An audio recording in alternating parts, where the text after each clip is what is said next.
welcome to the gunchannels.com lobby chat.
All right, what's up, everybody?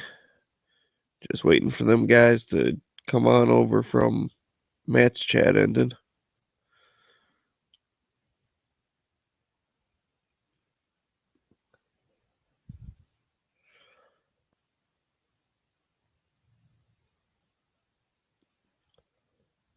We'll see if anyone shows up or not. I'm feeling like shit. I'm dying.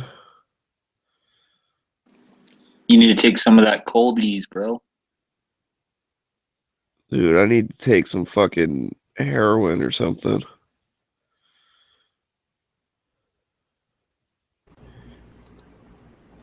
Yeah, it definitely did not help of like, oh, hey, you're kind of sick? Awesome. How about you go stand on a roof with the freaking wind blowing and shit all day? Should have had a windbreaker. I was legitimate. I was serious when you were like, oh, windbreakers. I was like, yeah, I could have used one. For sure. Although a parka would have been better because, like, I think the high for today, we reached at like 8 o'clock in the morning. So it did nothing but get colder as the day went on. We had a high of like 30 something. So that was an interesting in Matt's chat where the freaking top 5 busted out of nowhere with all the rules changing and shit. That was kind of annoying. Chaos. But it was cool. It was a cool list. Really sloppy. I'm with you. I would have liked to have voted as far as like when you think of American gun companies, and that's where I think Springfield should be on it. I think Henry should be on it. No. You don't like Henry? Gun companies or rifle companies? All right, for American gun companies, there. in my mind, I'll give you my top 5. Like Colt, Springfield Armory, Yes. Winchester, Remington. Yes. You know, and then the 5th one would be really hard, but Smith. What? Smith. I already said Smith and Wesson. Oh.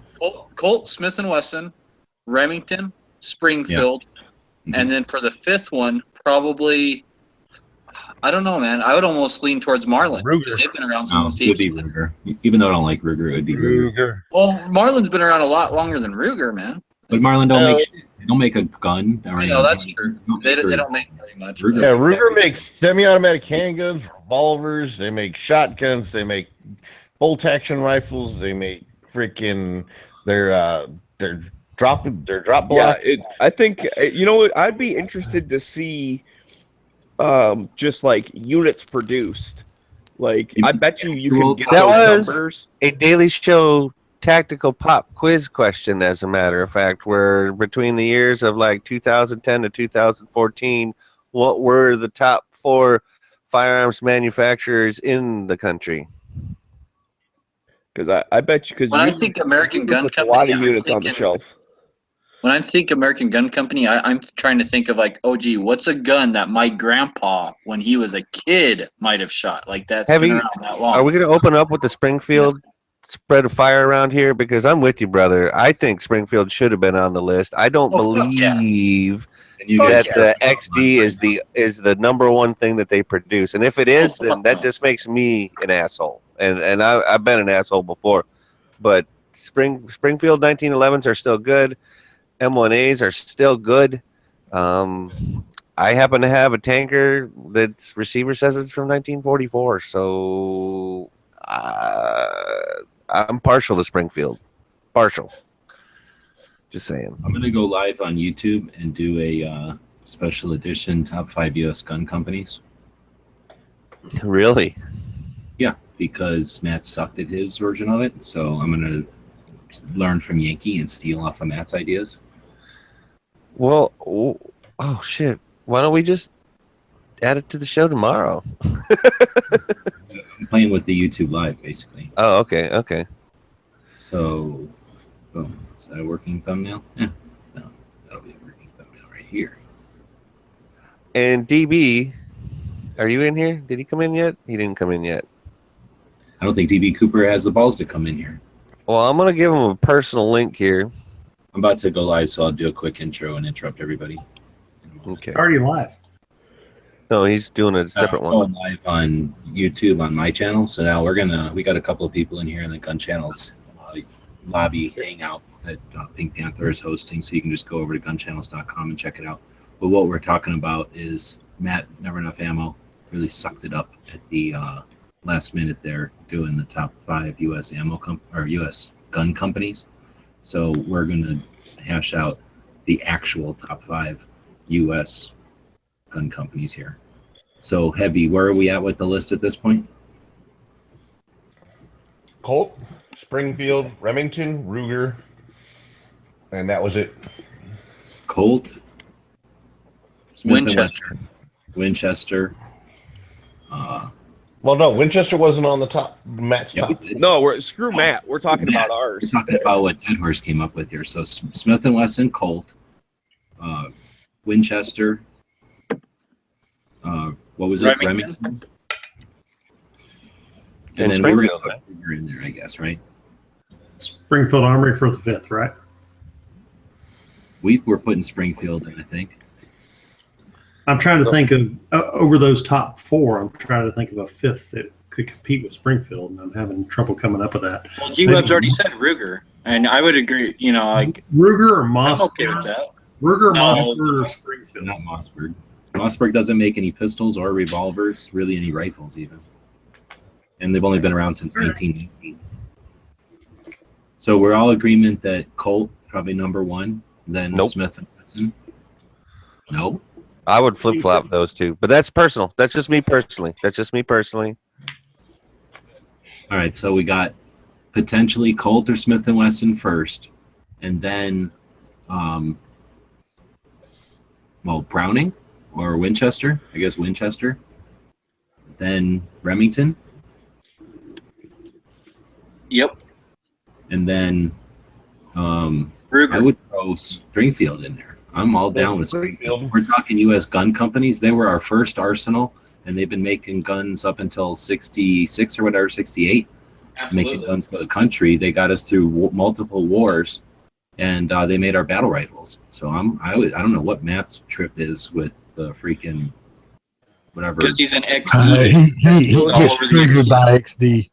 Yeah, he he- was just talking it- about stuff on the shelf right this second, It- and I it think did we're him looking bad. at it more as a whole. Company, then it's integral to the country's firearms companies. I Well, think. they make a lot more stuff right now at this second than the XD, and And they always have. all of it is made here now, isn't it? I mean, even the frames on the 1911s haven't been made in Brazil for a while. Oh, I thought they were still made in South America. But it I doesn't don't think so. I think No, they started making them all here. At least, 11s are no longer. yeah. And made our- when I think of Springfield, the number 1 gun that first comes to my head is a 1903.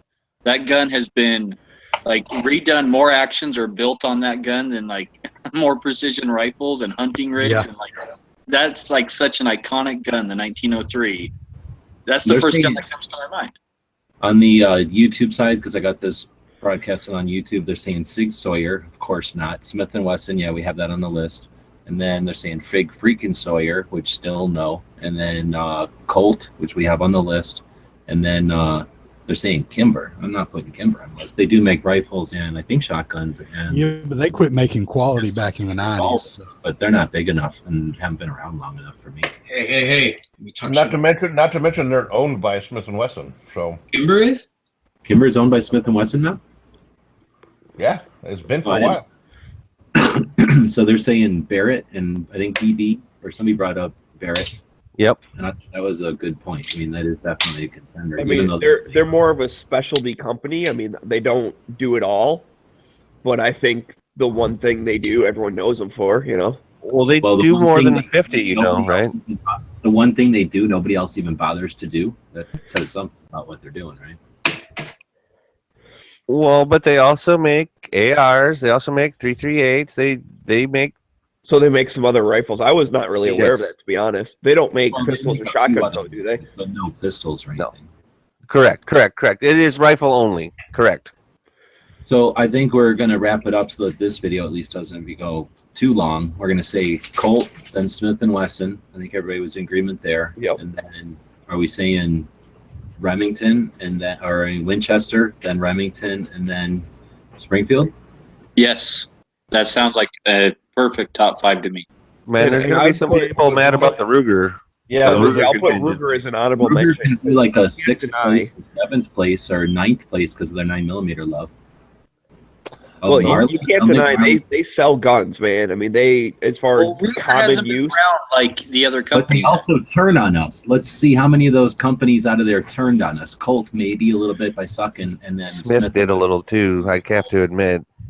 the Hillary hole, and then not like Well, Ruger, they kind of sold out there one time because at least Oh, yeah, a Bill couple Ruger's a times Bill jackass. did.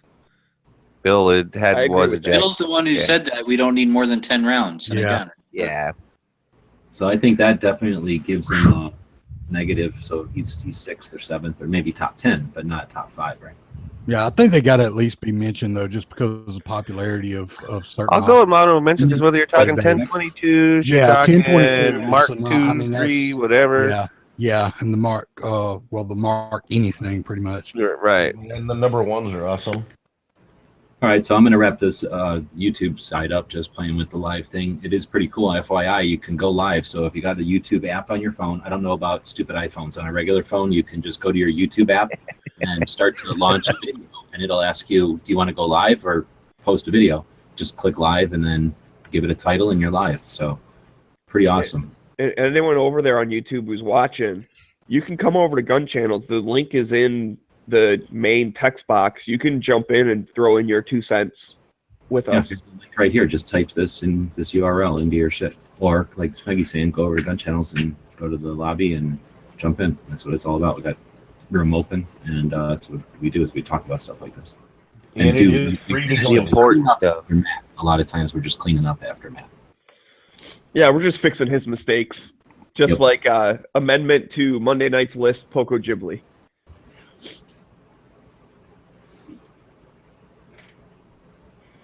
And it's free. So, I mean, if it don't cost you nothing, what's the hurt? Check it out. It's pretty neat. At the end, it tells me. I was gonna say, make sure you tell us when we're clear. By the way, if you do that, please. It's done. Well, Okay. you're also still live or whatever. Oh yeah, no, I got that. But it tells us like that was a 5-minute. It was a 7-minute and 9-second video. 2 hours. People have watched 2 hours worth of that video already. Wow. So that 7-minute video, enough people were watching to equate 2 hours worth of watching. It's kind of weird. So 7 into 120. So that's what, Yeah. like 12 people? I don't know. I don't No, know. less, like 10 people. My dog's sad because you're doing math. I'm doing sick math. That wasn't even close to being right, but whatever. Or he wants to go outside and go. It's like see it. 17. Is that what the answer is? 17 or 18 people, Smegs? I don't know. I quit trying. Okay, never mind. Hey, G-Webs, nice lightsaber, by the way. Did you like that thing? I didn't buy it though. Too cheap. Oh, man. We could have started dueling. So, G, in review, one time, run it from 1 to 5 for us, okay? One time, 1 to 5. We did Colt, and then Smith & Wesson, and then Winchester, and then Remington, and then Springfield. Okay. And then So Ruger really did get the shaft, but because they deserved it, only because of their anti-gun. I don't own any Rugers. I don't necessarily feel bad about it. Again, I know they make other calibers, like they're making the 1911 now. They got the 9mm love, like you were saying. Mostly, when I think of Ruger first, I think of the 22s, and That's what I have from them right now. Is ain't gonna lie, I do want the Mark IV Hunter. I want that pistol. I ain't gonna lie. Well, and the Black Hawk and the Red Hawk are excellent guns. I own both of those. Oh, I would love to find another Black Hawk, but I want an old one. I want an old 3-screw. I don't want a new model. Yeah, exactly, Sean. And they make a lot of good guns, but still, yeah, they haven't been around long enough, I think, to make the top 5. And because Bill, his political views and shit kind of ruined that, and just like a 6th honorable mention type of thing. Yep. I'm okay with that. Yeah, I got no problem with that. So what I like about them is they've always been in the affordable range. So I think they've gotten a lot of people into guns just because of the affordable. You know, I mean, the only thing I own of Ruger is the Ruger American rifle, and it's like, you know, that was my first bolt gun, so that kind of got me into having a rifle. Gentlemen, you know what never got mentioned was Savage, and that just got mentioned by Dilettant out in the chat out there. What's Savage the opinions is a of Canadian Savage? Company. They're a Canadian company. It they doesn't are count now. as American. They are now, but they weren't when they originally started. When they originally started, they were here in the United States. Yeah, they're probably one of the most popular locally because there's probably more, old Savages. But again, what Savage is one-dimensional, correct? 22s and one-dimensional. What do you mean? Well, because if Barrett only made rifles, Savage also only makes rifles. Well, no, because once they absorbed Stevens, they made shotguns. Yeah, okay, and still, I think they still use the Stevens brand for their shotguns, but I think you're or correct. They started doing it again because I know the that little home defense thing they've got is a Stevens, whatever it is. Okay, so that's truly well. I mean, under the Savage moniker, technically it's just rifles, but I hear what you're saying, Sean. So arguably not. Well, they also made pistols, though. I mean, Savage Stevens makes pistols as well. Well, Savage did. Savage had like a 45 AC pistol go up for Army trials against the 1911. So yeah, and they also made a. The hell was the 1903 Savage? What was that? It was a 9mm, wasn't it? No, I think it was a 32. Okay. See, we're learning here, folks. You educating. We had one up at the shop for a long time. I think we may have showed it on the show before. Now, as a demographic, I did notice, and not to disparage any of our other guests, of course, because I respect everybody that I was just in the chat with. It did seem like the Remington hate, so to speak, was out of a certain age demographic, and I may be mistaken on that, of course.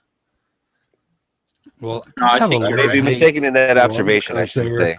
They're newer stuff. I mean, people that have only bought stuff from them in the last several years and have only bought it new probably don't have the respect for Remington that the older of us have, because I remember the quality of their old guns, like Daddy's guns, Granddaddy's guns that were Remingtons, and the quality of those guns is just unsurpassed. I mean, it sits beside anything else pretty much. And why did Browning not make it on the list, do you think? Do they make anything here?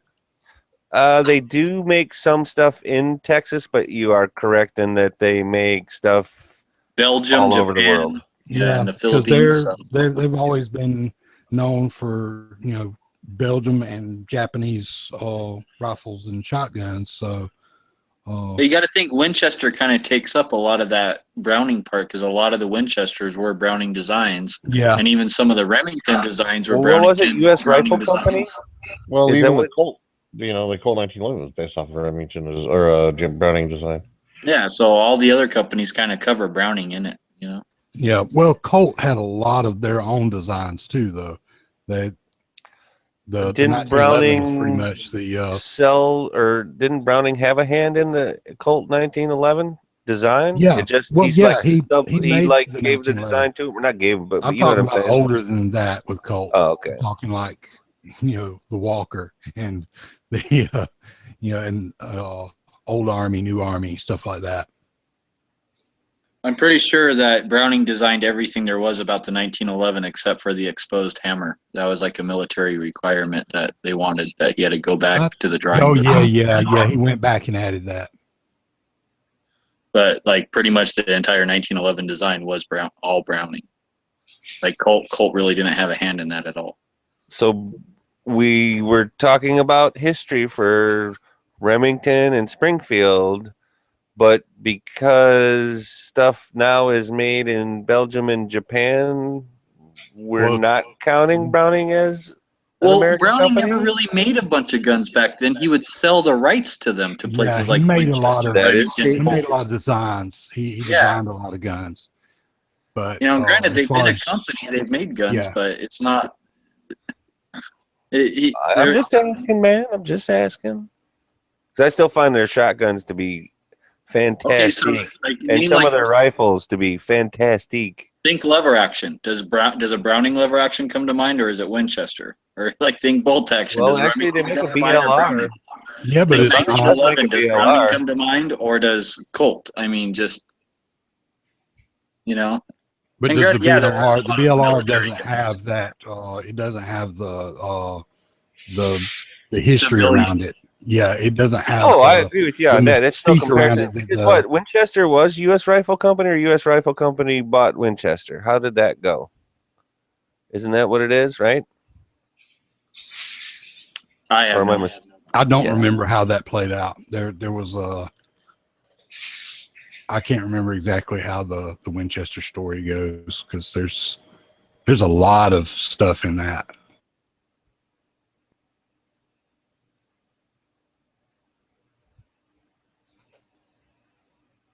Did I think everyone there's just actually be quiet for a several. second? I think there's several companies actually tied up in the Winchester story. Oh, I wouldn't doubt it. I think they did they got handed around a little bit.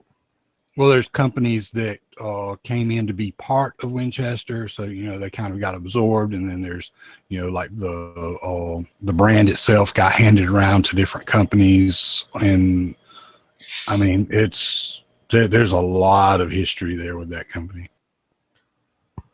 Well, and I never owned a Winchester lever action, which would be awesome to do, but I did have a Model 59 12 gauge semi-auto shotgun from them, and I did end up gifting that to a very, very, very good friend. And You didn't gift nothing to me, well, man, you weren't there, B. motherfucker. Fuck you too, Al. What up? What up, man? And How you I want to doing? clarify something that Heavy said about Smith & Wesson buying Kimber. I've never heard of that. I know back in the early 2000s, a company called Arrow, not the same Arrow that makes ARs, but a company called Arrow bought Kimber. And then I know that Kimber has always bought like forgings from Smith & Wesson, but I've never heard that Smith & Wesson bought or owns Kimber ever from anyone. Maybe they own like a lot of stock in it or something. I don't That know. could be, I'm but not sure. I've I just never. know that- Last I heard, Arrow bought Kimber back in the early just know 2000s. that After that's first probably the they point. Yeah, that's probably the point where their quality went down because I know that. Well, up their until quality then- went down when Dan Cooper left, and like Cooper Firearms in Montana. Like when he left Kimber, that's when they went to shit because he was the main guy making the good shit at Kimber. So that's when their garbage went down. That's when their stuff went down and turned into garbage. So when he left, they turned into garbage, and then Arrow bought them, thinking that they could kind of revamp the company. And then I've never heard that they've sold since Arrow bought them. As far as I know, Arrow still owns them. And again, this is a different Arrow than the AR company, but spelled the same. Oh, okay. Hey, What I didn't get was somebody was wanting to put Bushmaster on there, and Bushmaster hasn't been around that long to begin with. And then on top of that, they're not even Bushmaster anymore. I mean, technically, if you want to get technical about it, Wyndham is Bushmaster. Yep. I can see. I can kind of understand reopened maybe some the old reasoning for factory guys who are like in the and 90s. rehired all of the old people that ran the old factory when they moved. It's like back in like the early 90s, like you could really only get a Colt or a Bushmaster, dude. That was like your two choices of AR-15.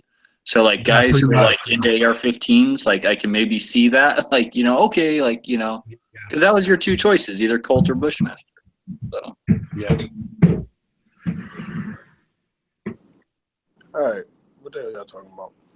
Where's Yankee at? I got beef with him, yo.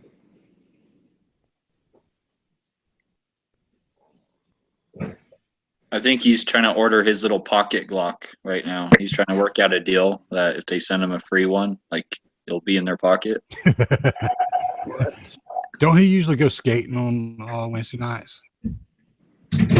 I don't know, but them the videos about the appendix carry and all that offended me. I'm triggered now. Because I have appendix carry. Well, you got to remember, he doesn't believe anything he fucking puts out. He only does it to get views, dude. It's like straight up. He does not believe a single, like, if it's controversial, he's like, oh shit, like if everyone hates this gun, I'm going to come out and say I like it. And if everyone likes this gun, I'm going to come out and say I hate it. Just so he gets those views, dude. That sounds like I'm getting all that YouTube money, man. But yeah, kind of. And then he picked on my boy from T-Rex Arms, man. It's messed up. I feel some kind of way. I told y'all I'm triggered, man. There go Mr. Facebook Live chat right there. What up, man? What's going on? Same old stuff. Putting away laundry, throwing receipts and gun boxes out that I don't need anymore. Yeah, well, come do my laundry. Fuck. Some dirty drawers for you all piled up, brother. I'm good, dude. I got enough of my own. Thank you, though. Appreciate the offer. Oh, yeah, anytime. Well, what's been going on, you guys? I don't come in the chats no more, but I'm here. What up? I said I don't come in the chats no more. Every once in a while, I gotta come in and check up on y'all, making sure y'all not ruining the website. Fucking deplorables. Yeah, man, I haven't been in a chat in a while either, so I was like, I gotta jump in and see how everybody's doing. Yeah, I know.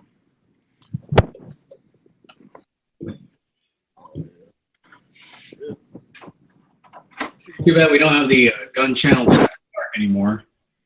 Have the what? Well, Flippy started that whole gun channels after dark with all his randomisms.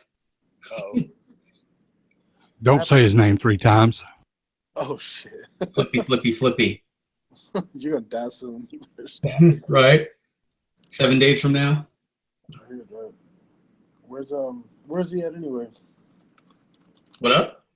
Well, a lot of guys might be at the midnight showing of John Wick 2, because that starts here in about 2.5 hours. I know, man. I do want to see that. Movie looks like it's gonna be good. The first one was good, so I'm guessing this one's gonna be better.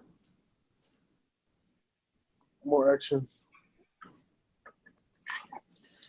Hell yeah. I want to see John Wick 2 so bad, dude, but my girlfriend doesn't want to see it. And I was like, damn it. Oh shit, he got a boom. I got a bad feeling about that movie. I noticed he got a dog again in that movie. If they kill that dog at the beginning of the movie, I swear. Oh to no, God, they're not. That dog's a fucking pit bull. It's not some little beagle, dude. They're not killing that dog. Like he was smart. He's like, I'm gonna get a dog that can defend itself. I was pissed that they killed the beagle, dude. I was like, how do you kill a beagle? That's wrong. Fucked up, man. Hey, I ain't gonna lie. If I'd have went in there, I'd have killed the dog too, though. Leave no witnesses, man. No witnesses. Kill a man, beagle life, right? Yeah, man. Do-do, do-do, do-do, do-do, do-do, do-do.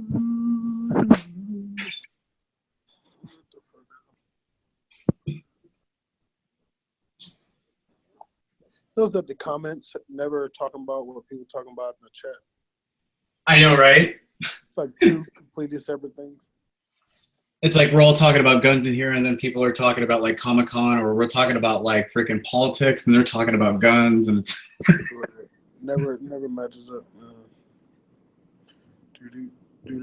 Why am I not a moderator? I don't understand this. I don't understand this, G-Webs, where you just hopped out, but why am I not a moderator? I'm an OG. He knew you were going to ask that question, so he just bailed. I know.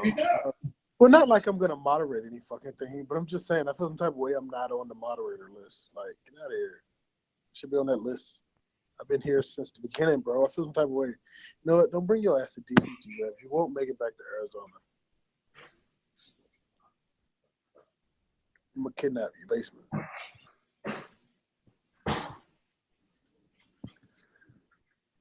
Oh, shit. Anybody buy any new guns? Or everybody waiting to see if this suppressor thing gonna go through? You know, there was a thing that I saw on Facebook.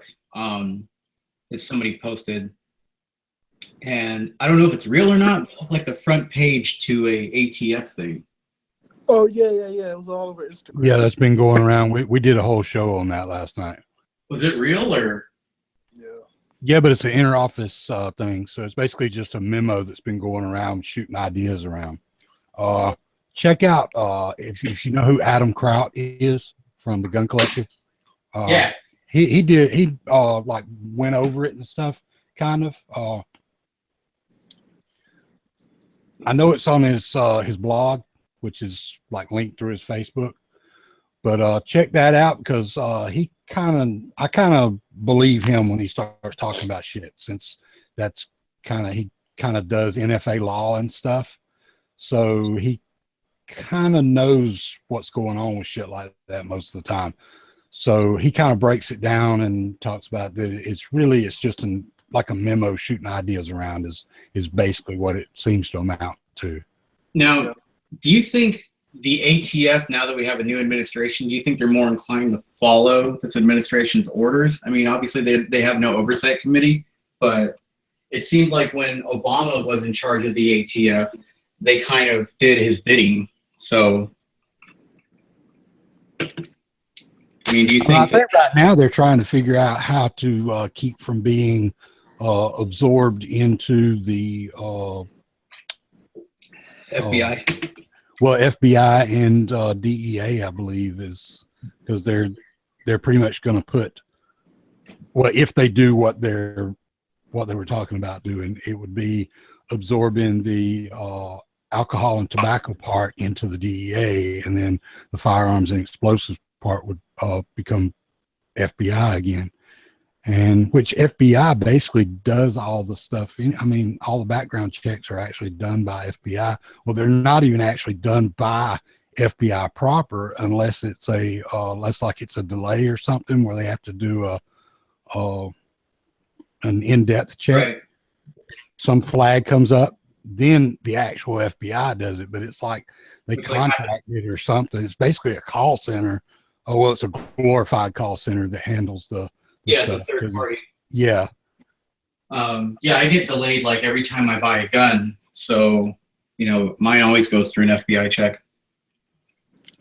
Are you FFL or you just work for an FFL? No, I work for an FFL. Okay. I just wondered because usually Daryl and Tracy get delayed, and I don't get delayed. And no, but, I have when I was in FFL, we didn't have all that. So, because that was like, that was 20 something years ago. So we didn't have all that crap. No, it's not the fact that I work for a gun store. It's I have a government clearance. Oh, okay. Yeah, that'll do it too. I get freaking stopped all the time. You would think it would be the complete opposite because I get a DHS background check run on me like every single day. But I don't know, man. It's just so funny, like. I had to go through polygraphs and all these backgrounds and orals and stuff for like a whole year. And then finally, I get a government clearance, but then I can't buy a gun without getting delayed. It's just weird how that works. But like the way the guys explained it to me is that the people that do the initial check, the third party, they don't have the clearance to look at a personnel jacket of somebody that has a security clearance. So they have to kick it up to the chain of the feds who does have clearance to look at that information. Yeah, I think it's something like that. That's kind of the way it's been relayed to me as well. Is if you have any kind of anything like that on your record, that it ends up getting put to a higher level because they can't look at that information. So they don't. And that information could tell them that you used to have that, but you don't have it anymore because you're a bad person now. But then again, it could say that you have that because this is what your job is.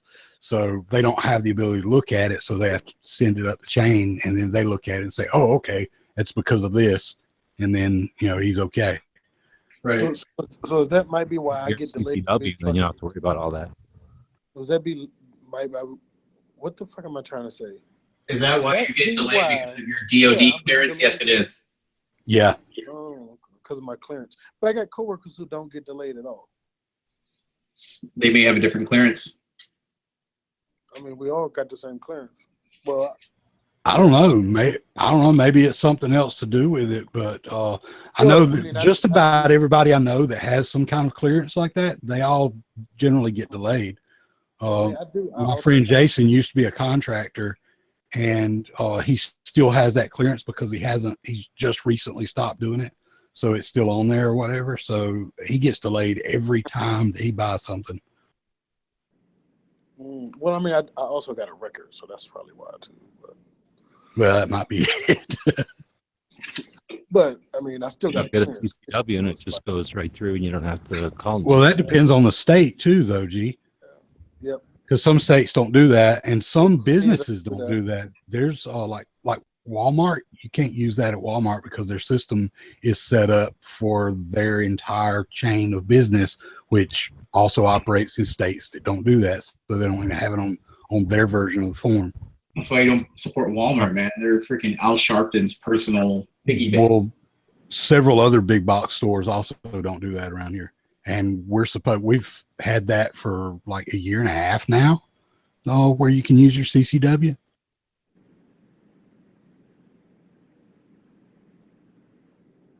What up? That's why I just buy from small shops, because it's just a lot quicker. Hey, Sean, did you guys vote in another senator already? I don't think so, because I don't remember having a special election, and it would have had to have been since because he went. He was your current sitting one, yes? Yeah, he was our current sitting one, and see, we don't have one right now, and there's not been a special election or anything, so I guess they're just waiting until the next time around, which means we don't have one for that spot right now.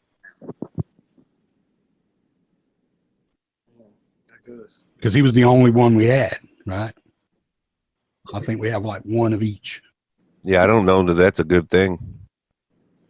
Yeah, especially when the other ones we have aren't that great. I mean, well, if we're talking senators, we had 51 or whatever. So if we lose one, potentially it goes back to, well, whatever. It might still be 49-50, but just something to keep in mind.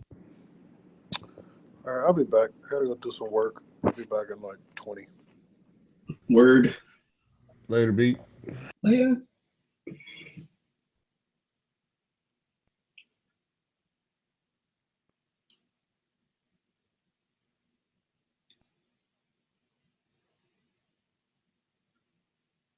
yeah, because as far as I know, he didn't give up his seat before they started the confirmation. So, right, and I wouldn't assume him too. I think maybe he just gets like a stay of his job, so to speak, like while he's going through all of this. Yeah, I guess. But I saw a thing earlier that said that he was confirmed. Did they confirm him? Because I know they were still fussing about it the last time I saw, but then last I saw was fussing still. I don't know.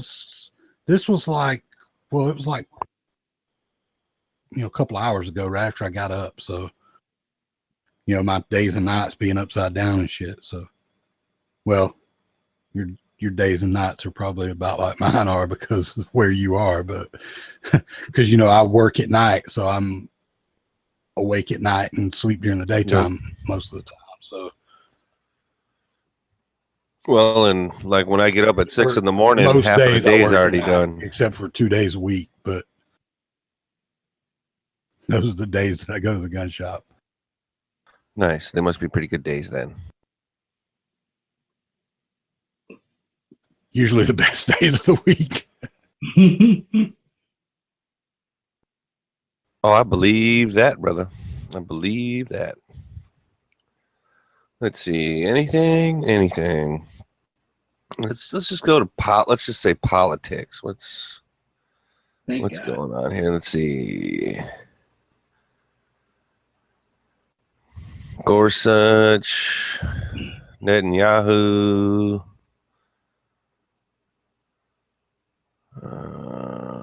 blah blah blah.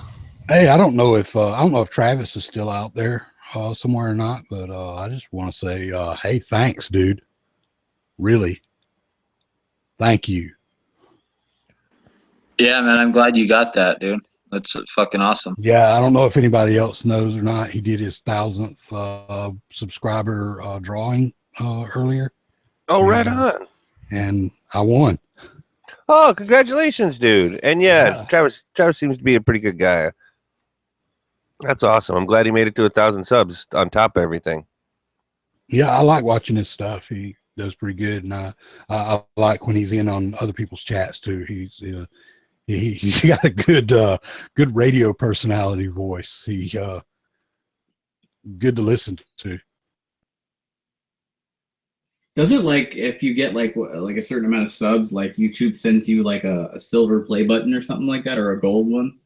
Yeah, it's both, well, they do that like once a year or something. I think they just started that last year, but yeah, I think those play buttons are used. Iraqi veteran Right. just like posted a thing with his. I guess he just It probably is views, not subs. I bet. No, it's like over 1 million or something to qualify for it or something like that. It's a lot, dude. I wonder if they gave Cooling Noir one of those, because he has over 1 million. I'm sure they didn't do it. They're like, he's a gun channel. Hell no. Iraqi veteran 8888 got one. Oh. Demolition Ranch has got a bunch of them. Oh, really? Well, he's got a bunch of channels too that all have like millions of subscribers. That must take a lot of work, dude. Like, I don't, like, one, you have to be pretty tech savvy to do all that. There's a lot of like well, that, not really. all that stuff, and then, you know, figure out how to cut it up, edit it, do like all types of stuff, especially like the music, because of the copyright purge that YouTube did. So you have to find music that is not copyrighted, so you can use in your films, and you have to add effects, and then you have to add like all the cut up. Well, it depends on what kind of videos you do. There's a lot of these people that You can use anything as long as you don't go past a certain time frame. That's why whenever he's singing, he only sings for a few seconds. at a Yeah, it's time. like a few seconds. And he also says that his wife does a lot of the behind the scenes shit for him. Who? Also, there's a lot of these. There's a lot of these channels that don't do a whole lot of anything. They're pretty much just they don't edit really. I mean, there's a lot of stuff my kids watch that is just basically raw, straight up stuff. You know, like gaming stuff, and there's some like skits and stuff, and they screw up. It's like watching Saturday Night Live. They'll screw up and cut up and into laughter and then start over or something. And these people have like millions of views, man. Right, Millions of subs, and a couple they can get lucky, but I'm talking about like on the wide channel. Like, so let's look at a really, really popular channel. For instance, some of the stuff that I'm into like right now, like Star Wars and stuff like that, there's this one channel that's really, really good, and it has like, I don't know, like only like 50,000 subscribers. And then there's this other channel that it's not really that good, but it has really good editing. Like, it's got really good music, good editing, good sound effects. Like, it's, well, that's production value. Right. There's high production value in it, but it's not as in depth as, say, the more like one where you're like, oh no, I totally get what he's saying. And they got 750,000 subs or something. Yeah, and the other one's got like 1 billion subs.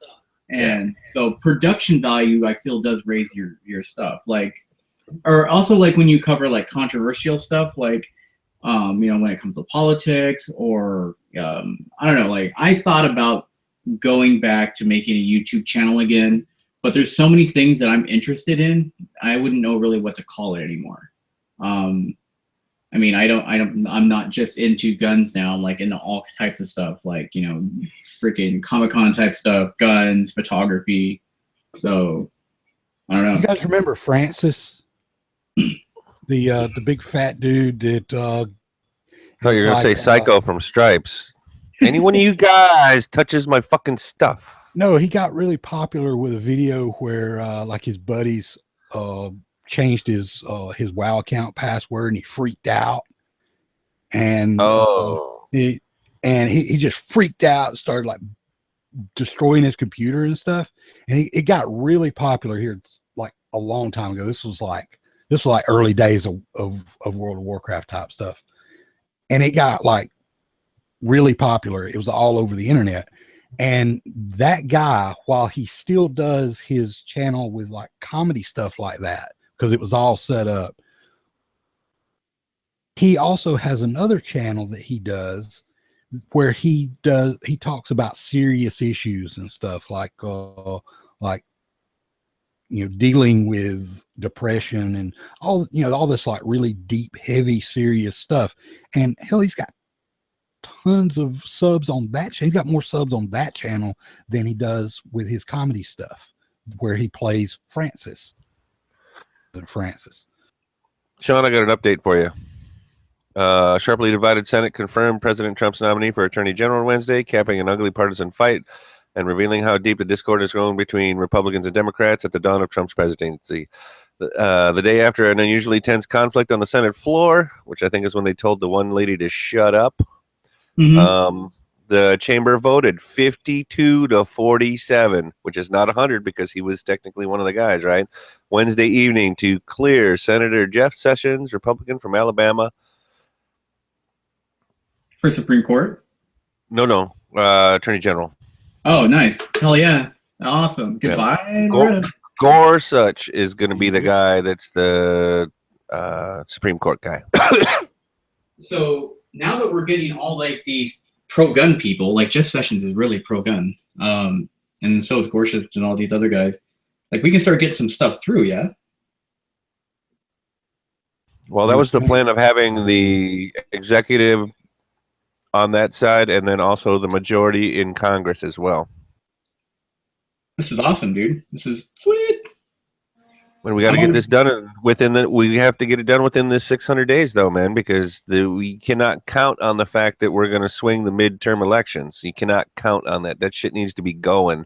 Oh yeah, dude. No, we're well not before then. Get the house after, the next time around. Like there's so many right now, the backlash from Trump's presidency is so bad, dude. Like freaking, it's bad. Like people are pissed, and I didn't think it was going to be this bad. Is it bad, or is it's not that bad because the rest of the people are actually showing up and going to fucking work? Is it bad, or is the media with an agenda desperately trying to perceive it as being bad? Well, I mean, here's the thing. I think that's the big thing. Like, I gotta be right back. I'm crashing. And bad was the 1994 riots. Bad was the 68 riots. Bad is bad. This is fucking uncomfortable. This is a bunch of whine and shit. This is a bunch of people who are amplifying the uncomfortable people and making it seem like that's nothing but going on. But is there really anything going on? Question mark. Well, I mean, like it depends on where you look. I'm just worried about G-Webs walking down the side of the fucking road in the middle of the dark. What the fuck is going on, G? Are you okay? Is everything all right? Does somebody need to come get you? I need a van. Oh, well, no, I can't help you with that. It depends on like what side you look at. If you look at the millennials right now, they're freaking roasted, man. They're so pissed off at Trump. And I was having a live chat earlier or live feed, whatever, on Facebook about like different age groups, they feel different ways about things. Like my parents are pretty moderate when it comes to this type of stuff. And like I was talking to my dad, who's 71, my mom's 73. And, I was like, hey, what do you guys think about, the whole Trump travel ban type thing? And they said, well, I believe whatever we need to do to, keep our country safe, because it's about time somebody started actually trying to keep us safe rather than putting us at risk. And then you talk to some of my friends who are like in, their late 20s, early 30s, and they're, like, oh, equality and blah, blah, blah. And, you immigrants welcome and this and that. And like, oh, let them all in. And it's like they don't see the larger picture that, this is not stuff that you need to just be, playing around with. This is serious stuff. This is the possibility of another 9/11 happening. So I don't think they see the whole message. And part of that reason why is I believe that in our education system now, it's not a balanced education. I think what happened is you had all these professors, from Woodstock get their master's degrees and start working at Brown, Harvard, UC Berkeley, UC Davis, UCSB, and now they're professors from a one-sided political spectrum, and then they just, perpetuate the cycle of liberalism. Not that there's anything wrong with that, but you're not going to have a balanced worldview on things. And, I just think that the reason that I don't believe that all these people really hate Trump. I think they hate Trump because the person next to them hate Trump, and then the other person behind them hates Trump. So you have enough people in the room going, fuck Trump, and then before you know it, the guy's just like, fuck Trump, you know? And it's kind of like, you know, people screaming USA at a freaking Republican convention. It's the crowd, it's the, you know, it's kind of, I don't know what I'm trying to say, but like, it's catchy, you know? Like I want to ask my friends, because my buddy who's like far left and he's a progressive and he's always going to these protests. He was at the Women's March. He was at, you know, all this stuff. When he comes out to visit, he's going to be here on the 23rd. I want to sit down with him and have like a live chat and ask him like, you know, hey man, like you're a smart guy. You're well educated. You know, you're a very smart dude. I respect you. What do you think you're achieving by cursing Trump, holding up these signs, going to these protests? Do you believe that women don't have equal rights? Do you believe that it's a smart idea to let refugees in? Do you believe this? And like, I want to hear it from you now that I have you like alone and you are not like sourced by anybody else's opinions. What are your feelings on that? Because I believe that your age group pretty much thinks the same, you know, nationwide, and with the exception of a few. So I'm going to see what he says. I'm going to record it and I'm going to upload it. And you know, because he's pretty trendy, he's pretty progressive. Who's he's that? My friend Chris. He lives in Cali. We're like best friends, and he's like the only one from California that still really talks to me. And he voted for Bernie Sanders. He didn't vote for Bernie Sanders, but he would have. But he voted for Hillary Clinton. He is not anti-gun, but he's heavy like civil rights activist. And by that, I don't just mean like, you know, equality. I mean like LGBT, Women's March, all that stuff. Like he's like Young Turks, except with the anti-gun rhetoric. He's very pro-gun. Like he loves going shooting with me. And he doesn't believe that there should be any restrictions on guns. However, he does vote for parties that, you know, want to heavily regulate guns. But I don't think he does that just to spite me. I think he does it because that's the party that is fighting for the rights that he believes in. And sometimes it's hard for me to like him because, you know, like when I lived in California, I was voting for Tim Donnelly, who was a Tea Party candidate, and he was voting for Jerry Brown, who was very anti-gun. And it's like, by people like you, you know, kind of unrelated, but your type of thinking and voting is what made me move to Arizona away from all my family and friends. You vote for the people that want to violate my constitutional rights. And it's hard for me to separate politics in a relationship. And it would be like, say I went to him and I voted for somebody who was extremely anti-gay and like, you know, just hated gay people and believed that you could shock the gay out of them, like Mike Pence. So it would be like if I said, oh, Mike Pence is the man, he's awesome, I can't wait till he rules everything. Well, I'm sure Chris would be like, what the hell is your deal? Why do you think this way? Why do you believe in this man? You know, and that's the way I believe about my friend. Like, how could you vote for somebody that wishes to tear apart a constitutional right as the Second Amendment? But our love for like movies and photography and entertainment stuff over Trump's like our political stuff. It's hard to deal with people that are far opposite of the political spectrum than you are. So what about this? When you're talking to those kind of people, right? So you say, I don't disagree with whatever the hell goals you got. We disagree on how to achieve those goals. And the party you go with is like devoted, dedicated, religiously dedicated to the state being the supplier of the function for all these goals that you want. And just because I'm voting for something that wants the state out of that shit doesn't mean I'm voting against your ideals. And where we have the same ideals, we're both human beings, but you are somehow misguided enough to think that the state, the most like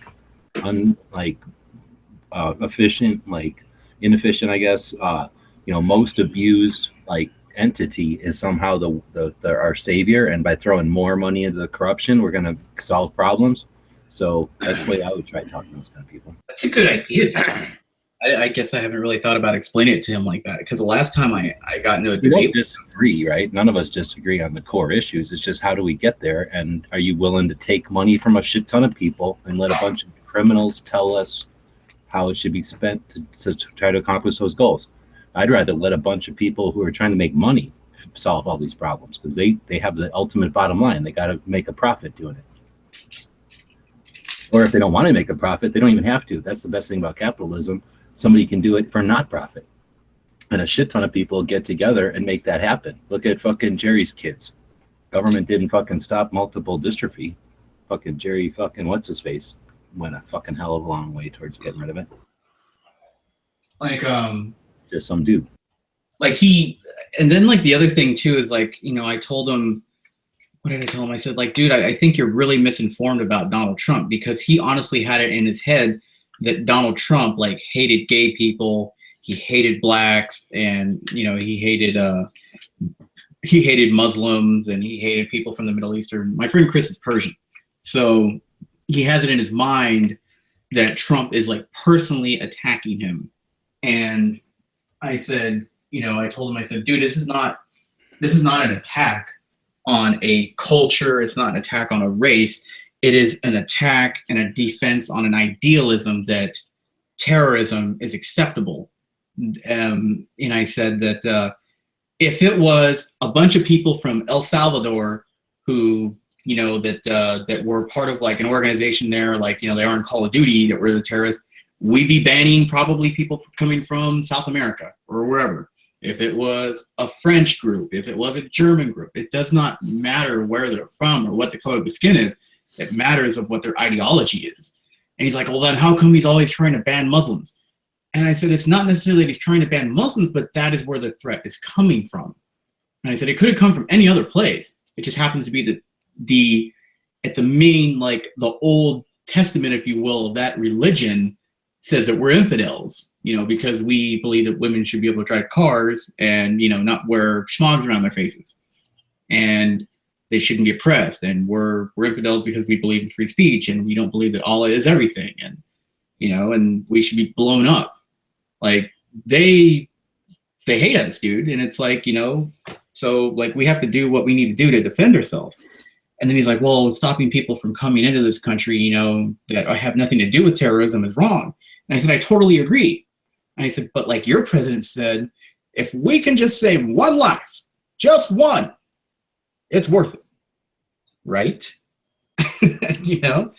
And it sucks though, man, because like I believe in a lot of the same stuff that he does. I'm really like hardcore on civil rights, you know, and equality, but I don't believe that it is up to a state to fight for it, that it should be a movement of the people. You know, I think that I don't need Bernie Sanders to tell, you know, the country that we believe in equality. That is what American people that don't give a shit if people marry each other or whatever you do.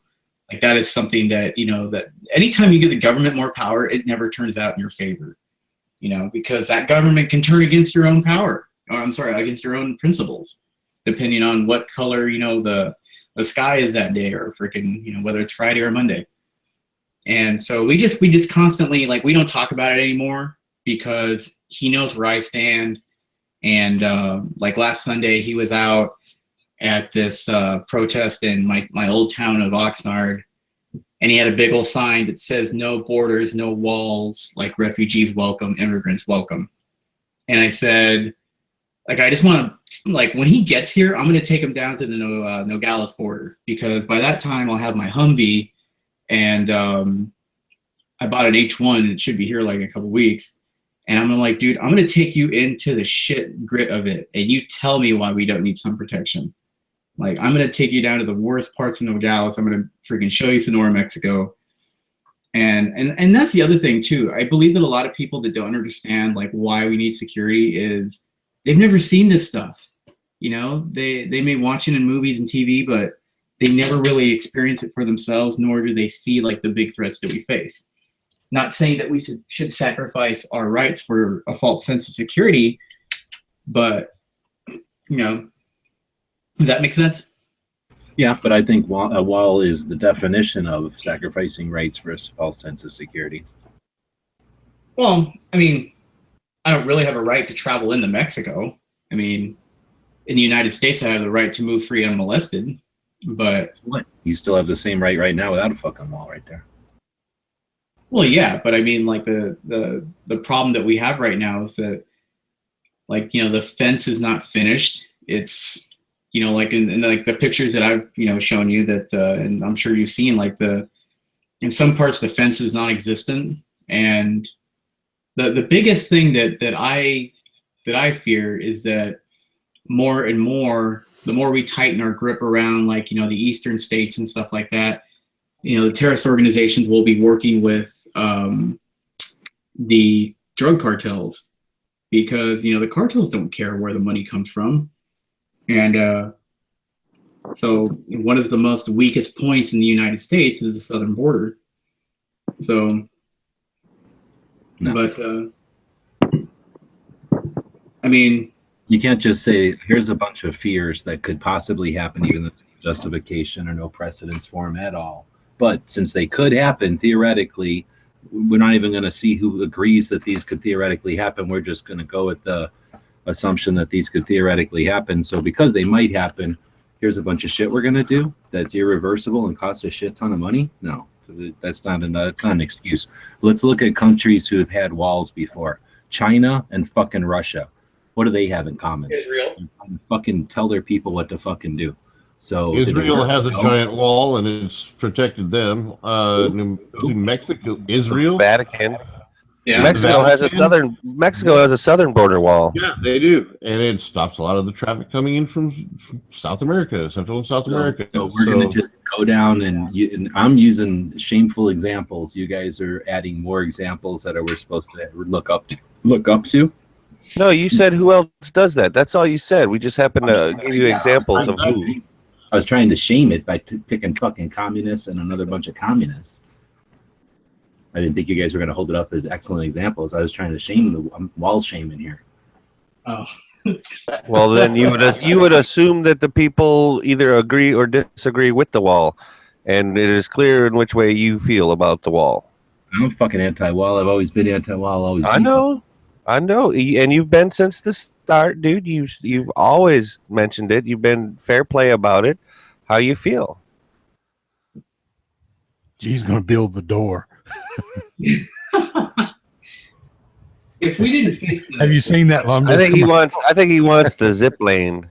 No, actually, I don't mean that at all. G, I understand. A fucking free ride. I don't think you become a better neighbor by fucking putting up a wall. I figure you fucking have interaction with your fucking neighbor if you want to be a good neighbor.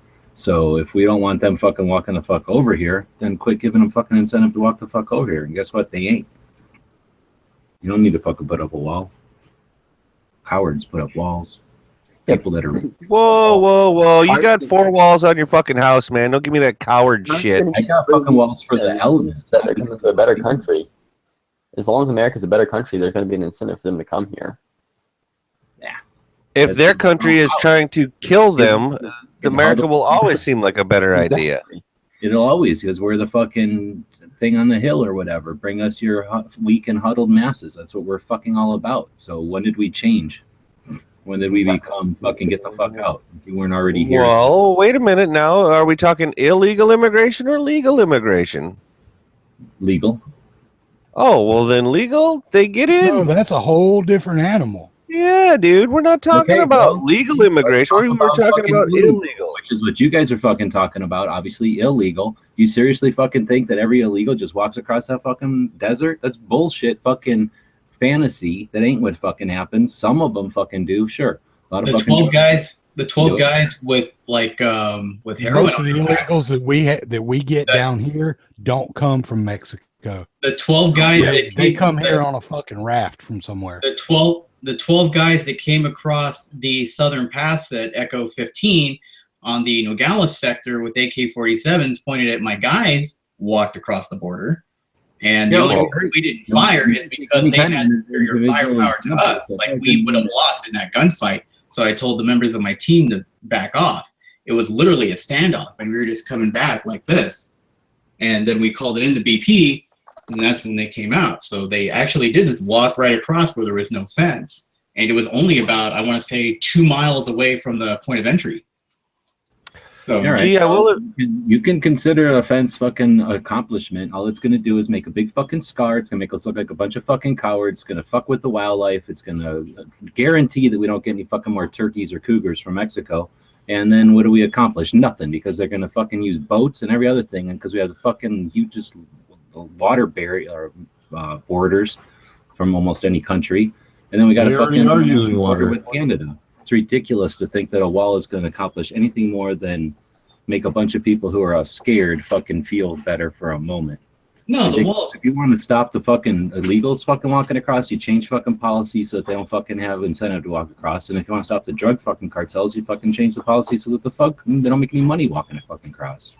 No, like the wall is definitely not going to, it's going to be a combined effort on all fronts. It's going to be, DHS with the Coast Guard, my sector, BP, ICE, interdiction services, port police. It's going to be all of those LE components working together. The wall is just, it's going to, create a choke point to make them probably go maritime or air, in which we have the best surveillance. Like, I mean, I've worked with probably some of the best, men and are highly motivated, highly trained.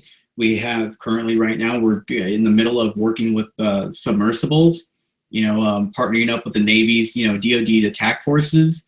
There's just a lot of stuff that's going on, and we're ramping up our efforts to combat that because we do know the wall is going to be probably built within the next 2 years. That's our projection right now. So when that does happen, they are going to find alternate routes to take. And their biggest thing is going to be the Port of Los Angeles and the Port of San Diego. So right there you have the Marine Corps base, and then you have Sector San Diego with the Coast Guard, and then you have LALB sector. So, I mean, we're not going to stop everything, but we're going to slow it down to almost to a halt. By spending a shit ton of money and resources on an entire At what cost? At what cost is what I'm saying. I think it was 127 per person. No, the cost is the cost is having a giant wall with a bunch of cowards like our fucking indication of failed policy. So are you calling Israel a bunch of cowards? Can we echo possibly? I don't know. Brandon. Yeah. I mean, So you're calling Israel a bunch of cowards because they built a big wall. No, they're not a country as big as the United States on their own fucking hemisphere. They still built a big wall. You said a big wall makes them a coward. So I'm just saying, if you're saying building a big wall, that they're a bunch of cowards. My fucking ass. You're not going to take a state the size of a fucking. Okay, what about Mexico? What about Mexico? What about Mexico? Mexico has a wall. Are they a bunch of cowards? How many fucking times do I have to say you're fucking Yankee-ing me, dude? You're taking a fucking an extreme example that has nothing to do with what we're talking about here. You're taking whatever, blah, blah, blah. So, yeah, I guess I'm calling fucking whatever you want. Yeah. Well, gee, I do want to say that out here, we do have an influx of legal and illegal immigration from pretty much all over the world here. And we don't have a wall. But usually they don't come on a boat. They usually just come on a plane and then they just stay. Yeah. So, I mean, I'm somewhat agreeing with you in that all illegal immigration doesn't come across that border. I definitely agree with you on that note. Like Sean saying, there's going to be some that are going to wash up. There's definitely going to be some that are going to come across the northern border. There's going to be some that are going to walk up the beach from somewhere over in Florida. Like I said, over here, we have ICE and INS and all that kind of stuff. They do raids on the wide around here.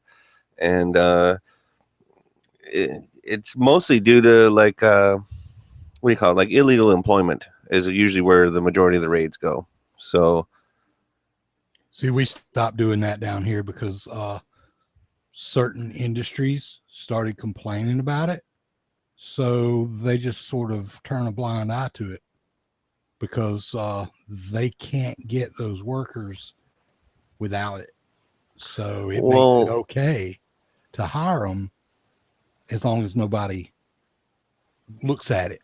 I was gonna say that's not necessarily how it works here. like well, see, nobody, they pay them less than minimum wage, right? So nobody's gonna, go out in the field and do that work for that amount of money, except them, because they don't have a choice. So, well, yeah, because they're at a disadvantage because they don't have any legal papers or whatever. Turn a blind eye to it and let them go about their business because it's bad business otherwise. So they sort of say, well, it's not okay, but we're not going to enforce it. Yeah. I have something to say. Going back to the wall itself, I think Geos makes a very valid point. It's kind of my reasoning behind it too, is that I like the idea of it, but the practicality of it and the cost, is it worth it? And I mean, he says, oh, Mexico's going to pay for it. Yeah, right. Okay. We'll believe it when we see it. That's why they never built the damn wall to start with. Wasn't it like in 06 or some shit when they first, there was when Clinton and Obama and all those guys voted I thought in it was before that. It was during Bush. I thought it was during the Clinton administration. But actually when they put it in, but was it that far back? There was already, because I thought it was during Bush when they did it, but I know that there was money that was supposed to have been earmarked for it. I believe so. Years ago. Where did that money go? The wall has always been a money sink like scam since ever. So they've always had walls, obviously, in the middle of the town, because otherwise people just fucking literally walk across the street or whatever. So they've always had walls, and they've always had to make them bigger and stronger and put barbed wire on them and sit in front of them more and all that, just as populations increase. But they've constantly been talking about putting money into the wall, and I have no doubt that Trump could do whatever needs to be done to get the whatever money needs to be put into it to make it. It's not the dollars I'm talking about. I'm talking about what we're left with. There's the Great Wall of China, which is fucking worldwide. Everyone knows about the damn thing and the stories of it. And then there's the fucking Berlin Wall, same thing. And then do we seriously want to have this as the next thing? So it's ridiculous. I don't care how the rest of the world views me, number one. I care about how we view ourselves. Just hold on a second. Just hold on, man. I got what you're coming from. Just problems. You put a wall up. Come on. Hold on, man. Okay, just deep breath for me, please. What I wanted to say was, what about the ability to have like a fluid wall where it's not even a wall at all, where it is enforcement type of personnel? Because we already know the way that Obama was able to report less crime and illegal border crossings was to reduce the budget for the enforcement division all the way along the border. So what if necessarily instead of necessarily building the wall, instead of like turrets and brick and all that kind of stuff, that a fence there or whatever, I don't know. But what my point is enforcement. Well, the truth, guys, to what happened. I mean, I don't know if it's declassified or not. So I don't know if you don't hear from me tomorrow. Don't say it. I don't care. So the reason why the numbers projected were not as much when it came down to like how many detainees were captured down there. Obama was like, oh, we're getting less and less. They're not coming in as much.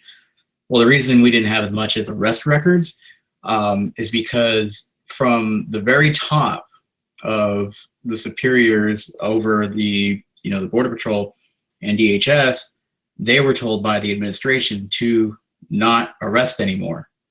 No more arresting. Observe, mark down, report, do not arrest. So we would have agents on the fence. They would watch, see a crime happen, people just coming right across, write it down, not even go after them. There were some cases where they were, because they had to, in certain areas where they were caught on camera and stuff like that. But if they're out in the fields, if they were just, coming through, a lot of the times they weren't even captured. So you'd have these people, that would just start running over there, and there was nothing these guys could do because it wouldn't change anything anyways. And then they had the supervisors through no fault of their own, this came from the top, would take all of their agents on the fence and put them at the checkpoints in town. Like in Tucson, right before you get into Tubac, there's this giant checkpoint. And we had more than 30 agents over there. For what? To check for IDs? No. It's because the less agents on the fence, the less that are captured, the less that are arrested, the less that are processed, and the less numbers you have. So that's what I was just saying. That's the reason why. It's, you know, if you have less numbers and the president can say like, oh, we're having less illegal immigrants problems. Oh, it's all fine. Nobody's, you know, blah, blah, blah. But if they took those agents that were there at the checkpoint that didn't need to be there, if we just took 20 of them out of the 30 that were there, all lined up, and just put them on the fence where they needed to be, because you have, at least in the Nogales sector, you have the point of entry, and then for every mile after that is an echo sector. So then you'll have like echo 26, 25, 24, and then on it goes inland until you reach Texas. So through about, I want to say like 30 miles from the point of entry, unprotected. And then you have 1 mile next to the point of entry that is protected. The agents were told only to stay near the point of entry. They cannot, I mean, it's up to them, but they're not getting paid for going OT out there. And then also the fact that since they took all the agents off the fence and put them at the checkpoints, that's less backup for them. The agents were telling me that, like, yeah, man, like if we go out there, we're SOL. We can't get backup. They won't send a chopper. They won't send extra agents. They've taken all of our personnel, and all because they wanted more and more to come in, because they know how they vote when they come in. 2, they know that if they show that the numbers are down, then that's going to look good on the administration. So, and I said, you know, even talking with the agents down there, you know, when this was just an idea, and I asked, like, do you think a wall would help? And they said, oh, hell yeah, absolutely. A wall would definitely help. And, you know, and they said, like, we talk to the people that are here in town, the people that have to live on the border, that just watch them, because like the fence is, you know, you have this slat that's like this wide. You can just put your feet up in there and then they have like that cartel boot camp where you're supposed to climb the fence with a pack on and sprint out in less than 80 seconds. And they have this mock-up fence that looks exactly like the border fence. And, you know, in talking with the agents, they said that, you know, it's the only thing to do now is either one of 2 things. You know, just stop them from coming in. It's the one, like, either put a ton of agents out on the fence, you know, and to set them all up until, like, you know, they reach Mexico, and have different substations out there, kind of like a forest service station, to where they do on and offs, or you build a wall. And the agents said that they're up for either of it. They said, you know, the cartel owns that area out there, and they said that right now the Sinaloa is battling for the rights to own certain parts.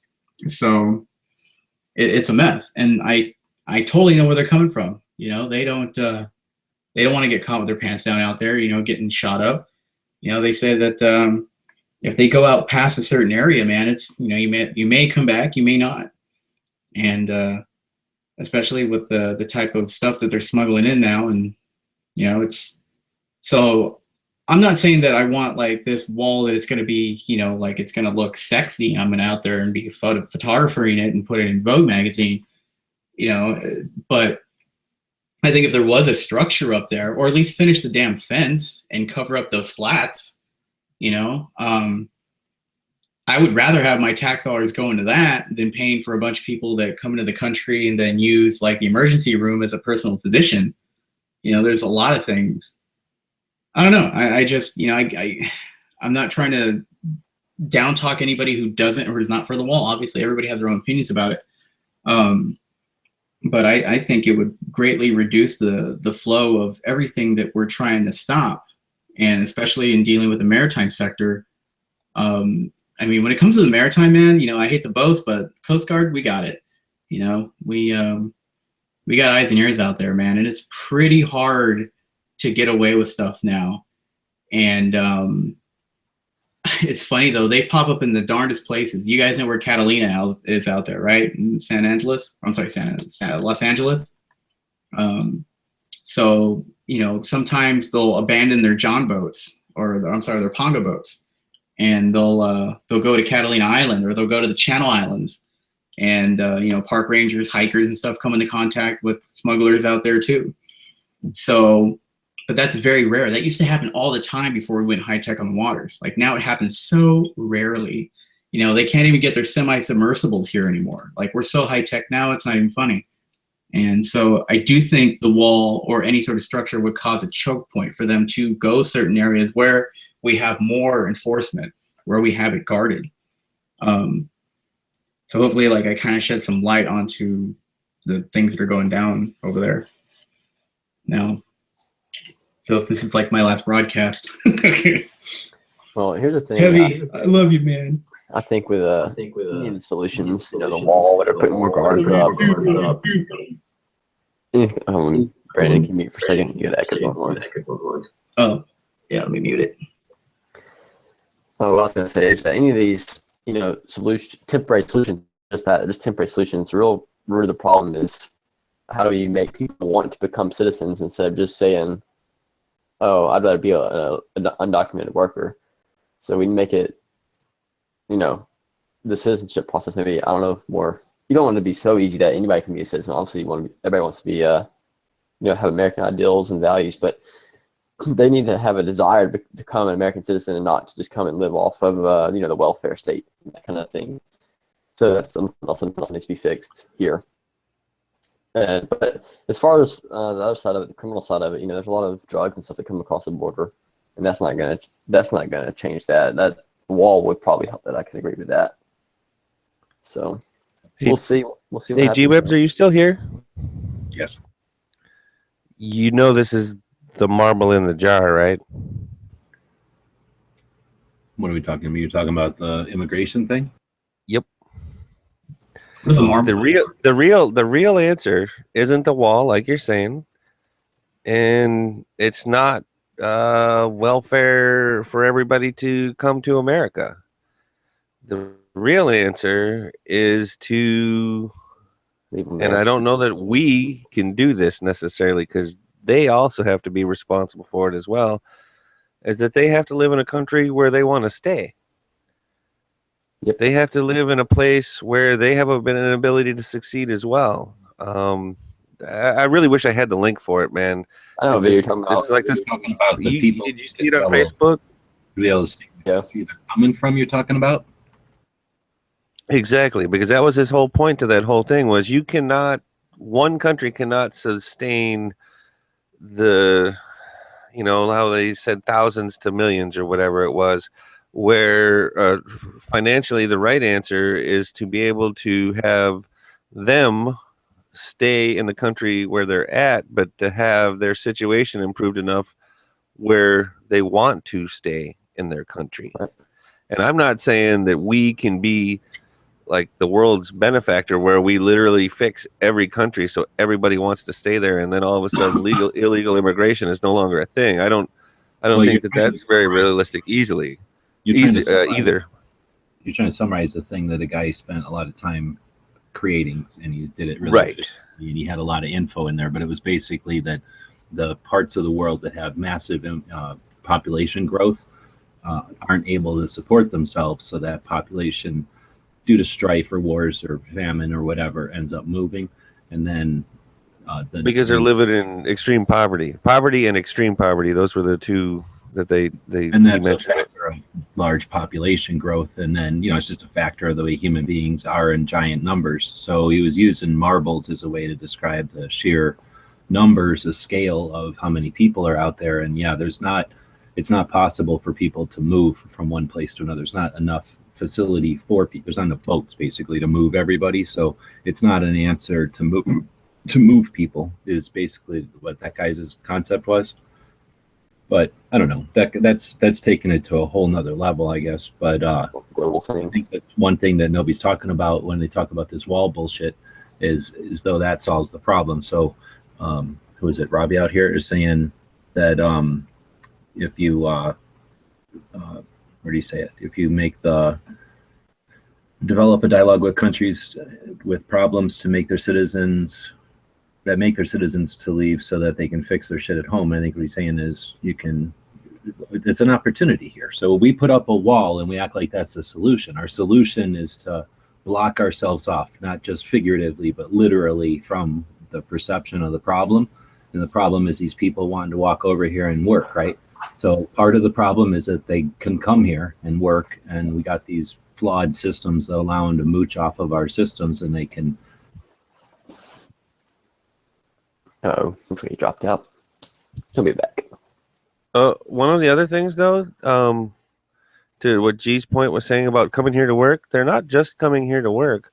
There's a vast majority that are fleeing, not just coming here to work, they are fleeing the areas where they're from. You're talking about refugees, and I don't believe that we have a vast majority of refugees. We have some refugees, sure. I'm not even talking refugees, because the thing that I was watching earlier today, there was actually this lady from Guatemala or whatever. She's not a Guatemalan refugee. She actually came here and did it right and everything like that. But the point that she was trying to make was, don't come to this country and then try and make it like the country where you come from. Realize that it's the American dream, and then you try and act accordingly. So it wasn't that people were. It's hard to speak to. Basically, they weren't coming here just to work, but they were also coming here to flee the corrupt political systems and things like that, where government had the extreme power and not necessarily the people or business. So like she used an example of, if you wanted to open a business, it may take months to years to even get the permits to do so in her home country originally, and let alone the actual corruption where people are being incarcerated, imprisoned, and dying and stuff like that. And that's also part of the reasons that these people are actually fleeing these areas, not just necessarily to come to America for a job. Right. So it's more than just that, is what I'm trying to say. It's more than just that. Right, it's unappealing where these people are, and I guess that's what I was saying. So we have opportunities here to deal with this. The wall isn't our only option; it's just an option. And just because it's not a flawed option, I think it's flawed because I have a real problem with having a scar, a physical thing that goes on one of the largest land borders between two countries. I think that's a pussy thing to do. But aside from that, it's obviously putting a barrier there is going to stop foot traffic. That's not in dispute. But like I say, there's a price that we pay to our future, to our descendants, that we solve a problem by putting up a wall. That's a weak ass way that a fucking frustrated idiot solves a problem. It's not the way somebody who's creative and somebody who has an overall objective to make everyone better off. It's not the way they solve a problem. So it's a way that you solve a problem with something that's unsolvable. It's the way you solve a problem with like nature or with like water or something that's like inevitable. But if it's something like human beings, I think that we have an opportunity here to solve it in a political way and in a commercial way. We have a way to bring capitalism out and entrepreneurialism out, and the amount of money and resources we would waste on putting a fucking bunch of concrete and wood or whatever the hell it would be made out of on this giant international border that doesn't need it. Instead, we could use those, let people keep their fucking money, because we know that's tax money. Let the people keep their fucking money. Who cares if Mexico's paying it back? Let our people keep their fucking money and encourage them through tax breaks or whatever the hell else it can be used as an incentive to go solve problems. And when we're living in a time when fucking things that cook stoves can create USV power. So a cook stove that, from what I understand, makes people who are using dung, animal poop, to light their fires and to sustain their freaking existence. It allows them to cook with the same fuel, but in a way that the fuel or the fumes are exhausted through a mechanism a heat sink that turns it into USB power, so they can start to power devices. But it also directs it out of their home, so it stops them from getting the cancer that they would get from living in these huts with all this poop fucking smoke. So we're living in a time where we have the ability to 3D print shit, to share information at a massive level. People are innovative. They're using like silicone and freaking copper in ways that people would think is magic back in the fucking day. And we're gonna fucking put up a wall as an answer to anything. I think it's a ridiculous waste of an opportunity. I rest my case. So So you think instead of like separating ourselves, we should be working to, instead of like bridge, instead of making a gap, you said that, if I understand it right, you're saying that we should find a way to make a bridge instead of a gap with another culture. Maybe that's like basically, basically invite, you know, these people to come here legally and do it through, like, you know, obviously like a legal process. And you're, from also what I gather is that you think a wall would kind of deter from the values of this country of which we were formed on. If that's what I'm Everyone in the world is already invited here through a legal process. I mean, like, that already exists. I mean, anyone from anywhere in the fucking world can come to America if they do it legally. Pretty much every single one of us got here pretty much that way. Or at least. Well, and here's the thing, though, that can be. Here's one thing that can be fixed. If the illegal entrants are willing to end up going, like, what if instead of deportation there was a chance for them to take the path through legal citizenship? What if there was enough of manpower, so to speak, to process and vet the people that are trying to do it legally already? And some people are waiting years to get clearance to legally naturalized citizen and all that kind of stuff, right? So what if the possibility of not necessarily skimping on it, still do the quality job, but to be able to process more people, and people don't have to wait 2-3 years to being separated from their families and everything like that, and still be able to do it the right way. And therefore, if you do end up coming illegally, what if there is? No, I'm not. Do I say instead of being illegal, then you are mandatorily naturalized? Is that's wrong too? Then yes. Well, I'd be. I mean, technically, right? Bullshit. So I would be for deportation. I'm okay with that. Well, I mean, if you're a criminal or whatever, you're done. I mean, and I don't mean a criminal like you walked across the border illegally criminal. I mean, if you're a motherfucking criminal, if you're a bad person, then yeah, you get to go back to your country of origin. Back to handcuffs, and you maybe go back to their jail if they want. But if you're walked across here illegally, you're fucking going back. I'm not about illegal immigration or nothing. Okay. So then I was misunderstanding, because I was thinking that what if you can? But here's my thing though: if you can take an illegal immigrant and still end up off the fucking hospitals and all that bullshit that they're fucking using as fucking commodity, like whatever the fuck you call it, they're just using it like a fucking paper towel. You turn all that shit off, and then you use consumption tax. Everybody just has a national sales tax. Period. No more income tax. They're hiding, and they're able to do their illegal shit because of the stupid ass way the tax system is. So make it where every time if they become a legal naturalized citizen, they can then also pay taxes and pay for that road. No, they don't pay get for to that gas. become legal because they got here. Fuck that. They don't get to tag here and they're free. I don't like that shit either, because that's a drain on us. But I definitely say make them, every time they buy a freaking anything, is the same to everybody. That's how we should be paying our taxes, if there are any taxes, through consumption. That way you get rid of black markets, and you get rid of all the bullshit. You get rid of all the complicated tax crap that people can hide behind.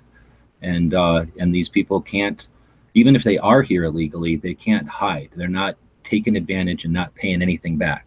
Right now, you could literally just live through the black markets, go into where the fuck they eat at, with cash, and they never contribute at all.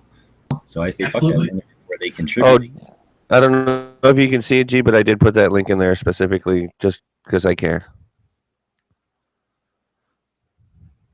Well, one thing I think we should do is actually start punishing illegals who come across the border illegally and then commit a crime here instead of sending them back.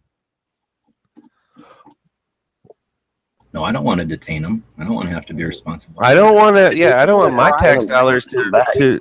I don't think incarcerating them here is the answer. Okay, so someone steals your car, causes $10,000 in damage to it, and then the police tell you, "Oh no, we're just going to send him back. He doesn't have to pay for it." Oh, then you're out $10,000. Wait till that happens to you. Like Wait a it minute. happened to me. How's he going to have $10,000 to pay me if he's an illegal immigrant anyway? No, he's got a valid point there, and that's why I am all about deportation. You don't get to just fucking hang out here unless you're part of the system, and if you're part of the system, it means you're responsible and you're going to jail here. But when you're not part of the system, that is a kind of a loophole. Well, that's what I'm saying, though. Like, do you okay? So he got you for 10 grand, but he's taxing the system for 60 grand a year that he's in jail. Exactly. The illegals down here, you So don't with even. that punk kid that lives down the street, though, I mean, still, I mean, what's the difference in you know? The difference is I can sue him. He's an American citizen. I can take him to court and try and get my money back and put a judgment against him and get money out of his paycheck. What I'm saying is you're not going to get that money out of that kid down the street any more than you're going to get it out of that illegal, whether or not he's incarcerated here. I mean, that's going to be your only thing. You know that dude's in prison rather than they just send him back home.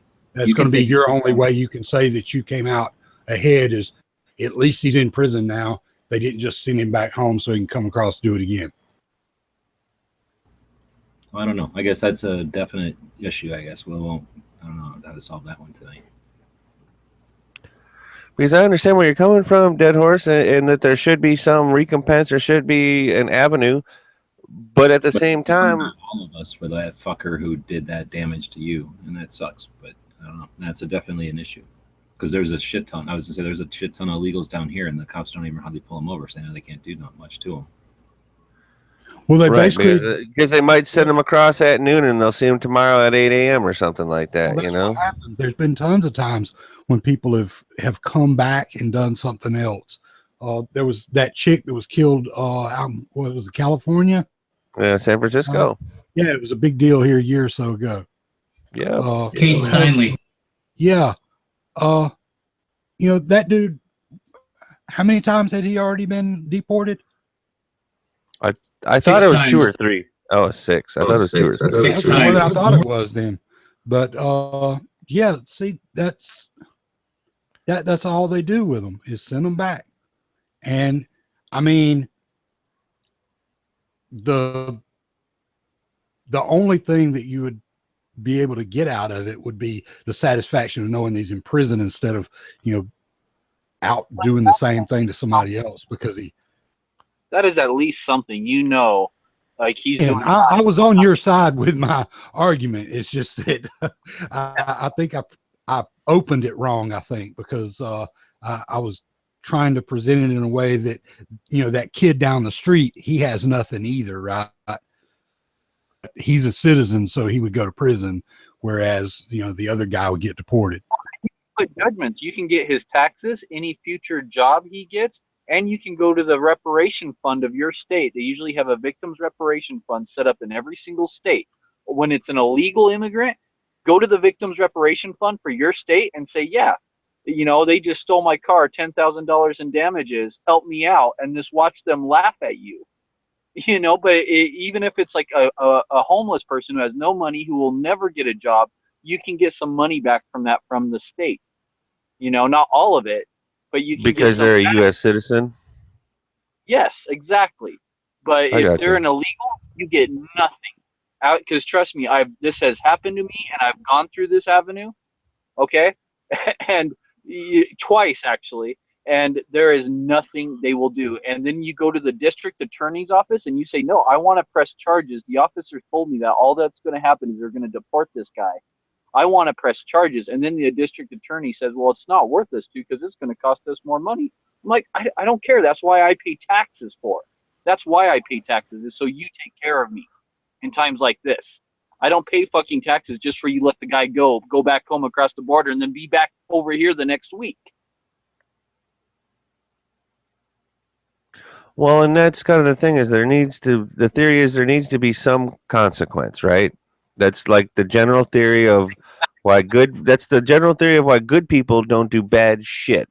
Is usually they don't want to deal with the consequences of being bad or breaking the law, correct? It's like locked doors only keep an honest person honest, correct? Yep. So it's the same thing of if there's no consequence to the action, then it'll be cyclical. And that why would I worry about it? Nothing happens to me. I got to take a little extra time coming back. That's why I was wondering, with that extreme vetting that I was talking about for illegal to legal, technically they enter the system, but is there a thing where you could require them to have a job, as part of the path to legal citizenship, where they are going to be a productive member of society, and that's the reason that they can actually come to this country because they want to help make America great? They can get a job before they come here and then get a work visa. There are avenues to do that already. Yes, exactly. And there are plenty of avenues to come here and to go to school and all sorts of things. There are plenty of avenues to come here legally. And that's why I was kind of getting to earlier, and I don't know if you heard Dead Horse or not, but when I was trying to say that some of the hang-ups for the people that are trying to do it legally, that if there was, and I hate to say that, I'm almost talking about more government, but it's not that I want more government, it's that I want more people doing that job so that the job level still gets done at a high level of accuracy and responsibility, so it still gets done well, but that it can process more people. How many homeless and out of work veterans could we give a job and put them on the border right now? Well, here's the thing: you say homeless and vet and on the border, there is also going to be a somewhat of a number where putting them in that type of position is not going to be a good thing. Where some of them may not be ready to reassimilate, and where some of them are actually fractured. So, and I'm not trying to say all or anything like that. I'm just saying. I give them the option. Say, hey, man, like we're hiring, and vets who have like military training and experience or to the front of the line, So, it's still their choice whether they want to come work at the border or not. But give say, hey, guess what? We're gonna hire like 500,000 people, and give you jobs. Vets are to the front of the line. That training and experience. So, I'm not saying that's a good thing or that it would even work, but something to think about. Fuck. I know a lot of vets that'd be like, oh, fuck, man, like how much money I'm making right now? Like, oh, yeah, I would totally be like, okay, guess what, honey? We're moving to El Paso. I'd be inclined to not have any kind of a problem with that. And not all vets are, war vets, and not all vets are shell shocked or have PTSD. No, that's 100% true. So there's a lot of vets who don't have those issues that still have come back home, and because of long deployments and all that, are working shitty jobs for very little money. Because trust me, when you tend to get like 2-year deployments and shit like that out of your life, out of your regular job, right? You tend not to get promoted and get to, you tend not to move up in the company and stuff like that you're necessarily working at as much as others do. When you're missing that much time off work and stuff. And granted, they can't fire you for it, but that doesn't mean they have to promote you for it either.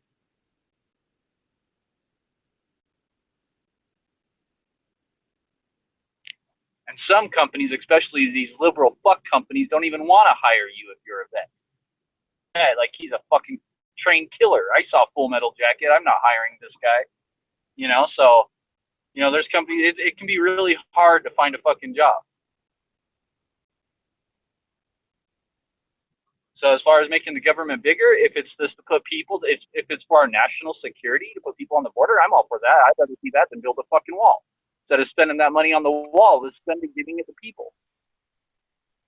Let's spend it giving it to American citizens and families. Well, that was what I was saying earlier about maybe instead of a wall, that it, like I said, it's a liquid wall, so to speak, and that it's manpower and the resources that they need to do the job, so to speak. Technology.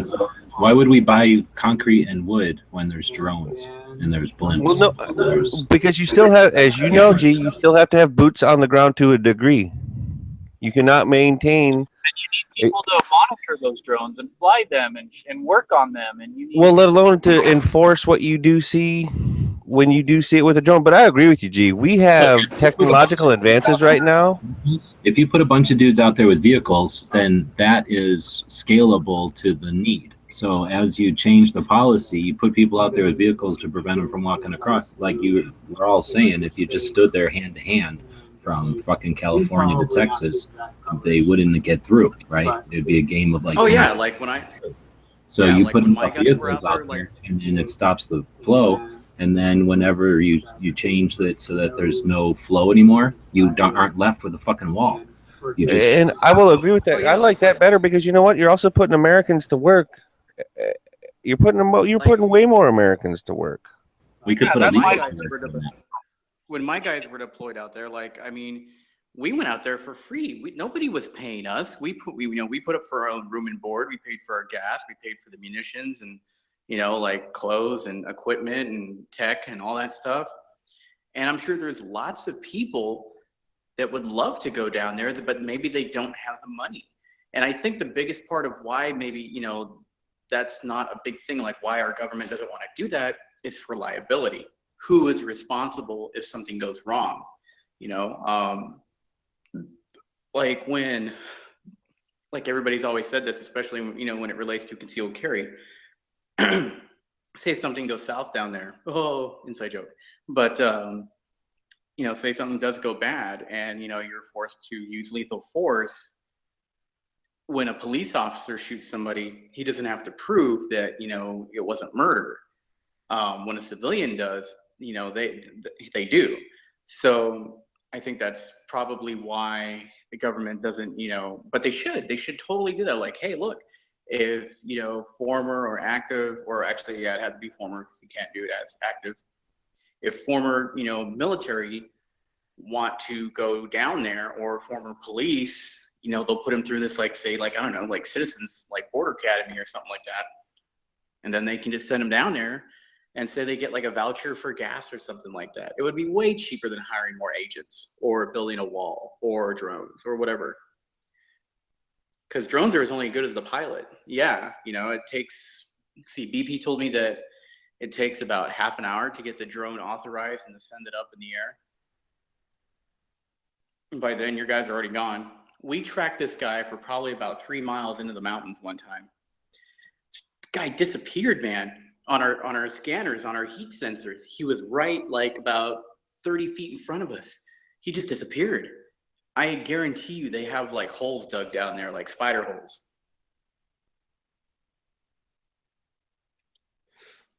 Now you were chasing El Chupacabra, bro. But yeah, like, and then, the hard thing is to find like reliable people that want to go down there and, that just don't want to get into a firefight.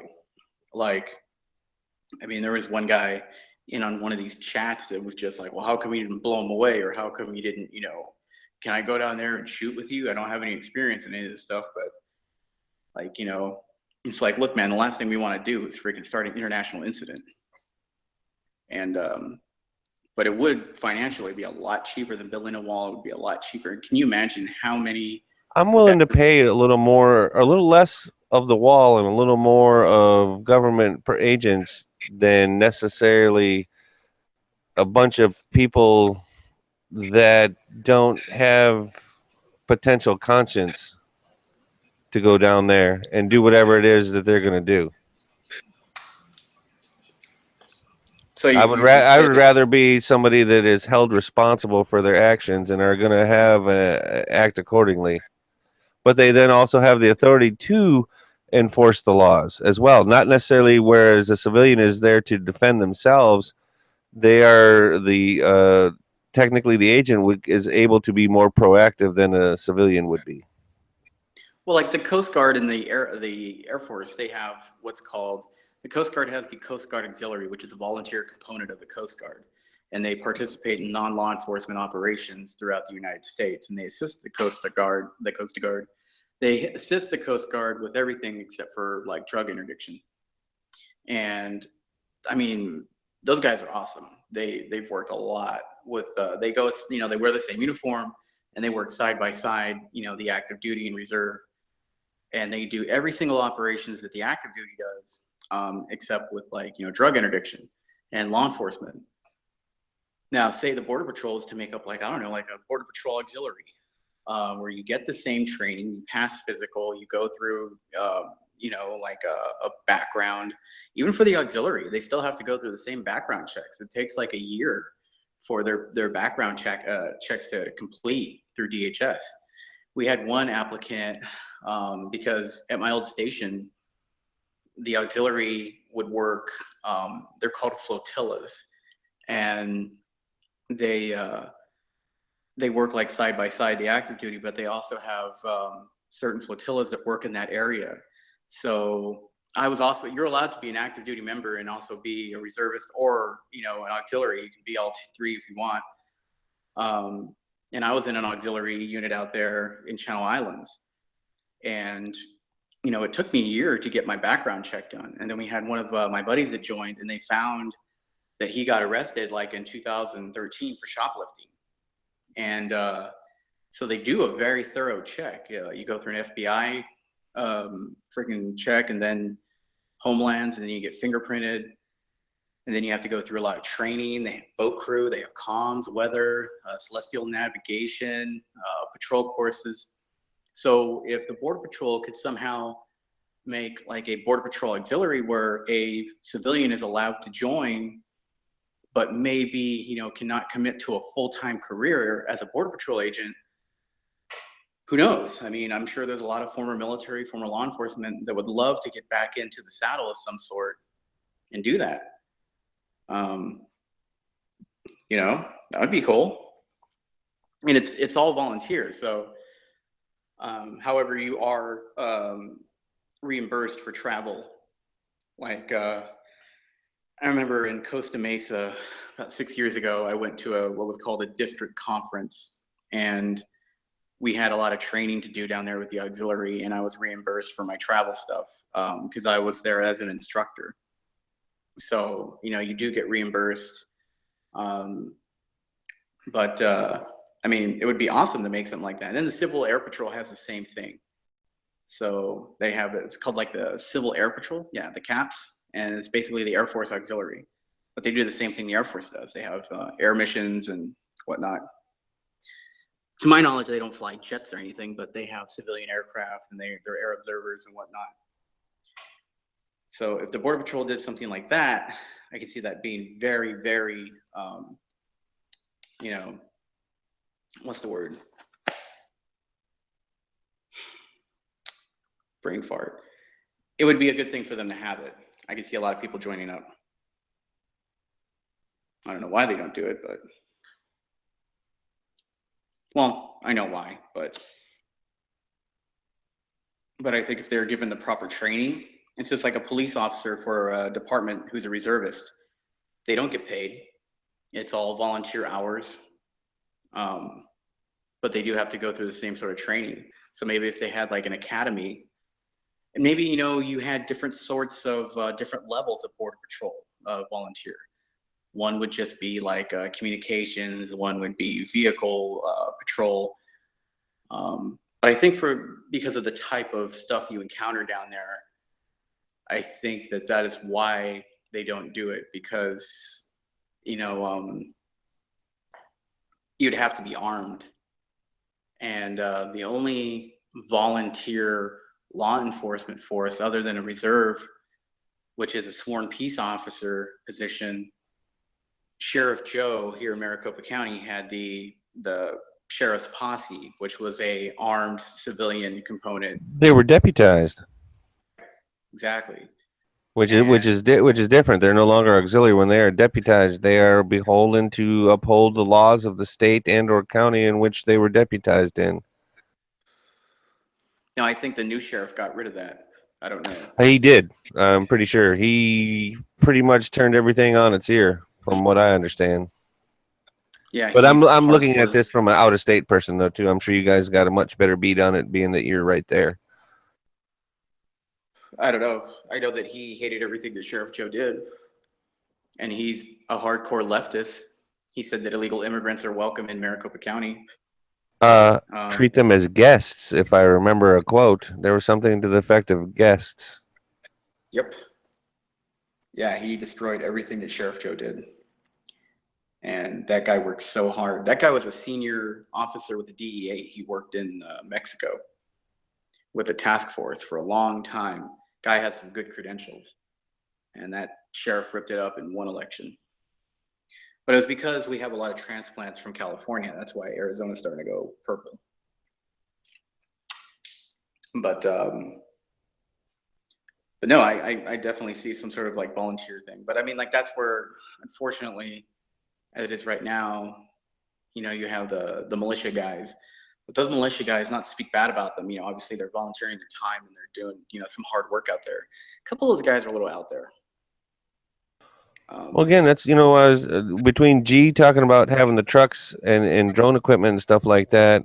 That's what I was trying to say, that, you know, instead of just, I mean, you can still work with the volunteers, you can still work with the militia, but there needs to be more enforcement agents on the ground. That's what needs to happen. You know what I mean? Because well, and it not, even if it's not a deterrent, it's just a, look, man, I got to turn you around, you know, kind of a thing. And yet there would still be the level of security of not, you know, you don't have the cost of the wall like they're talking. Yes, it's going to be an increased cost because you're talking about adding manpower, I mean, and material. So it is going to be an added cost, but one, you're providing jobs, which then also provides tax dollars for the rest of the infrastructure, whether we're talking roads, bridges, you know, what have you. And I think that it would be good and allow people that feel lost to be able to have purpose as well. I mean, so I don't know. I definitely think that the human wall. It does it on subcontract all that. I would just like to point one fact out, is that it is very easy for the next administration to just say, we're putting too much resources there, pull all those people back, and just start reducing that force. It's not so easy for them to just go and remove a wall. That's true. Because that would take more money to tear it down. Yeah, that's why I think it's a selling point to not do the wall. Even like if the next administration came in, how would they validate, you know, if say the wall was successful and it did stop a lot of inflow of, you know, whether it's human trafficking, drugs, weapons, whatnot, terrorist ties, how would the next administration, you know, come along and say like, well, okay, well, we built this thing to protect everyone and now we're going to tear it down. There's no way they could do that. No, all they would have to do is let it fall into disrepair. They don't really have to tear it down. They just have to let it fall apart. Yeah, the same thing with, you know, putting more people out there. It's just easy enough to just take those people and reallocate them, or just do force reduction, which they tend to do. And, you know, it does the same thing. You know, it'll just take a little bit longer for a wall to fall into disrepair. You know, there's you know, ups and downs to any way you go about it. So let's look at it from another way, because unless you're going to suggest that there's no way for us to ever have a change in the political environment or the socio whatever environment so that we don't have this in the future, because this is not a phenomenon that's existed ever since there's been people on this continent. It's a fairly recent, and it's a blip on the radar as far as United States history. So if we can acknowledge that this isn't going to be something that happens forever, then how do you justify putting up a wall when there's no longer a need for the physical wall anymore? Because now there is the expense of removing it or leaving it there as a horrible, shameful, example, monument to our inability to fix things without that kind of result. All I'm saying, the point that I was trying to get at is if we're going to do something, It needs to be something that will be endurable through multiple administrations. Because why does it have to be a permanent fix to what is, again, unless you're going to suggest that this is a permanent situation, that there's always going to be people from South America and Central America walking up the wall. Well, we have enforced our border since the inception of our country, though. Well, actually we've expanded our border since the inception of our country. Are we saying we're never going to take Mexico? I mean, I'm just saying, why do we have a permanent? I see G's thing now. He doesn't want to have to tear that wall down after we take Mexico. Because here's the thing, dude. Any wall we put up ain't going to slow us down from rolling over. So, I mean, that to me is a moot point on that. This goes into G's whole plan to make Mexico part of Arizona. He wants to make Mexico great again. You've ever seen the movie Rojo Dawn? Like, it's all about, Mexico defending against the United States takeover. So all I'm saying is, if you guys want to have a actual conversation sometime about the benefits of taking over this hemisphere, basically, I'd be down. There was a documentary called The Confederate States of America where they did just that in the documentary. That's the documentary if the Confederacy would have won the Civil War. Mexico in a fair way, not conquest, but that's one of those what if them as however many states that comes out to, let's say, I don't know, 16 more states or something, and then continue on going south and just let people join the United States of America. This is the hemisphere of America. Then just let them keep joining. Why do we have to? Why would we say that it ends at 50? So we could take the 7 Canadian ones and let them join. We can take the 14 or whatever Mexican ones, let them join. Go on down. Most of those little countries in Central America are state size, so we could just incorporate them. And how come we haven't made Puerto Rico a state yet? Like, it's basically, what do they call it? It's like part of the United States, but we don't call it a state. It's a territory. Didn't they vote it down the last time that they did? Yep. They tried to do that. Yeah, I mean, that's the thing, is they keep voting on it every so often, and it's been shot down. So it's, some of the Puerto Ricans want it, some of them don't. So they like having that, like they're basically the United States, but they don't have to be the United States, so they dig that. Well, they don't have this. They don't also have the same requirements, let alone some of the same benefits, but they also don't have some of the same requirements of their country. Nobody's ever going to kick Puerto Rico's ass. They ain't got to worry about nothing. Word. Yeah. Word. Like but also, let's be honest, Puerto Rico is still, I mean, as beautiful it is and stuff like that, there's still, it's pretty shady on many different levels of personal danger to you in many parts of Puerto Rico. Absolutely. And also, Puerto Rico, it's not that it is a territory, yes, but it's basically, it's its own country almost, kind of, you know what I mean? Like, because that's the way a lot of those are. We're talking Bahamas, we're talking Jamaica, we're talking Tortuga, we're talking all of those, all of those ones that were colonies from back in the day, that after they stopped being colonies, they basically became their own countries. So it's just like one of those things. It's like, when do you go from territory to a state when really you're almost your own country, sort of like Hawaii was. I'm just saying.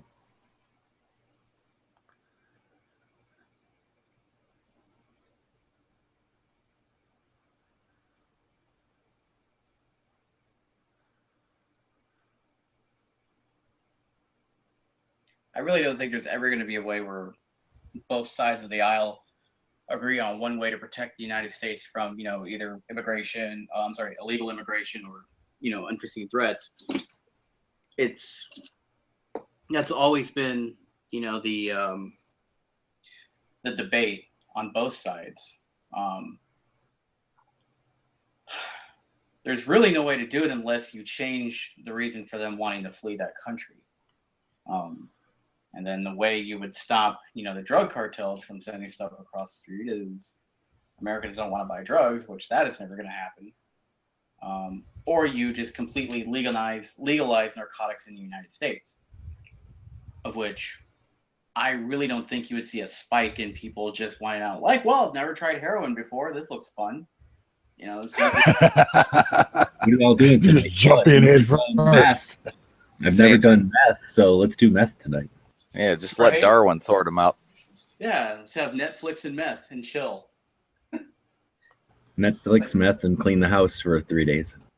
Just buy an 8-ball. It'll last Yeah, all you guys night. have clearly not had to deal with enough meth heads to think that that's even entertaining. Dude, I live in Covington County, Alabama. It's like the meth capital of this part of the country.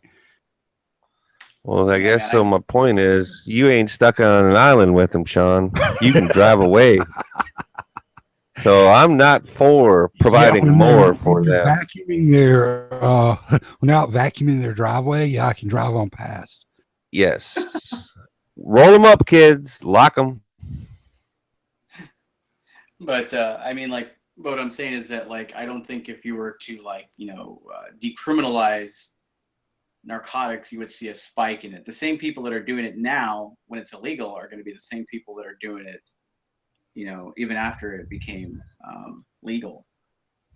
I don't think people are just going to one day decide they want to destroy their lives to get a fix. You know, the people that have already made that choice are going to make that choice. Oh, shit, man. It's just Wednesday. Don't sell yourself short, bro.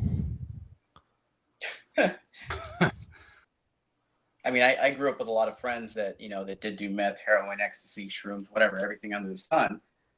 But it wasn't like they were, you know, straight A scholar students and then one day decided to just throw everything away. It's usually, you know, it starts from one thing or the other. But like Mr. Knight is clearly a pothead. So Nah, man, I'm good. dude talks about chocolate and food all the time. It's because he's stoned. I say the only thing he's addicted to is probably looking at that meme of his is probably like pizza pies or, you know, something to that effect. Chocolate. He's addicted. Yeah, there you go. But I mean, as a libertarian view, isn't that what they believe? Like they believe in legalizing. That's my problem with liberty. Well, no, it's not that they believe in legalizing. They believe in decriminalizing it all. My problem with libertarianism is the fact that nobody can agree across the board on what libertarianism actually is, because you talk to 5 libertarians and you get 5 completely different views on every political topic. You got one that's a conservative, and then one that's an anarchist, and then out of the 4th guy, he's the actual libertarian. Well, you get like one guy is like a conservative, but he believes in a few liberal things, and then you get another guy that's the exact opposite of that, and then you get another guy that's like, well, he's just a pothead, and then you know another guy is just anti-government altogether. So. Well, you're going to get Republicans that'll be like, I'm all blah, blah, blah, but not the Yeah, but for the religion, or I'm most blah, blah, part, blah, they all toe a party line. It's like everybody I know that's a conservative, they shit on me every time that I try to make sense out of something. It's like, no, quit sucking Trump's junk and just listen for a minute.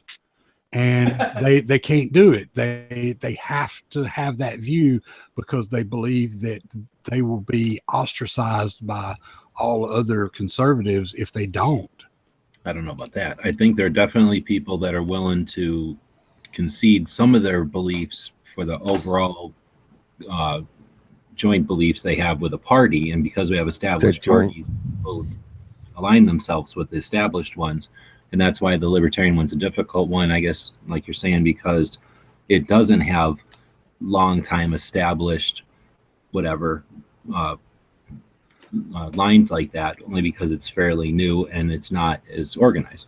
But that's I don't think that it's fair to say, because I know there's crazy lefts that are going to be crazy lefts, and then there's going to be some lefts who are like, well, I'm barely left. Like look at Yankee or something, he's barely left or whatever, but because he has a couple of core things, he has to consider himself left. Just left enough to be wrong. And then yeah, exactly. And then there's some right people that are definitely right, and then there's people that are like, well, I care enough about the important stuff that I align myself with right, and because there's only 2 ways to go, I go with right.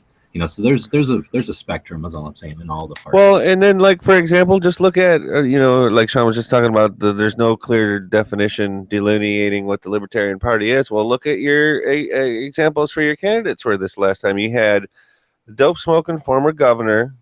Everything's cool, right? And then you had the fucking meth head, coked out former CEO of the internet company guy who fled Belize due to murder charges. And talking about Clinton. I'm talking about McAfee. At least Bill, Bill just said he didn't inhale. Oh, McAfee inhaled. He may not have stopped. Well, no, okay, so that's what I was getting at, Sean, was like basically, for libertarian choices this last time, how you were just saying that there was no clear line defining them. Yeah, because look at it. You had Gary Johnson, who, for all intents and purposes, was probably a real human being and not a fucking alien pod person for the most part. Whereas when you go to McAfee, who was clearly an uber intelligent individual at some point in his life, or had a hell of a lucky streak going until he fucking got squirrely and lost his fucking toehold on fucking reality. Well, I think he's trying to. I mean, so much so that he thought, as a multimillionaire or whatever, that he could run for fucking president of the United States and nobody would notice that he was out of his fucking gourd. No, I think he was trying to prove something, right? Like he was trying to make a point and doing like as Steve Jobs would have done or something, except maybe in a different way. But you know what I'm saying? I think he was just trying to make like some. I think he was trying to get blowjobs in the Oval Office, is what McAfee was trying to do. I don't particularly care for that dude's line of observance or whatever you want to call it. But I don't know what happened this time around. Like, it's the first time that they got thrust to the level they did, but that was because. Oh, absolutely. But it was because of Hillary and Trump. It's not because they were so good. It's just because they were a fucking option to fucking Hillary and Trump. So all of a sudden they became something that people looked at, and the Green was insanely crazy, and they just are insanely crazy. So they weren't they were the only other contender, right? If there would have been a Perot, for example, whatever the fuck party he was, like that would have gotten all the attention. It's just that they happened to be the ones standing there when everybody looked around and said, "This can't be all there is." Right? Is this it? Because those two fuckers are crazy. If Rand Paul had come in as a libertarian instead of Republican, that possibly could have been a Ross Perot type situation, because he definitely would have soaked up probably most of the Bernie supporters. Hell, even Bernie probably could have. Did you just say Colin Powell? That's who you said? No, I said Rand Paul. Oh, Rand Paul. I thought you said Colin Powell. I'm like, that'd be tough. No, I mean, even Bernie probably could have done that if he had run as something other than Democrat. If he had run as oh, an independent, like he'd been talking about, socialist or something. I don't know. Well, no, like an independent, like he was claiming to be forever. He probably would have created that Ross Perot situation if he had not done the way he did. If he had gone independent or something. I don't think Bernie would have. I mean, dude, Bernie was pretty far left. There was a lot of disenfranchised people that were looking at Bernie and thinking, he's a little out there, but if he reeled back just a little bit, it makes a lot of sense. And there was a lot of people that were like that were on the fence or that just hated. I think I know people that reluctantly voted for Hillary because they couldn't have Bernie. Like they were so disgusted that they couldn't have Bernie that, well, fuck, I can't vote for that other crazy cuckoo, so I got to vote for her. Like I have, like bound to their conscience or something like that. Like, oh, I got to vote for this crazy lady. I think the people that were all for Bernie were because, again, their option was fucking Hillary, and they all know, especially people on the left, that she's a corporate sellout, warmonger bitch, right? So the option was like somebody else or else her, and then when it got down to just that guy or her, they were like, all right, you know, it's better than her, and we ain't voting for whatever the hell the Republicans are doing. So, you know what I mean? I don't think he was so much. I don't think it was like people were thirsty for a socialist. I think that Clinton was just fucking so horrible that she created Trump and Bernie. Oh yeah, that definitely a major factor there. Well, let's be real. Trump really didn't win as much as Hillary lost. Yeah, you know, the fact that they that tried doesn't to sound lie. right, but that's what happened. If they would have let her like float away and just be completely ignored, like would naturally have happened, it probably wouldn't turned out like this, right? You mean along with the balloons at the? She was watching. Yeah. We don't use that meme enough of her looking up. I'm sorry. That should still be used.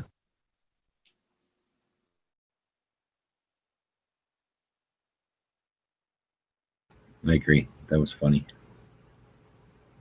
You know how much of a bullet we dodged? If I'm allowed to use a gun-related, like an or whatever. Only if you tell me to what extent you're referring to. Fucking having Hillary. Holy crap. Can you imagine what it would be like today right now if fucking Hillary would have fucking won that shit? You know, you mentioning that right now, if she would have, I probably might have shat myself. And I said shat, not shot. Shat.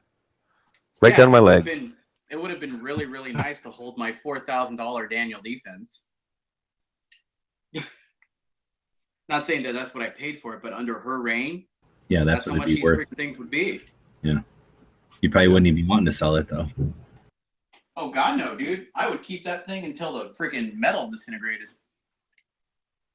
You know that, like exactly, man. I mean, like we dodged a huge bullet when when she lost. I mean, I agree with that, but I also I know that G and sometimes Matt mention it, and that we dodged a bullet, yes, but we didn't fucking win the grand prize either yet, folks. You know, we just made it. We just made it to the next level. We didn't fucking win the grand prize. We ain't on easy street. I'm not gonna.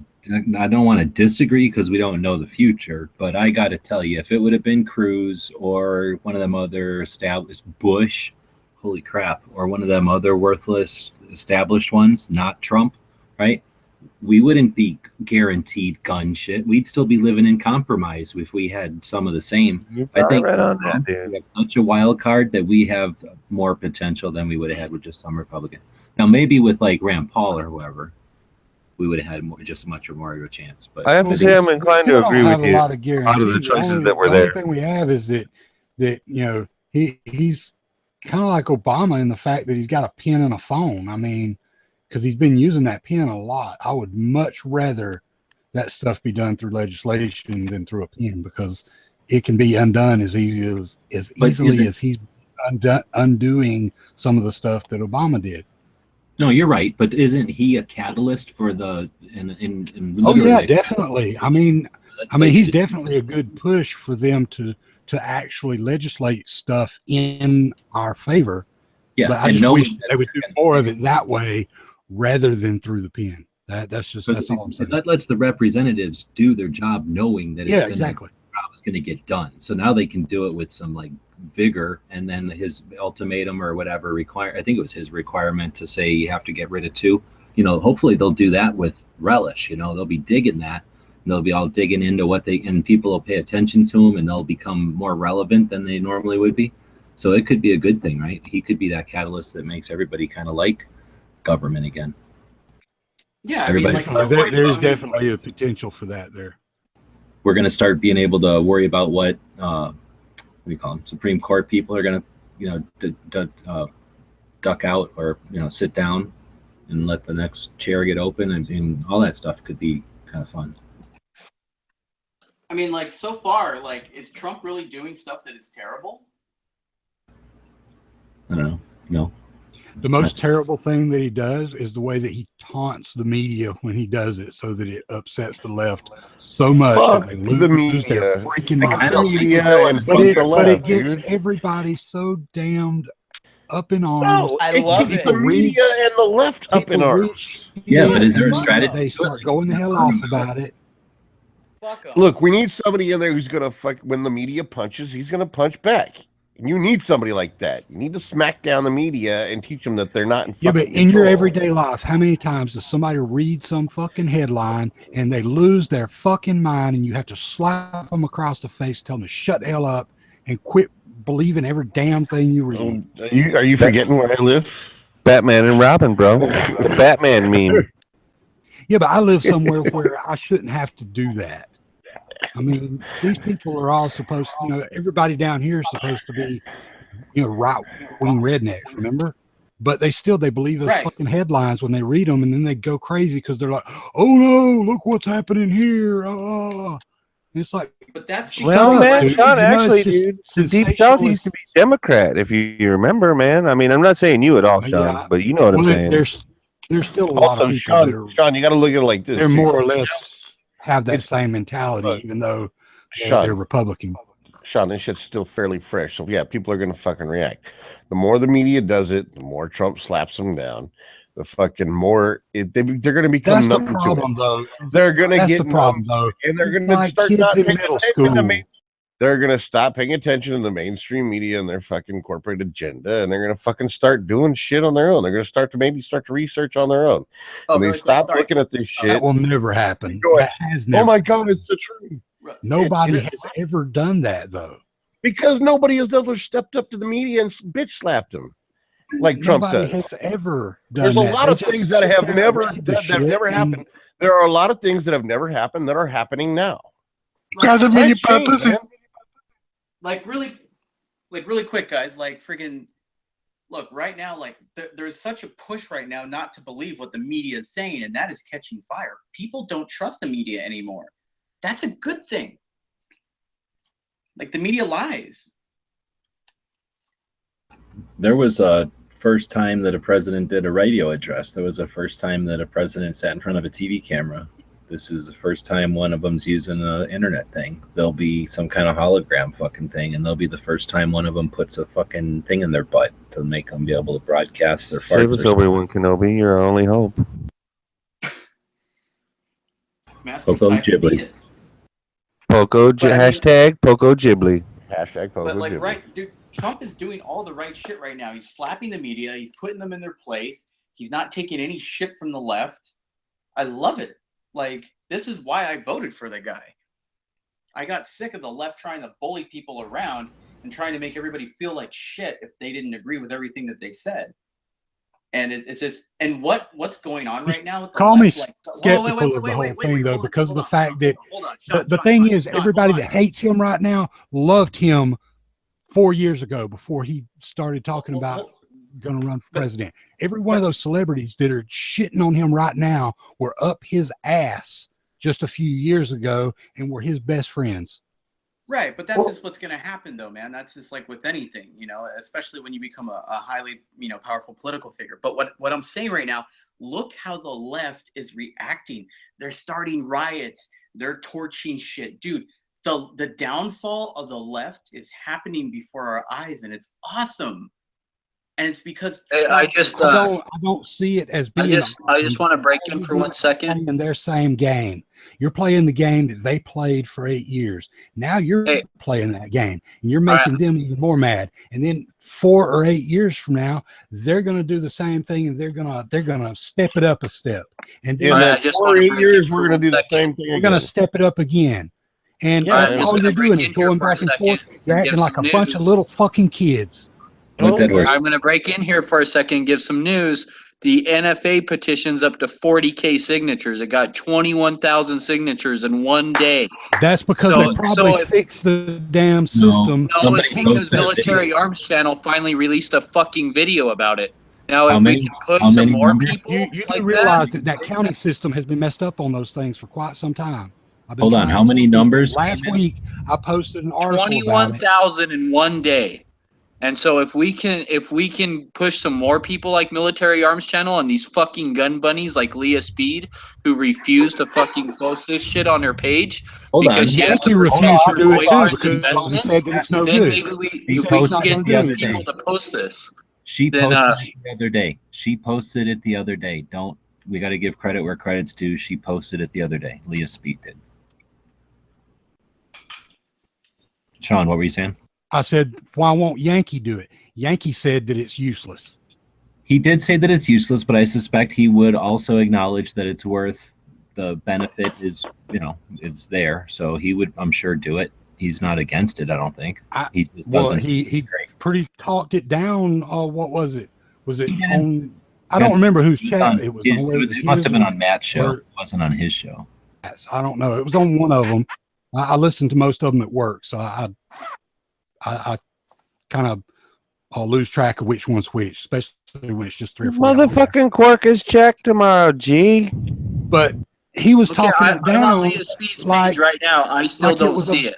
Bad thing or something. I mean, why couldn't he just say, well, it is what it is.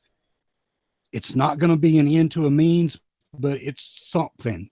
Do something else in addition to this, because he kept saying do something else. He started with that, with not some opinion, but that's what he ended with. He ended with that. It's not against it. How many viewers or how many subscribers does he have? Like 150K or something? Oh, he's at 2 something now. Yeah, he's over 200,000. At least half of his subscribers would probably sign it if he made a video about it. I don't disagree, but again, it's not about necessarily shaming people. Encourage. No, nothing about shaming. I'm just saying that if we can push them to sign it and remind them, hey, make a fucking video. You're a celebrity out here, or you have lots of followers or whatever.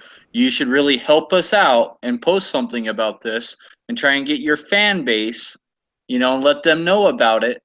Like we should be pushing them to do that.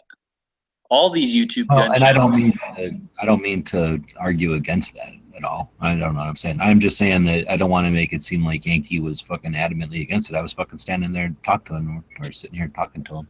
But also there were some articles last week talking about, now not about these petitions. This was about some leftist petitions that people were bitching about, that the software that tracks the stuff, that something was wrong with it and it wasn't counting correctly.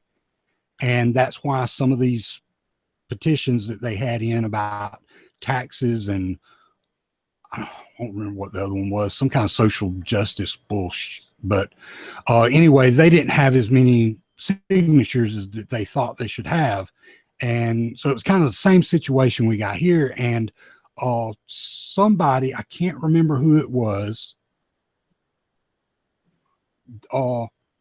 did a article on it that was linked through several places, that something was wrong with the software system when they changed it from whatever system they were used, that Obama, that the Obama White House was using.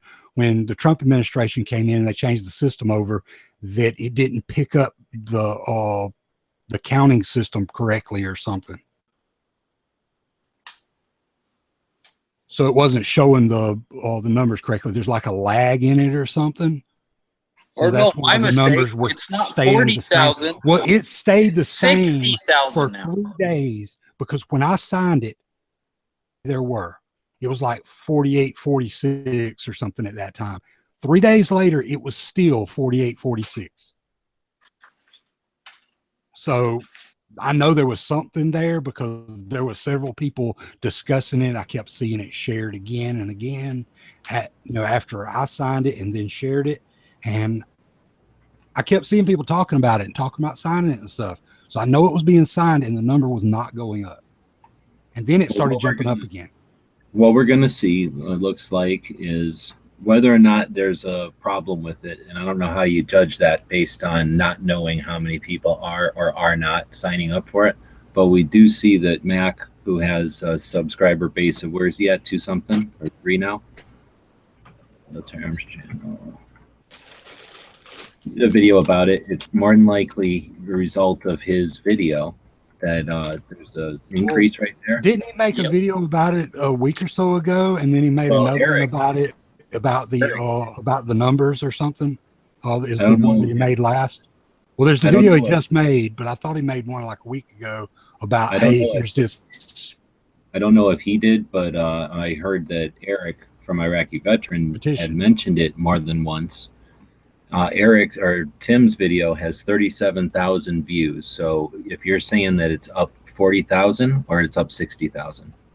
It's at a total of 60,000, so it's up approximately. Yeah, it's at a total of 60,000, so it's up 40,000, but it went up 21,000 the right after that same day that Military Arms Channel did his video. It jumped 21,000 that same day. Okay, you got to figure there's a certain amount of people that are going to look over someone's shoulder as the video's playing. So this 37,000 views might potentially be more human beings that saw it than this. And he plays it on full 30, and it goes out to like Facebook and shit like that. So it could be distributed. The message could get distributed more than just the YouTube views, and the YouTube views might be skewed because who knows what kind of lag they have these days, especially it's less than 24 hours old. But what I think we have the potential here for is that one person, an influential YouTuber, can make up an appeal, a call to action. It can be a call to action in a public place like this, a place that ideally is a third party that's not manipulated, and it's simply there to be an indicator, and he can have enough influence to change something that they decided that 100,000 was a reasonable, and this isn't just for gun stuff, this is for like every thing that could happen in this country. They decided 100,000 people is an influential number. That's a number of significance that means some fucking thing, that like that's enough people to make it a thing that's worthy of attention, right? So Max thing just did a fifth of that in one fucking effort, one video, one effort, one call to action. Well, he doubled it, G-Webs. It went, he more than doubled it. It went from 19,000 to 40,000 right after he did that video.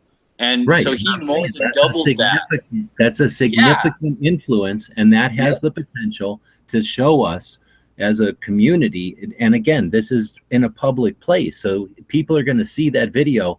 People like ourselves are going to be aware of that and acknowledge that that phenomenon happened, and that's going to empower us, is what I'm trying to get at, as a community, to see something like this happen. It's stagnant, and a lot of us were frustrated for a month now, and it changed literally in a flash with the influence of one individual like this. That's going to empower those other individuals to want to get on at least that bandwagon, even if they're only out there for their own self-interest, which I don't believe.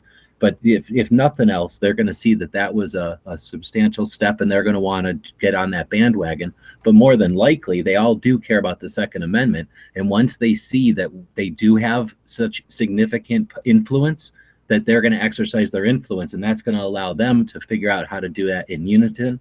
And then potentially we're going to fucking change this world. That's what the new media is all about. All I was trying to say was that with that issue that there was with the numbers going up, for people not to get frustrated if those numbers are not changing instantly for them, because, you know, for those 3 days that I was watching it, it didn't change. There could be a lag. That kind of gave me frustration, right? But then I saw that article and I was like, okay, well, there's some lag on this.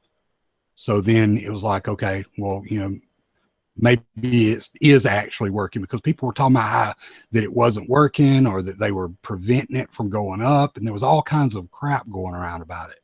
And apparently it was a glitch in the system or something. Maybe they've gotten it fixed now. I don't know. But because I've signed all these already, so I can't tell if the number goes up, you know, when I do anything. So, because it won't let me. Sean, to go back really quick to what you were saying about, like, you know, like the left or right acting like a bunch of kids. There was this thing that I was trying to point out the other day to my friend, and I said, like, dude, like, you know, like, I understand you want to protest, you want to get your voice heard and stuff like that, but if you look at the other side, do you remember when Romney lost in 2012 and all the conservatives went down there and we burned up our freaking Starbucks, and, you know, we burned up Cabela's and Bass pro shops and threw bricks through our gun stores? Yeah, neither do I. That never happened, because the right doesn't do that. You know, I'm not going to say there's not some people that do it, but for the majority, that's on the left. And so by them doing this stuff, it just makes conservatives look better. And, you know, they keep doing it. They don't stop. They don't stop for a second and say, like, hey, wait, maybe this is making us look bad and the rest of the world is watching. The United States is watching. Those moderate people on the fence, they're watching. And my dad is a staunch Democrat. And even after all this stuff, he's like, I'm really ashamed of my party. And little by little, he's becoming more and more of a conservative. And that's hard to do because my dad is somebody who sticks to his political roots. But through all this stuff happening, he's like, I don't want to be aligned with a party that does this. Every time they don't get their way, they either want to cause a tantrum in Congress, like bringing a sleepover and sleeping bags and having that idiot John Lewis sit there and cry all day. Or they want to blow up a shopping center, or they want to freaking, disrupt a historical inauguration, whatever. Every time they don't get their way, they're a bunch of babies. The right doesn't do this. They never have. Maybe a few of them, they write stuff on the internet or they make a video or whatever, but for the most part, they don't. So just every time they do this, and every time Trump says, hey, screw you media, and the left loses their minds and they decide to torch another Starbucks or whatever, then it does help our cause indirectly. And so that's all I'm saying, man, is that every time Trump does, freaking put the media and give them a smackdown, it does make the other side look terrible. So that's not exactly a bad thing. It sucks that it has to happen like that.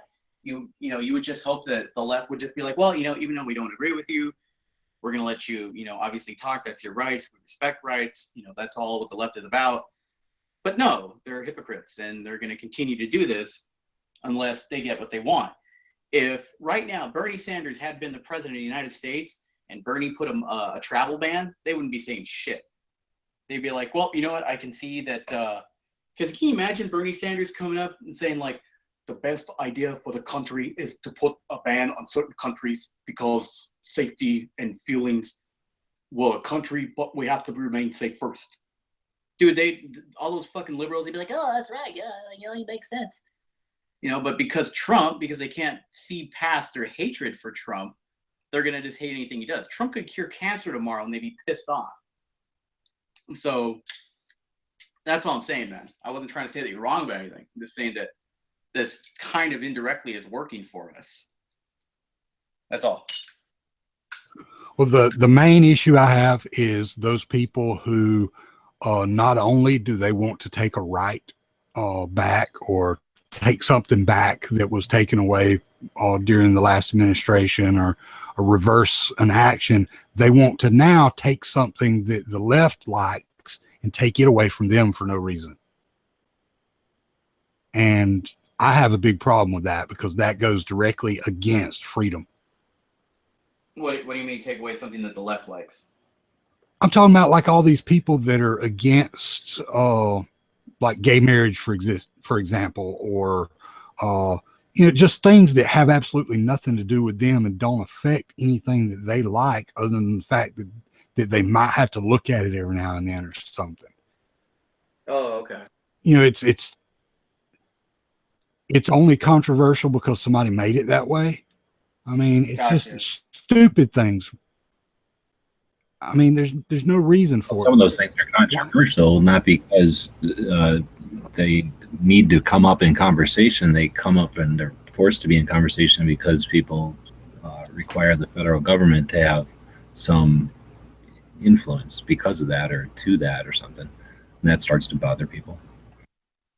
So you're saying that, but if I understand you, Sean, what you're saying is that the right would take away gay marriage just to spite the left, just to get a rise out of them. Pretty much. It's like, okay, well, we've gotten this back, we've gotten, I don't know, whatever, anything that we gain back. Right. And then, so they're like, well, now we need to reverse the what did they call it? The marriage thing. They didn't call it gay marriage thing. They called it something else about equality. Yeah. Okay. So now they got to reverse that. It's like, why? Why do you even care? I mean, it's not the way. Yeah, no, I'm there with you, man. Yeah, I freaking, it's I'm totally for however you want to marry, that's up to you, man. I care less, and I don't think that anybody in Washington, D.C. has the right to tell people what they can do. They always talk about compromising. The left always wants to say that the right never compromises. Well, the right never does it either. you know, but when it comes to gun ownership, I'd say along, and I think G-Woods, he said something, you know, like this a while back, we've been compromising. And so when it comes to guns, there's going to be no compromise as far as I'm There's concerned. been nothing but compromise. I mean, just about everything that we didn't lose was because we compromised with them on something so that we didn't get, you know, so we didn't get rid of it, so that we were able to keep that because we let them have some item somewhere. So they were like, okay, well, you know, lay off this. And there's no telling how much compromise has been done in back rooms and crap.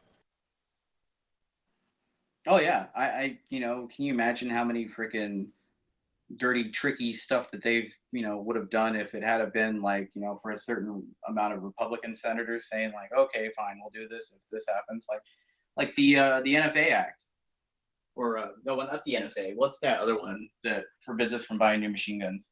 Hughes. NFA. Yeah, the Hughes Amendment. I mean, I'm sure that was some sort of compromising up in there. I've heard that it was. I've heard a lot of different stuff, which, you know, makes it less valid. But yeah, I've heard that all kinds of things about bills that were passed that that everybody was against at the time. That was bills so that that the Hughes Amendment would go through. And it's funny they call it the Gun Owners Protection Act. I don't know what's protecting about restricting, but maybe I don't know the full thing.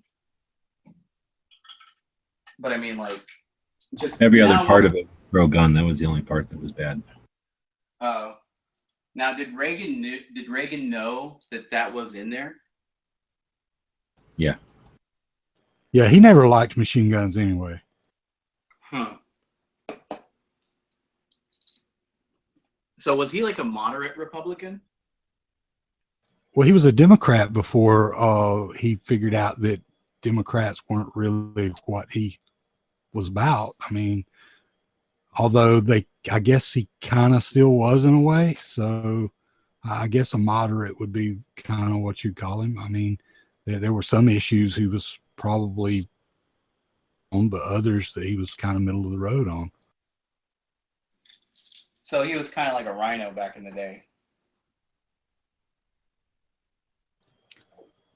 I don't know if I'd go that far, but I mean, the funny thing is people call they call these Republicans rhinos that aren't hard right, but there's really never been Republicans that are that hard right or that middle of the road. I mean, they've kind of been somewhere in between. I mean, that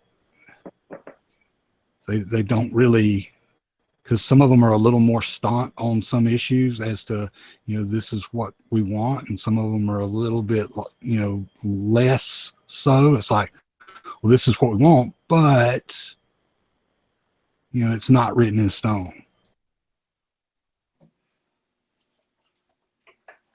I think this is the best chance we've got, though, in a long time to actually, you know, I'm not going to say get more rights. I'm going to say get them back. And, you know, we're hard pressed for time, and I'm glad that the momentum hasn't stopped. I haven't seen a stop in any of the momentum. What about you guys?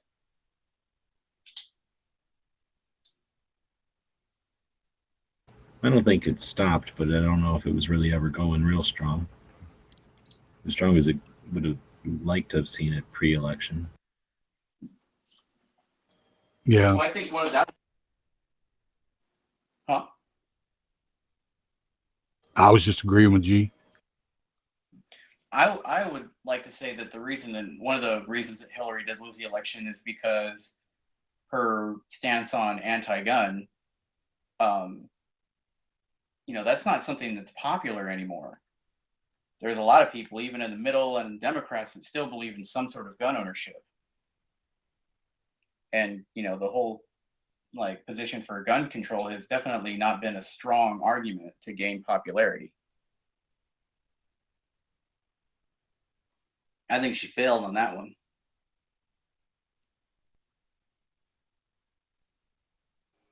Can you adjust bandwidth if you have a tablet? I think so. If there is, I haven't been able to figure it out yet. I can only do it on my laptop, but on my phone or tablets, I haven't been able to do it. Okay, I have not either. Thank you. Now, if you actually, instead of using like the mobile version, if you actually used like, let's say like Mini Opera or something, then it would be the exact same as a tablet. Then you could probably do it. That you'd have to use like Mini Opera or something, I believe, or another like PC emulator type, program. I gotcha.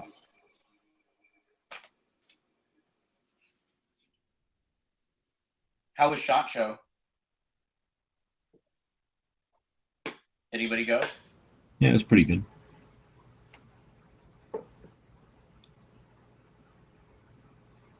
I'm probably gonna go next year. Who's all going to NRA show?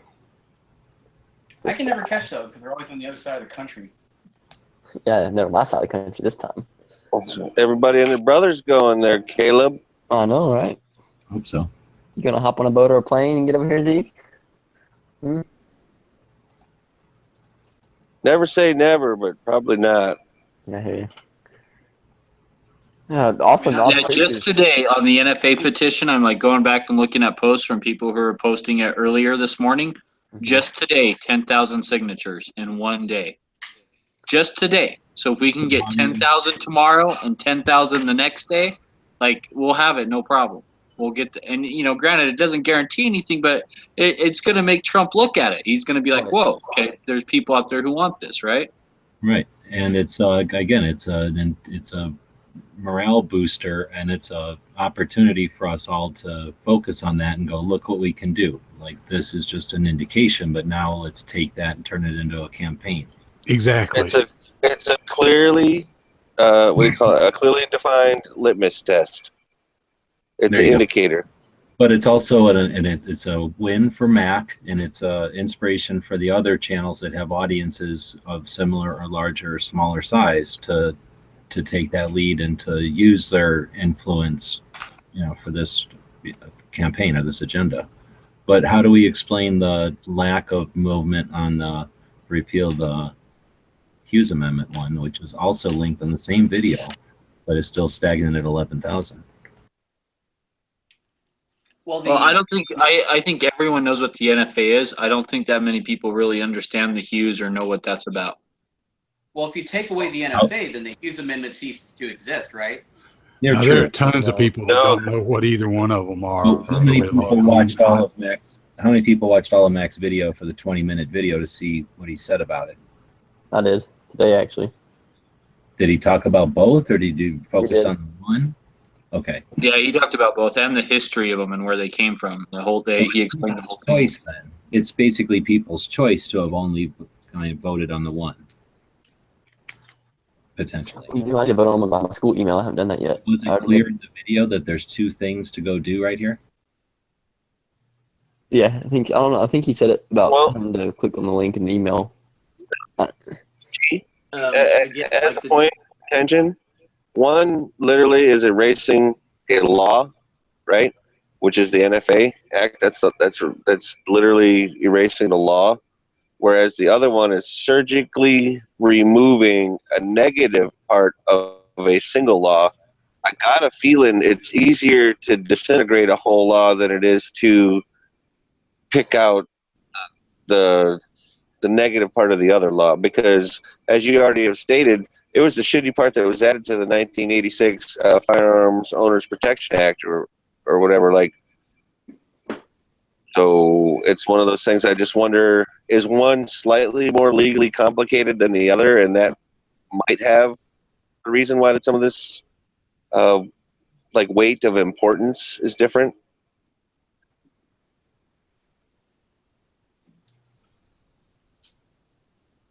I don't know, man. I wish I knew more about it.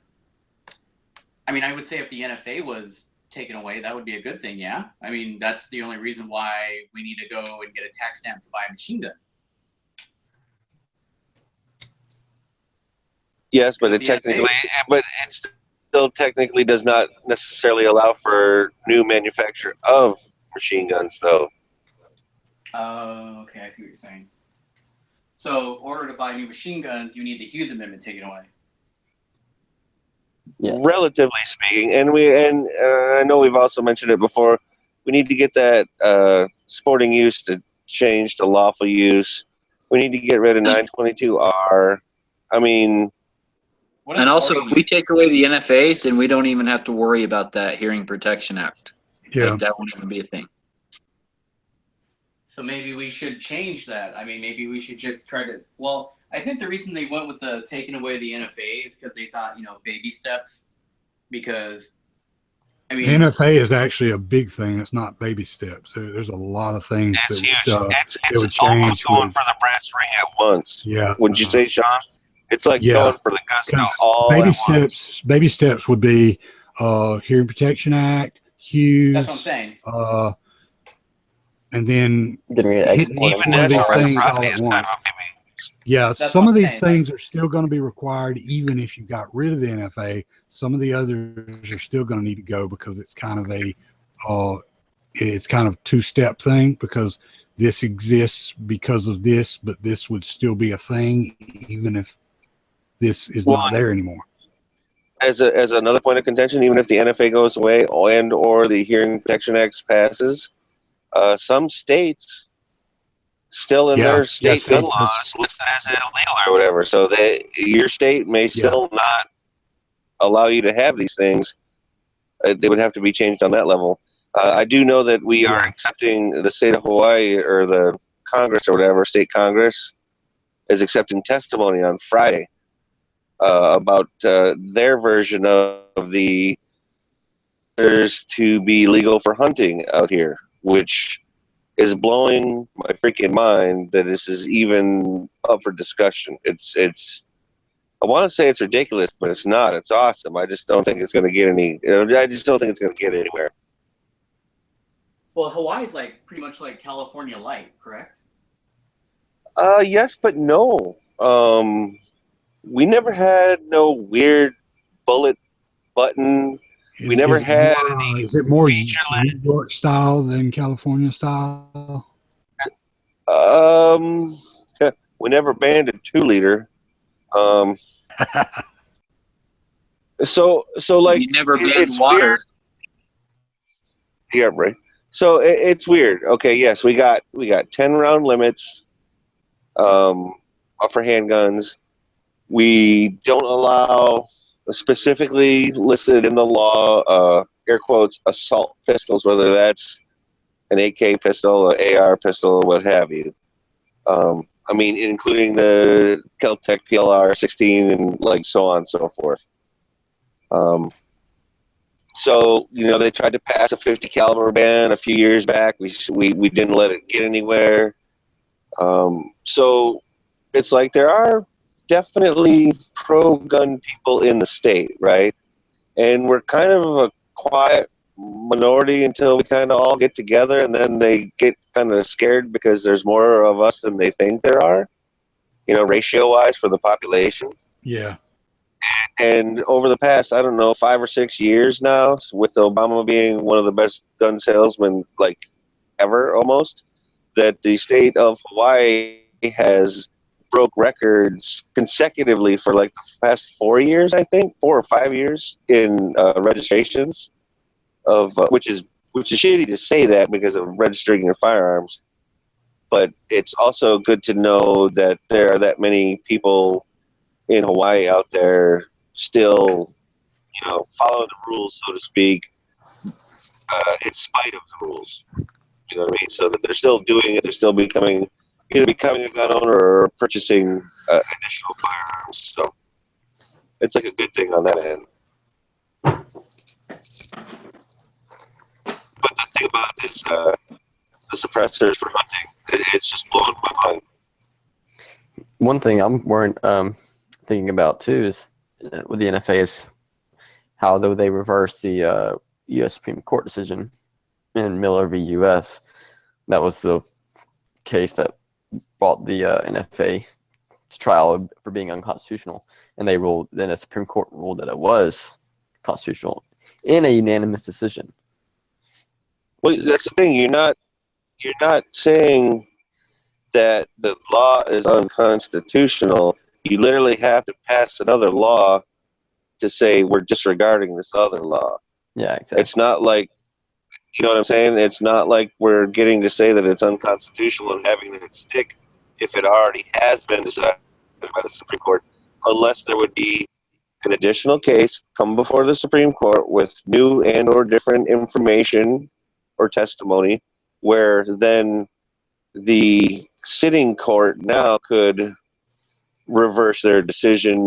And actually, they wouldn't be reversing their decision. They would just be coming making to a it different new. Yes. Hey, watch my screen there and look at that number, 60,000. Watch what happens. Watch what happens when I refresh the screen here. Like that, and then watch what happens when I refresh again. Every time I refresh, Oh, badass. It goes up. no, it keeps fucking changing. Like it goes to 60,000 every once in a while, and then it'll go to 61,000. There, now it's at 60,000 again. What? So weird. So it is glitching to some extent because it'll go up to 62. There it goes. Yeah. And then 61. I keep refreshing here, but every once in a while it'll glitch back to 60. There it is, 60. So it's having trouble keeping track of how fast they're coming in because it was just 60. Yeah. Well, I'm sure. I didn't do that yet. I just pulled it up and did the same thing you did, G. And yeah, I haven't seen it do that. I've seen it stick at one number for a while, but I haven't seen it do that. I think it's glitching because it's getting so many people. Probably it probably can't handle it. Think how many people watch their internet at night, right? And they're just not being Twitter and Instagram and whatnot. That what happened during the green tip when we did the petition on the green tips. It came in so fast and so many that it stayed like at 10,000 for like a week, and then all of a sudden it jumped to 30,000. It went from 10,000 to 30,000 because was that a White House? Was that a White House one, or was that a? It was a White House. White House. Oh, I can't remember because there's that other one too that some of them come in on. The change.org or whatever. Oh, dude, change.org is fucking anti-gun. There's been several pro-gun I hate that place. petitions that have come through there, though. I signed a petition on there one time, and then after they kept sending me all these emails about anti-gun bills, and I was just laughing. Yeah, they send me crap for every damn thing. I've put them. Yeah, I subscribed for that a long time ago. I've had their crap sent to my spam folder several times, and it keeps coming back. Like they're changing their email or something, because they'll come back and start coming to my email again instead of getting trashed and spam. Right.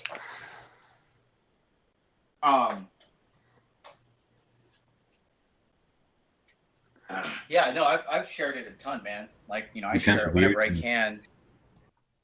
Is it weird that Heavy and Knives always leave right at the same time like that? Maybe they're the same person. Heavy Knives. It's like Dr. Evil and Mini-Me.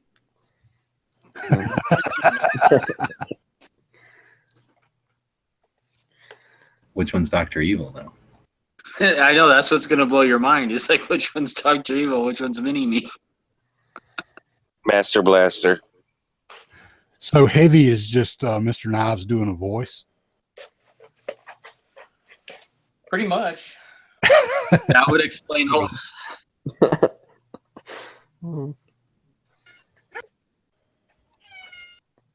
You quit picking on them California boys. They got enough shit sandwiches to eat on a daily basis out there. Come on now. You know what, man? I'm sorry. I don't feel sorry for California boys anymore. I had to endure. As Michael Caine said, endure. You could be the outcast. No thanks. This case is very interesting about the NFA where it was brought to the Supreme Court. That Miller case might actually piss you off, dude. Yeah, when it is. I'm reading it right now. I'm like, what the heck? The Because Justice at the time. If it doesn't piss you off, there might be something wrong. Justice James McReynolds, which I don't know if he was the Chief Justice at the time. I would guess so, because usually or either he was appointed, the Chief Justice gets to decide who writes the majority opinion, or he gets to write it if he is in the majority. But since it was unanimous, I guess that means he would have to write it. But anyways, he said, the absence of any evidence tending to show that possession of use of a shotgun having a barrel less than 18 inches in length at this time has some reasonable relationship to the preservation or efficiency of a well-regulated militia. We cannot say the Second Amendment guarantees the right to keep and bear such an instrument. That's ridiculous. That's like, so you can't, gosh.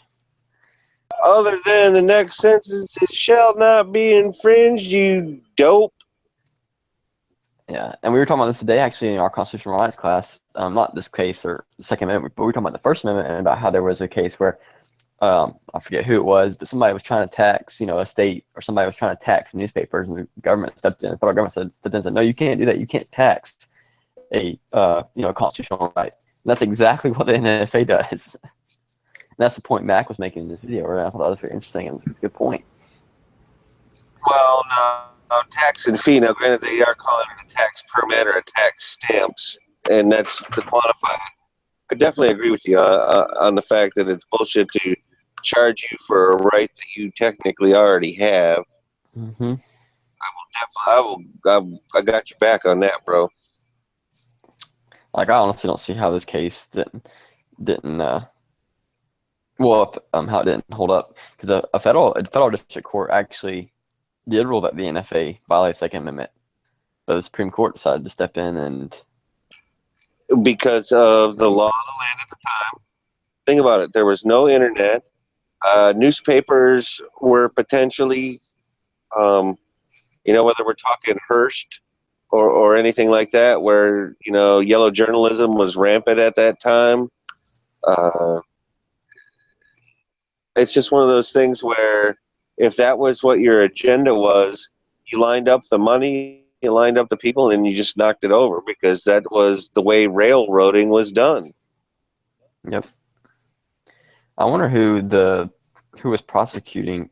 I guess Miller was the name, or no, the state. Miller was one name of the guys, I guess. Yes, he was the guy with, what is it? He had a short-barreled shotgun. Yeah, it was a double-barrel shotgun. It was actually two guys. And wasn't their whole argument that it would require criminal? It was a self-incrimination violation of the Fifth Amendment, because they were self-incriminating themselves, because criminals would be required to register their NFA firearms, and therefore they'd be incriminating themselves. Or something like that, or something. If it was illegal to have, then by technically filing for the paperwork, they would technically be incriminating themselves, because they were breaking the law but allowed a potential exemption after the fact. Mm-hmm. They have the right to not incriminate themselves. So it's the same thing with a lot of laws. Like, the bad guys can't be or don't get charged with some things that, like, because they would be incriminating themselves to be licensed or whatever. It's ridiculous. Agreed. But it's freedom, so you got to deal with it. Well, and that's the thing. We do have one of the best systems set up for a lot of things that we kind of shit on a daily basis. But the deal is, if it takes us 115 years or whatever it is to finally get the planets in alignment and change it the right way, through either legislation or the Supreme Court or the executive branch, whatever is required to make it happen and stick, then technically we do have the right system in place. It just took us as a nation a lot longer than some would want to pull our heads out of our ass, collectively, of course. Like, you talk about it from time to time, man. It's if the country can lose the narrative of that it's evil incarnate and it's inherent evil and all that kind of stuff, where it becomes more of a common use item or recognized as a tool or all of these other things where it no longer demonizes either the tool or necessarily the person that may own one. Like, so like a common usage or common daily usage kind of thing, or like we've started to get kind of back towards that a little bit, I believe, because we had no restrictions on ownership from the time when we told England to kick rocks, basically until then. I mean, I believe there actually was one anti-gun law that tried to get passed around a little before Civil War time, but I don't remember the name of that one. Clearly, it didn't have as much of a effect as this NFA. Yeah, so what happened was these guys were they were in commerce between Oklahoma and Arkansas. And I don't know, I guess they got pulled over or something or stopped, and they had a shotgun with them. It was a Stevens shotgun, if anybody's interested. They even had the serial number on here, on the case brief. But the federal court, district court, was evidence, by the way. The federal district court found that the National Firearms Act is not a revenue measure, but an attempt to usurp police power reserved to the states and is therefore unconstitutional. And it also offends the inhibition of the Second Amendment to the Constitution, a well-regulated militia being necessary to you know the Second Amendment, and that's what their opinion was. And they sustained that and quashed the indictment. That's what they said. And then there was a direct appeal, of course, to the Supreme Court. And then the Supreme Court, considering Sonzinski v. U.S., and I think that was the case I was talking about earlier before about the self-incrimination thing or something. I don't know. I don't know about that case. Using that case and what was ruled in sundry causes arising under the Harrison Narcotic Act, I don't know what that is either. And then they go on to list like 5 or 6 more cases that are all, for precedent. The objection that the act usurps police power reserved to the states is plainly untenable. The absence of any evidence tending to show possession of use of a shotgun having a barrel of less than 18 inches in length. Remember the monkey trial? The what? The monkey scope trial? Was it Scopes trial? Yeah, the one that, what's his name? Oh, I can't remember his name. What's that name of that damn movie? They make us watch that movie in school all the time. Barrow took the case. The lawyer, the defense lawyer. Barrow? Yeah. What the hell was the name of that movie called? You know what I'm talking about, though? Am I the only one who remembers that movie? I haven't seen the movie. Oh, well, they probably don't make you watch movies anymore. But, well, I guess nobody else remembers it at some point. I need to hear what you're talking about, because I don't know what you're talking about. There was a movie back in the day when we were in school where they would make us watch it, and it was like, it might have been color, and it was about the monkey trial. It's black and white, I think, isn't it? Or am I remembering? Black and white. It was like I was trying to look it up. It's like it's about the Scopes trial, right? Yeah, lawyers back in the olden days, and I forget what it's about. Race or something. Is that the one where there was a mob outside? What is that? That's an ad. One of the big influential trials that makes America great or whatever. It was known as Tennessee versus Scopes, kindly referred to as the Scopes monkey trial.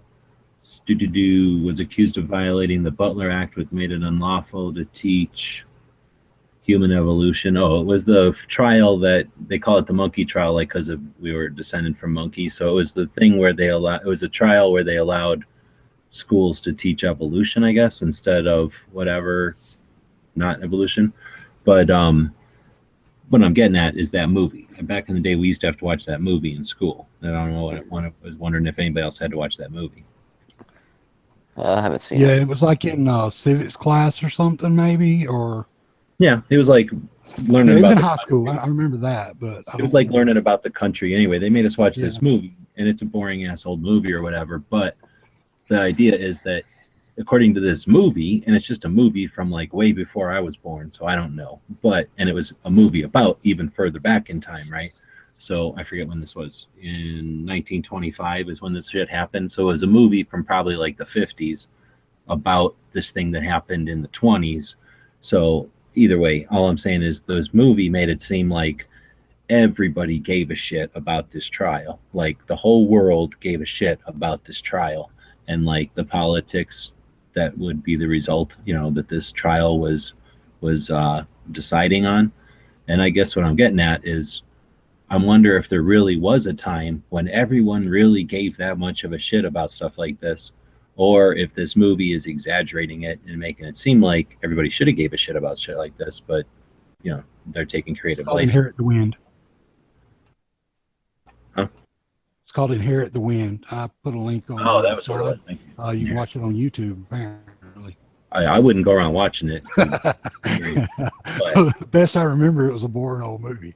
yeah, exactly. It's just it made it seem like the national pastime was watching this damn trial happen, and like everybody had an opinion on it. It was like the biggest news, like if it was the Super Bowl of the time. It was the OJ trial of its time. I guess you could say it was like the OJ trial, and I just wonder if it was really that big a deal. At that time when that thing happened, right? When the actual trial, there was no TV, there was no radio. It was literally like newspaper.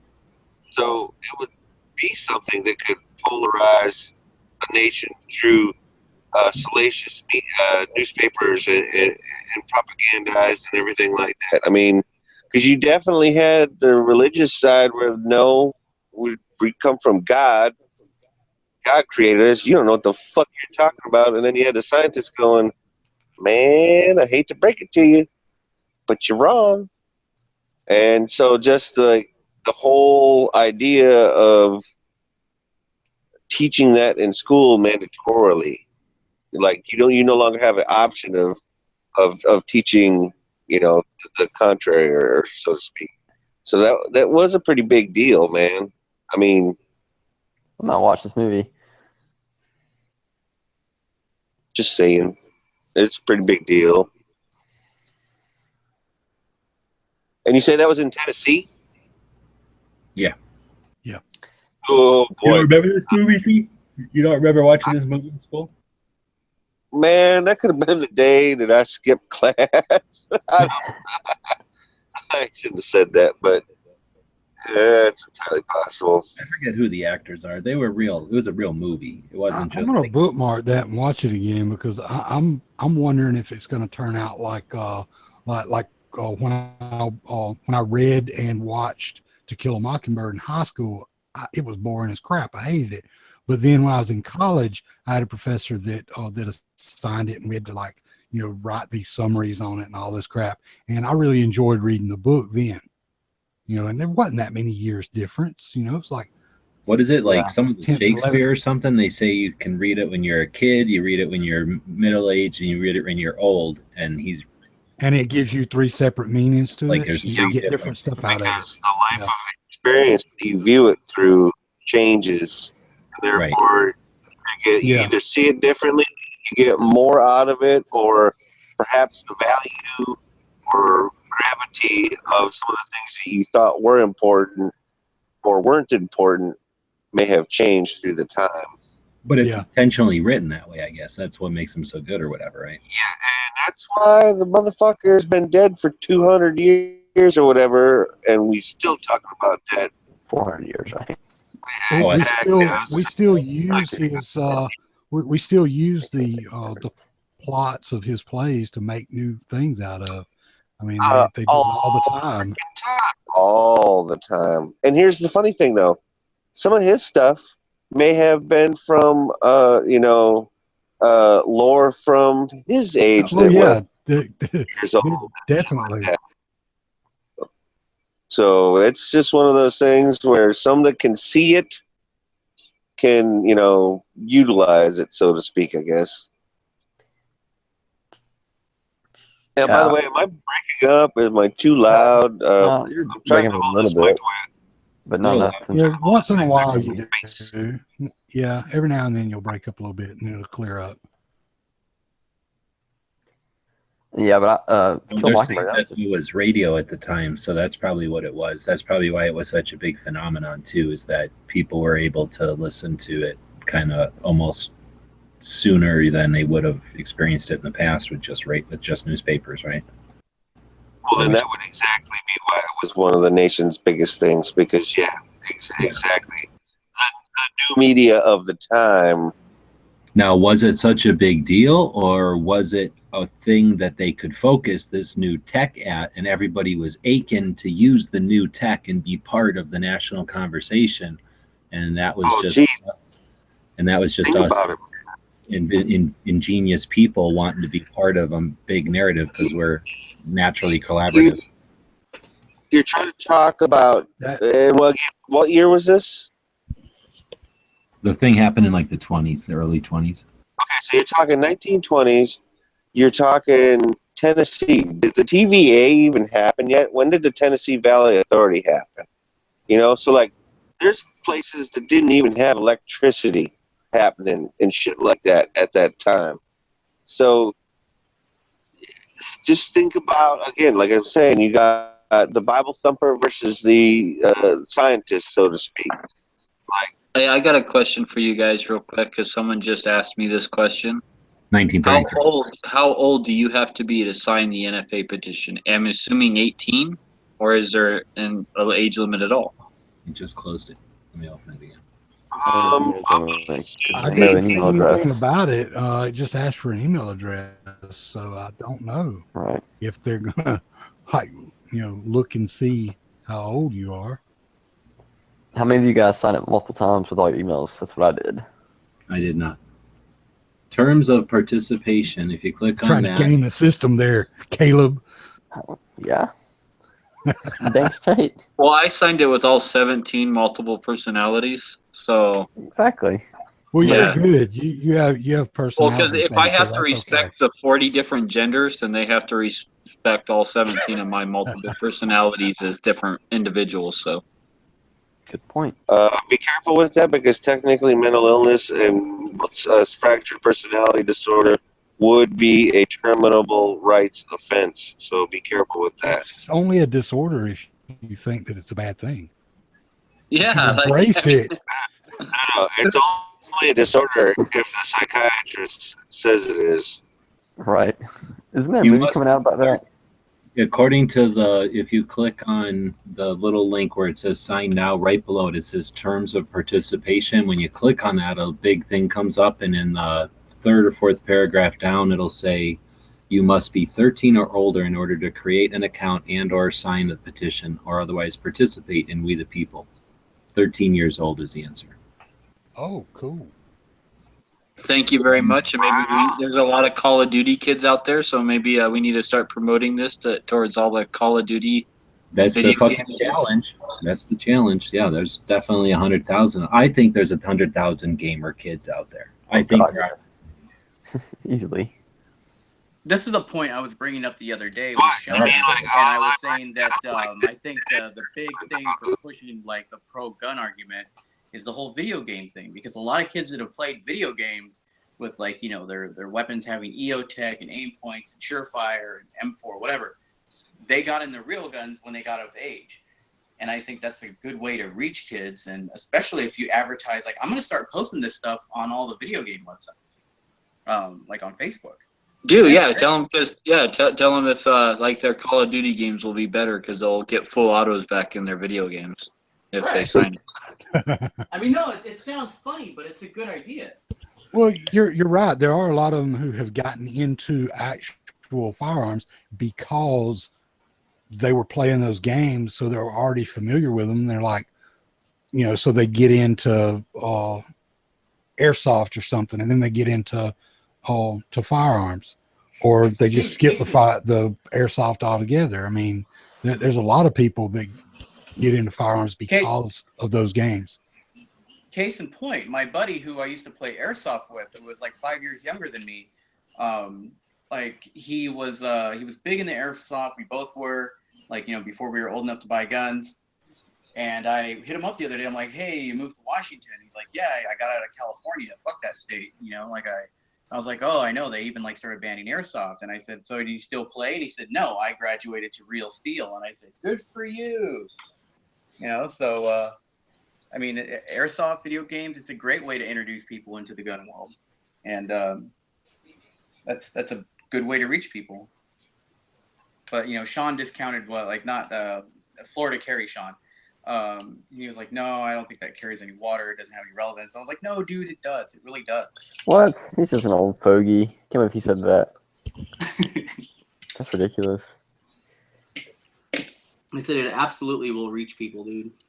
Oh yeah, that's how I got into pistols. Anyways, I mean, I wouldn't say that's how I got into guns because I started hunting with a rifle when I was like 5, but that's how I started learning about pistols. My dad never had any pistols, and I started playing these war games. I'm like, oh, 1911. That's like my favorite pistol because it was like the best one on there. It's like, I want one of these. And sure enough, that was the first pistol I got when I was 16. My dad bought me a 1911.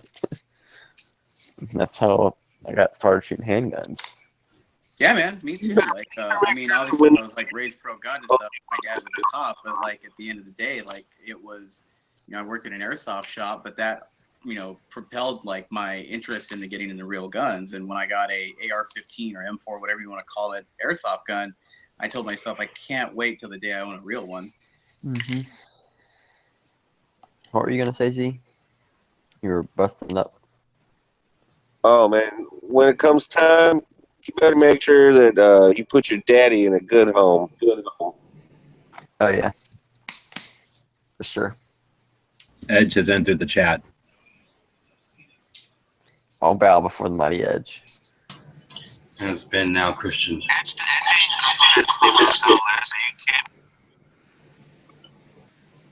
It's official. Thou shalt inscribe the name of Edge on the side of thine firearm. I don't ask anybody to mutilate themselves, but feel free. Well, my gun already has your name on it, so. Oh, I'm a dumbass. So I got a direct quote from Donald Trump here.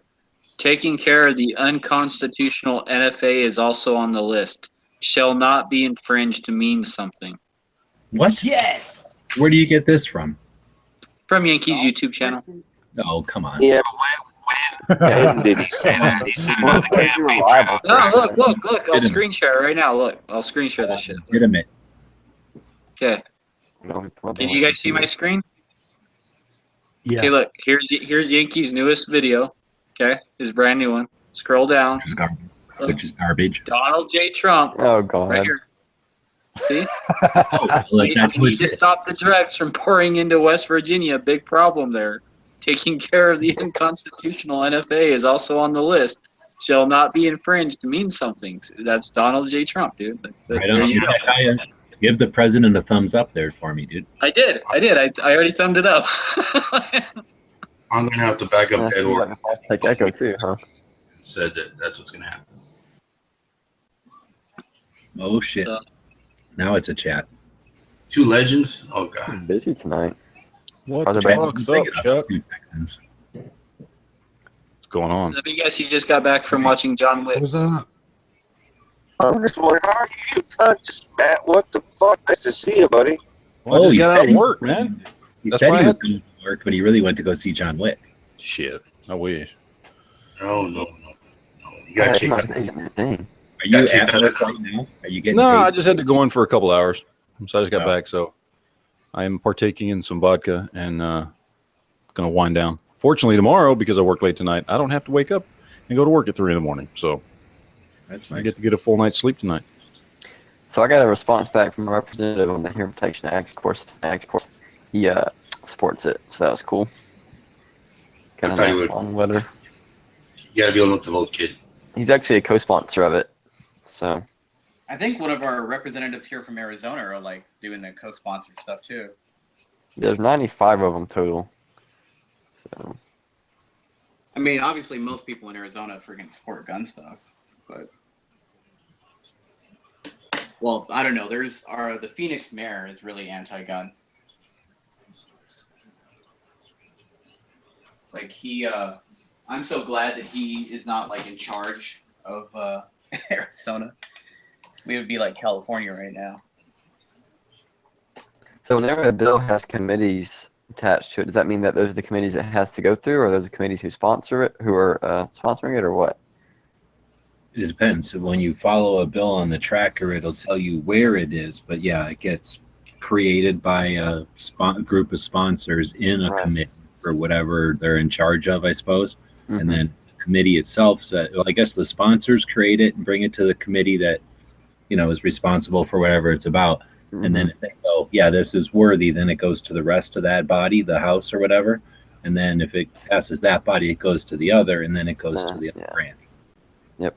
And it may fast track through one. It may get stuck in one for a while. Yeah, well, right now it's at the subcommittee on crime, terrorism, homeland security, and investigation. I like the fact that Elizabeth Warren was told to shut the fuck up. And it's going to be going through, or all of these things are going to be going through in an environment where they're bitching about stupid other crap like immigration or healthcare or all these other things. So they might not even be all that mobilized to resist some of these things going through. Yeah, or they may use some of them as a bargaining chip for something else. Well, that's the thing. We ain't got to bargain with shit. I mean, I guess. I mean, they may let some of this go on through so that they can get some exposure to something else that they want, or maybe well, we'll let you have this if you guys let us put this on through, and or maybe not that like one. that. Maybe not like that, but like we're only going to get one real. We haven't been able to resist anything yet, and we know we're not going to be able to resist this. So let's save what power we do have to resist what we really care about, and this ain't something they really care about. Yeah, exactly. Yeah, maybe that'll happen. Well, if anything, it'll be their bargaining chip for the Affordable Care Act. Is what it'll be. Oh, you know what we should tell Matt before he gets all drunk? We fixed your horrible 5 Top Gun manufacturer. Horrible? Are you shitting me? As soon as your chat was over, as we started the lobby, and we did a quick redo to get that thing. And what did you come up with? Oh, you're gonna be pissed. You better actually drink a shit. Let's just say that you're not gonna be happy with what we came up with for number 5. I think. Oh, so it's fucking Springfield. It's Springfield. Yeah, a company that is known for a gun that isn't manufactured here, and a company that isn't the original Springfield. Yeah, that's all American. And the definition to that's about as American as all the Chinese shit at Walmart. All American of all times, and since they were the real Springfield was our first arsenal. Oh, absolutely. And I would even give credit to that Springfield being on that list of top 5 U.S. companies of all time. Of all time. Up until they closed down in the late 60s, early 70s. At that point, because everything after that is just, it's a name. It's not them. We know. But then we also dropped Ruger because of that too. Because overall they were good, but because overall includes everything, they fucked it up with their anti-gun shit at the end. Yeah, Bill Ruger really fucked up. Between the 80s and the 90s, man, he really just... Why I won't buy shit from Ruger. Yeah. So we dropped them to 6, and then we added Winchester because of all the Browning design. Yeah, that works. Yeah. Like Smith & Wesson's still on the list, right? And Taurus. He didn't hear you. He dropped out. Hopefully you won't hate us for that. But I said Smith & Wesson's still on the list, right? We went, I think, Colt, Smith & Wesson, Winchester, Remington, Springfield, and then Ruger. Because I mean, love him or hate him, you cannot deny that Smith & Wesson has consistently been just a great American gun company. I think we had a little dispute on whether or not Colt or Springfield or Smith should be first, but I think we all put Colt first because it's fucking Colt. Well, it's Colt. I get that. The reason on my list I put Smith & Wesson first. Shit. We didn't vote on that. That was an authoritarian fucking move. The reason no resistance to that. The reason I would put Smith & Wesson first is just because of just the sheer volume and the sheer variety that they've offered consistently through the years. Whereas Colt is definitely, I mean, it's fucking Colt. So, I mean, just from the legend, from the name, from its place in American history, I mean, I can't fault somebody for saying, no, maybe that one should go first. So either one is perfectly acceptable to me. But fuck Springfield Armory. So I like SIG. I would say that it's alphabetically between Colt and Smith & Wesson. I'll say that.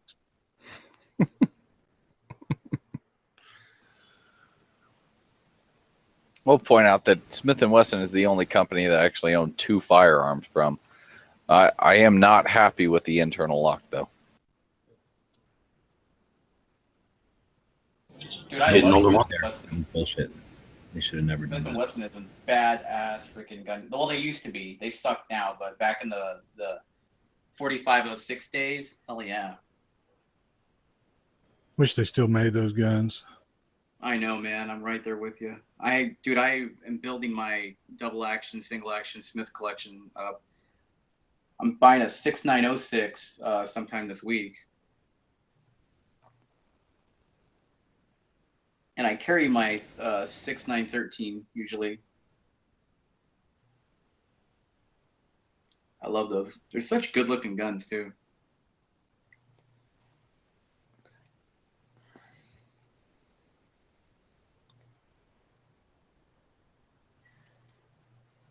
So this is interesting. Reading about the votes it requires for any bill to go through, really, in the Senate, and how 41 senators can technically stop a bill from going through because it doesn't meet the required 60 votes in a filibuster. Although you don't need 60 votes to pass it, it just has to be. They used to. It's what they call the nuclear option. It used to be only X amount of votes, but then the Democrats thought it would be great to kill the filibuster under Obama, and they came with that nuclear option, and it's fucking them in the ass now, and they're pissed as shit. So wait, how does that work? How does it work now? What were you saying? They changed it? You had to have 60 votes back in the day to get a lot of shit done. Now you don't, because Right, you only have 50. Or get 51, I guess. It's called the nuclear option, and they did it under Obama because they were getting filibuster so much. Mm-hmm. Harry Reid basically proposed that and got it passed through to where they can get it done without 60 votes to change things. And now they're crying bloody fucking murder because it's killing their ass now, and it's gonna fucking decimate them. Well, didn't we only have 51 Republican we have senators? We have 54. Take one off of there, though. Because well, whatever of the number Sessions. was, you have to subtract one because of Sessions. But here's the deal, right? Because if they have 47 or whatever, right, and we had 52, that's still not 100, but that is still the majority of, you know what I'm saying? It's like out of 99, like 50 will be a simple majority out of 99 now. Yes. You're robotic. Right? Or is that not how they do the math for that? I don't know. So when will they fill that seat then? I don't know when. I don't know. I've been trying to find that out off and on tonight because see, he was just confirmed. So right. And Sean, who the fuck's your governor? Who the fuck's your governor? No. What is his name? This is what fucking Blagojevich got fucking arrested for in Illinois when he fucking sold Obama's senator seat for fucking when he became president. Oh yeah, like, this that's is right. Your fucking governor might get to decide who the interim fucking senator is potentially. That's going to be a big issue then because our governor is pretty much not going to get reelected next time. He's got a huge scandal on him right now. Classy. Stupid, like he could throw. Yeah, it's stupid stuff. It's like cheating on his wife stuff, and then like his mistress was like working in some.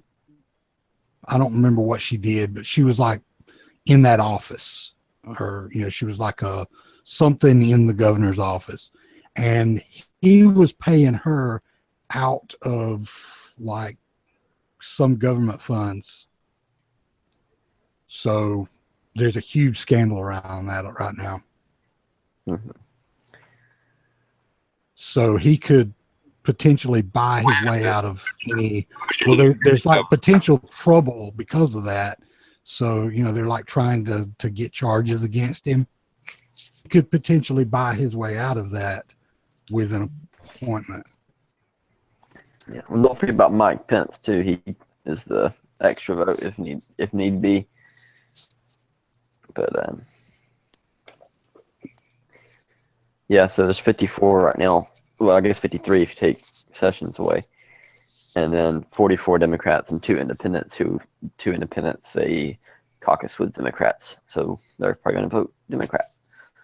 So 50, 53, 46. So I guess maybe the vice president does step in and take that vote until they have senator come in. He can break a tie. That's all he can do. Okay. He does not cast his vote unless it's literally to break a tie, as far as I know. Right. Because he's the president pro tem or whatever it's called. Yeah, which is what happened actually with the Secretary of Education just the other day. Tell it to Sarah Palin. Right. That exactly. He did cast the tiebreaker just the other day. You're right, Caleb. Mm-hmm. That was pretty interesting, I thought. And boy, it pissed a lot of people off. It did. What was the Sessions vote count? You might know off the top of your head. I haven't even looked. What was it? 52 to 47. Yep, that's it. Well, I was close too. Check on. It's gonna be soon. Mr. Butowski, 0.0.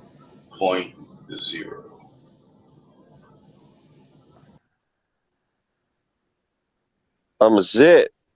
Get it? I'm hungry. It's what time for breakfast. My favorite is, do you mind if we dance with your dates? Oh, yeah. Not at all. It sounds like you're talking through a toilet paper roll. Not at all. I think one of my favorite scenes in the movie was Weird Science when they're at the bar. What do you want?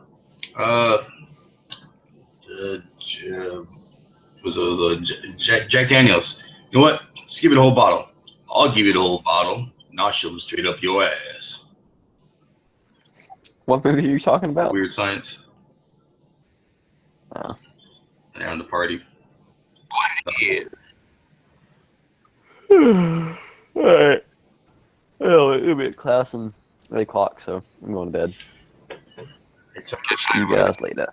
Tell your roommates I said hi. Tell who? Tell your roommates I said hi. I'm the long way in my room. Roommate. So you saying hi to me? Your roommates. Edge likes a picture you having a bunch of roommates there, I guess. Yeah. You're supposed to say it right. You say, tell your mama said hi. Exactly. Oh, I'm sorry. That's what I thought he said the first time. I thought he said something smart like that. I was like, what did you say? He's thinking about college age boys. That's what he's thinking about, I guess. I was thinking about your sister, buddy. Yeah, okay. Too late for that one. He done missed that train. Woo-hoo. Now I'm just thinking about your mom. Shit. All right. See you guys later. Too much? No.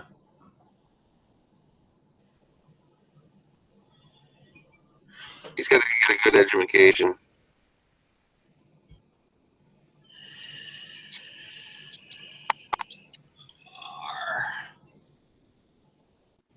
Education.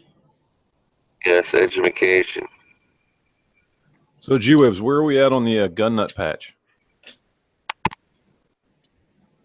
Oh, you know what?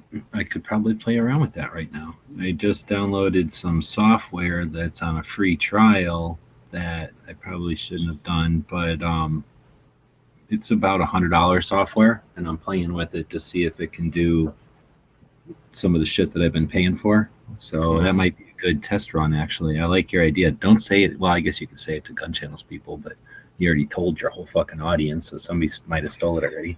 I told we were. Well, it wasn't planned. I just started talking about it while we were learning. A little bit from what you did, so that it's not so difficult. Because I don't, I'm looking at it from like how hard it is, not how cool it could be. So I think there's definitely a couple of ways. In fact, one of them I'm stealing right off the bat, but I'll do another one that's like yours, and then I'll steal one. But I've got 2 ideas right off the bat. All right, cool. Oh, I have to figure out. I have to do one, I guess, with maybe a Mossberg 88 on it. A Mossberg Maverick 88? Yeah, it's late. Sorry, Maverick 88. I personally think you'd ought to have a potato, a Taurus and a Maverick. Sarah Palin wanted to get all Mavericky one time, so Mavericky is the word as well. Now, what do you think the odds that planners would actually sue you into non-existence? Well, that's why you got to change it enough to where No, it's not. It's parody. It'd be like the Garbage Pail Kids. They didn't get sued, and like the other shit. Okay. That gum that we used to eat when we were kids. That Well, it'd be like all those little peanut guys that are all over Dothan, Alabama. They don't pay planners anything for those guys, and they look just like the planners guy, except they got different hats on. Yeah. So does everybody here know what we're talking about with that gun nut patch? Yeah. No. Okay. So that's not going to be 5. That's not going to be 5 o'clock shadow or stubble, is it? Since we're talking gun nut. What? Nice. Matt laughed. That's all I was looking for. You have to mention one, so I'm at a singular. So there's the buddy that the other one didn't drop. Did he say something about his nuts didn't drop? I didn't hear that. What? I think that's what he said. I heard something about nuts and something He's still didn't thinking drop. about ballistics roommates. Oh, okay. Well, it's a handsome pair, but I don't stare at it all day. Okay, so he's talked about nuts that don't drop and staring at a pair all day. Am I catching all this correct? I think I am. Maybe it's the vodka talking. I don't know. Edge has one of those little things like sewed up on the wall, like a little old lady sewed it for him, and it's like, watch nuts never drop. Exactly. Or boiled peanuts. You say peanuts or penis? Boiled peanuts. Okay. Oiled penis. All right. That's what I heard. Which is horrible if you travel out south,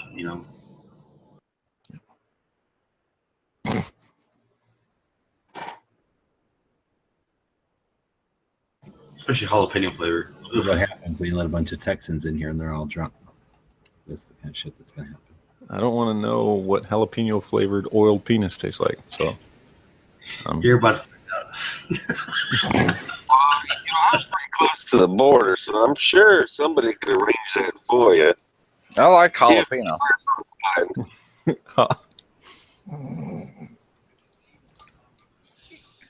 They have North Carolinians and anybody down south, across the panhandle or the shit. But we're all good. No youngling for you then. That's the only thing I miss, man, is Yingling. Did you just say no young man for you? Yingling. That's what I thought he said too. Which is very contrary to what he said in the past. I mean, usually it's the younger the better, but I say it is all you dirty queers are projecting. So I'm good with that. Are you assuming my sexual identity? Because I feel offended now. I feel triggered.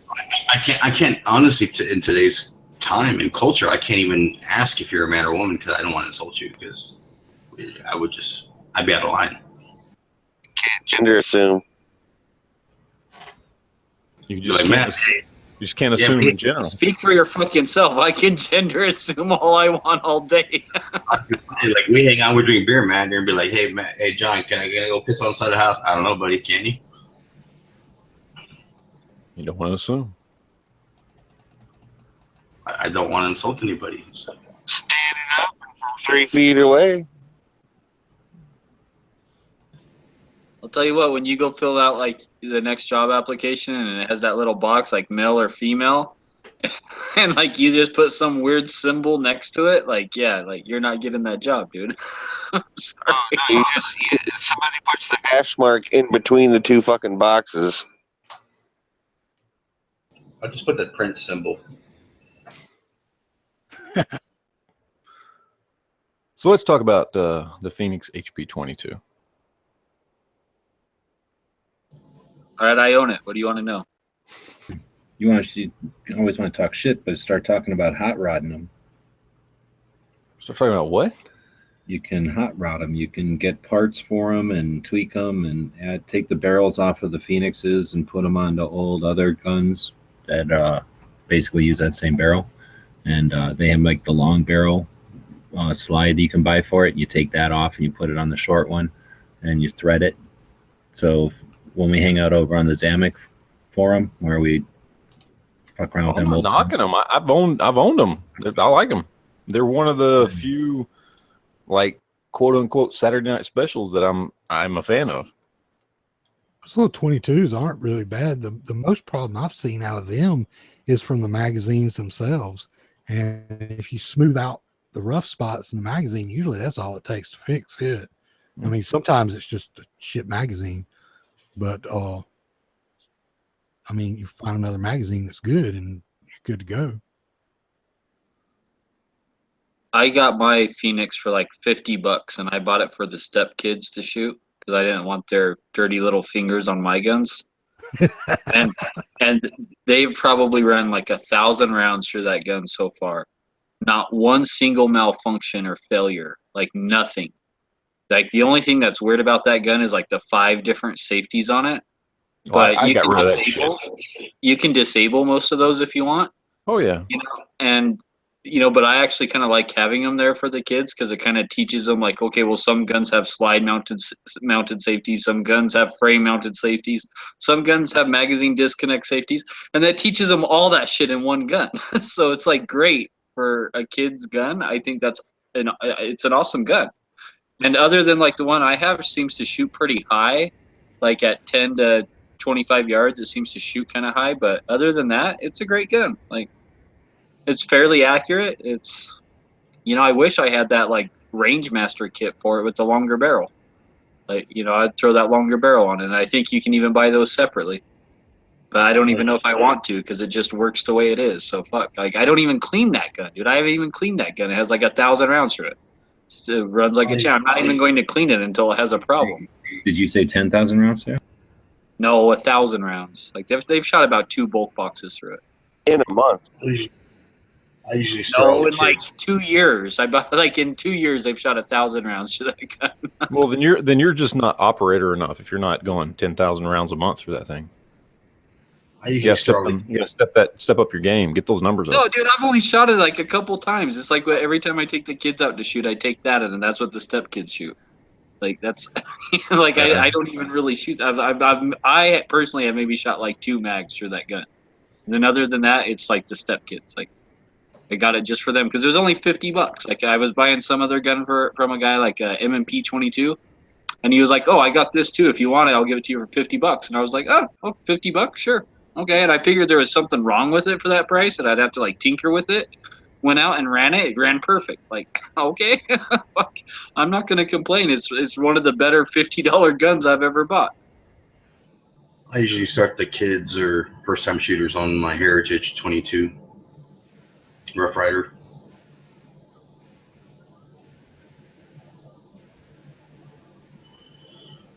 Easy, safe gun to shoot.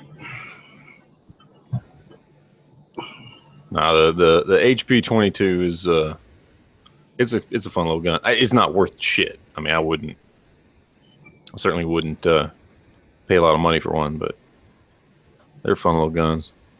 Would you let your ex-wife carry it? No, because it might actually work. Oh, give her a fucking Jimenez. Give her a fucking Cobra. Nice. Bryco.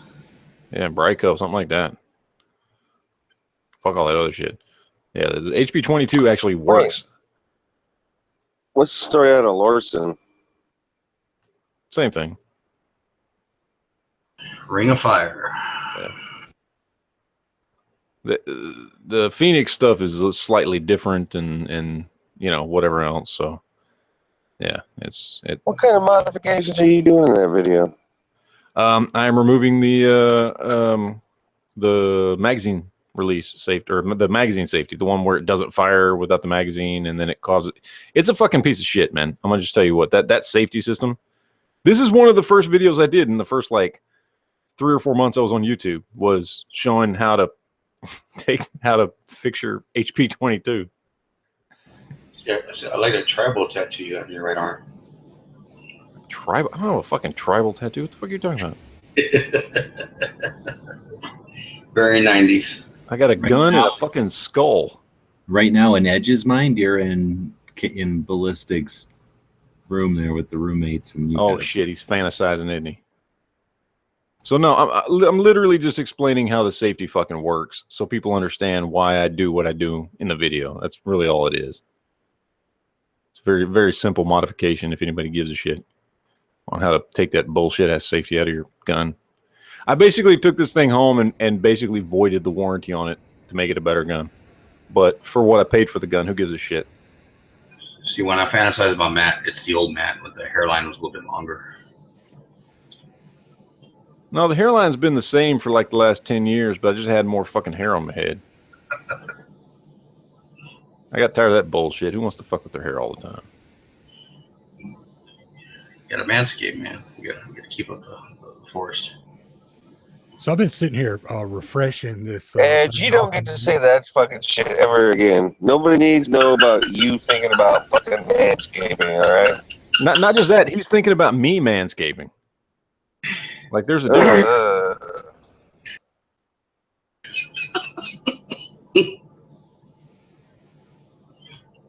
Then he laughs about it. What were you saying, Sean? The NFA petition. I've been sitting here just sort of off and on every now and then. I'll hit refresh on it again, and it's been pretty much just kind of not moving since it stopped doing that crazy stuff earlier. And so it's been sitting at 62,040. So all of a sudden, over the past few minutes, it's up to 62,967.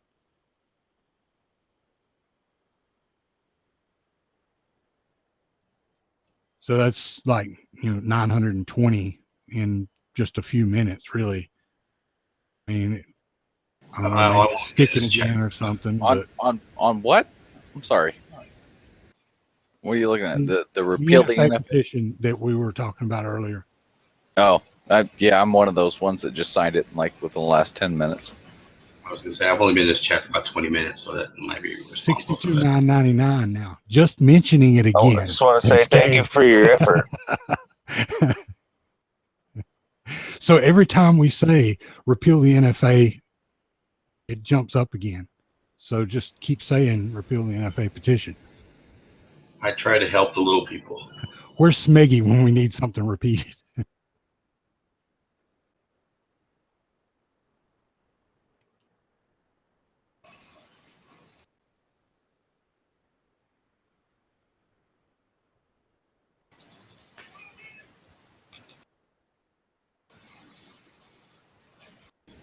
Don't like to brag about my parchments and nobility, but I try to help.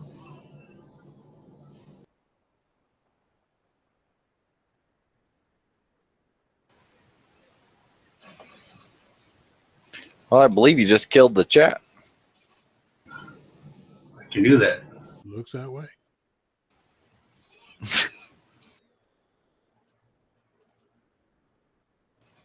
It's not a power everybody has, but it's a power that G-Web's taught me. You know what? I'm going to show you this little trick I know. Okay. One of those things, right? Somebody said it'll happen every so often in conversation where it'll just die. Everybody has to take a minute to come up with something new. Science, man. It's a thing. It's a Jedi thing. It's like chain lightning. Not everybody has it, brother. I don't know about all that. So I want to throw something at you guys and see what you think. I am actually trying to push a 16-inch AR-15 out to 1,000 yards. So I've recently started working up loads. I want to see how possible it is. Do you shoot a bow and arrow? It's possible, but I'll tell you this: that like a 55 grain projectile, like let's say an XM 193. I'm not talking working uploads. Out of a 16-inch AR-15 is going to be traveling right about 320 feet per second at 1,000 yards, and it's going to be dropping like a fucking rock at that point. And in fact, it's actually going slower than a 22 long rifle is at 1,000 yards. A 22 long rifle is traveling about 340 feet per second at 1,000 yards. So, you know, keep that in mind that, you know, once you hit that 1,000-yard mark, that, or actually not even that, more like about 900-yard mark, that yeah, you're going to be suffering tremendously, and because the bullet's so long, it is going to be tumbling at 1,000 yards. Well, let me explain where I'm at so far. So I took the gun out to the range and I fired 40, 55, 62, 69, and I think 73 or 75 grain ammo. And the 69 grain was actually the best. I want to say it was IMI Sierra Match Kings. So what I've chosen so far was 70 grain Nosler RDF bullets. I've actually seen a lot of information on those, and they seem to be really good. So if I can get those out 2,700 plus feet per second accurately enough, I should be able to push 1,000 yards supersonic.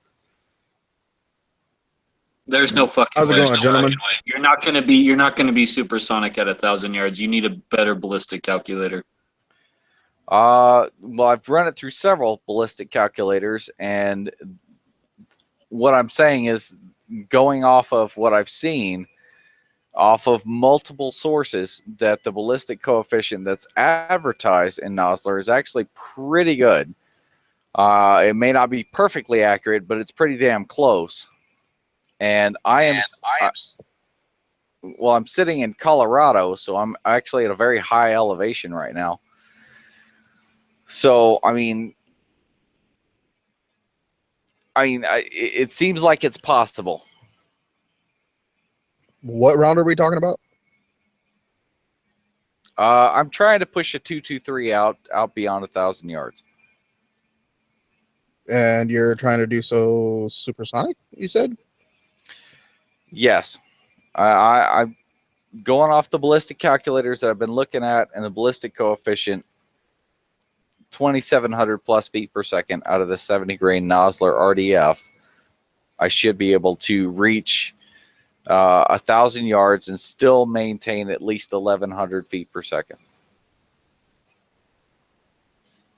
Yeah, I would listen to the Dead Horse on that, man. He's like the fucking 5.56/223 guru over here, man. So you're a Tesla. I mean, has he done any testing with the Nosler RDF? Because I'm looking, and I've been trying to find more and more information, but that bullet is still very new. I think it's a matter of. Well, I don't really see. I don't know. I just joined in, so I can't really speak too much on the matter. But I don't really see how any certain brand or anything like that is going to do better than the next as far as its velocity goes out to that far of a distance. Especially with a light round like that. It's not a brand thing. It's a ballistic coefficient. Well, is that a shorter bullet, or is there something different about the makeup of that particular round? That bullet is as long as a 22 LR cartridge. Okay, so it's a longer bullet than most of your other 5.56 bullets are going to be. Yeah, it's a pretty long bullet, and the Meplat on it is very, very tiny. I mean, it is very well pointed. And what I've been seeing so far is the folks that have been out there doing testing in the field have confirmed the ballistic coefficient that Nosler is currently advertising. So I'm talking about a 211 G7 or a 416 G1, whichever system you want to go off of. I don't know. I know that seems like that would be a lot flatter, but at that distance, once you get way out there, you know, it's like they're so unstable at that point. Like Dead Horse was saying about the tumbling. See, that completely starts throwing off your accuracy. So even, you know, you're all, you know, like lobbing it in there, you're going to be way, you know, off from. What's the the ballistic slightest coefficient of that bullet you're shooting? What is it? So Nosler is advertising 211, and from what I've seen off of whatever reviews What's I can, the feet per second I'm saying 2700. out of a 16-inch barrel? Yes, And it's a 70 grain or 72 grain? 70. 70. See, I'm not an expert. What elevation are you at? 5,000 feet? About some in Denver. Well, I mean, I don't have much of an opinion on this, but I'll tell you that the thing is with the 223, it's such a small round that when you jump to like a 308 or anything bigger than that, it's hard as shit to hit sometimes at 1,000 yards, and you're just really grasping at straws trying to get there with that 223. The idea, what I'm trying to do is I'm trying to take on a very significant challenge. I expect it to be very hard. I'm not trying to say that, you know, I'm going to just go out there and do this. I want it to be hard, but I don't want to try and, you know, run face first into a brick wall trying to do the impossible. And right now, the numbers that I've been seeing, the research that I've been doing, it seems to be possible. Oh, I'm sure it can be done at you know, but repetitively with accuracy and you know, I don't know. Again, it just seems the wrong bullet for the job. But I'm kind of working with what I've got, and I'm trying to push what I've got out to as far as I possibly can.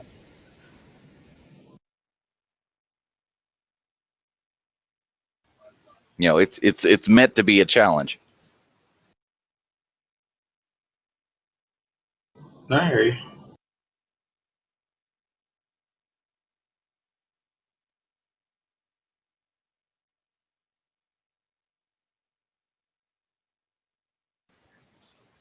Haven't heard back from Dead Horse. Has he been looking at those bullets or what?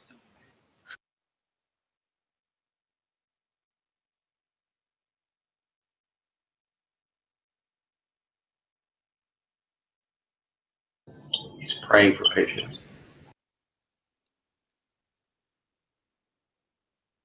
So the speed of sound at 5,000 feet is about 1,100 feet per second, right? Somewhere around in that range. Like I said, I'm trying to push the ragged edge of this round.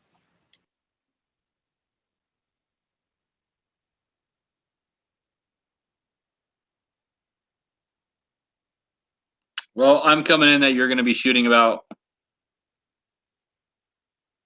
567 feet per second with that round, with the specs you gave me. Yeah, I'm not worried about terminal performance. I am worried about just the external ballistics and actually getting out to that distance. You're saying that at 1,000 yards, you're saying 560 feet per second is what it's going to be at? 567 feet per second.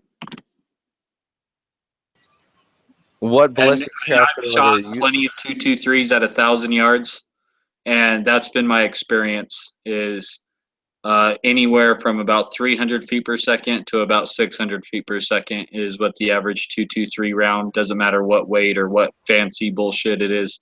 That's about how fast it's going to be going. So what calculator are you using off of this? Strelok.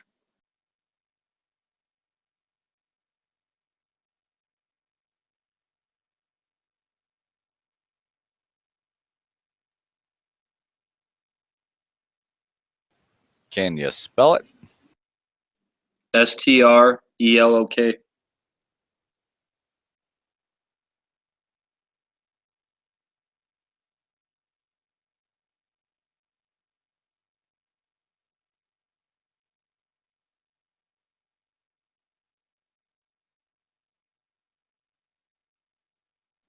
You're gonna be 567 feet per second on target.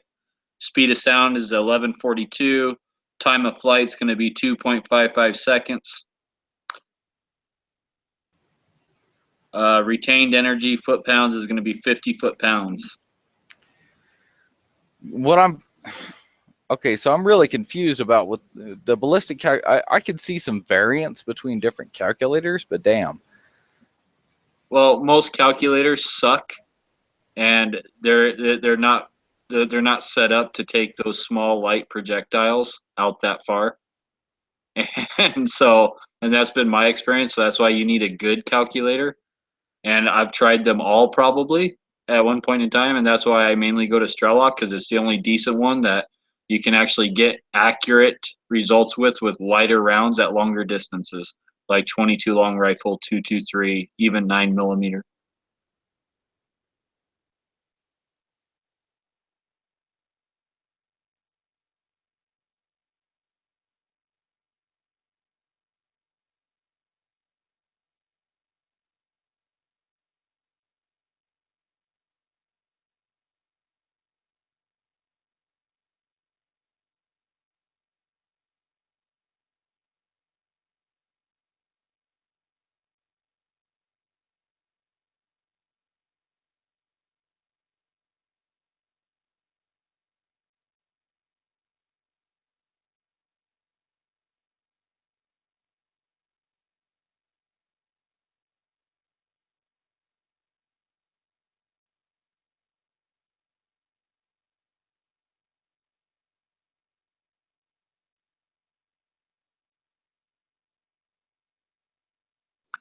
Keep in mind that most 223 rounds go subsonic around the 600 yard mark.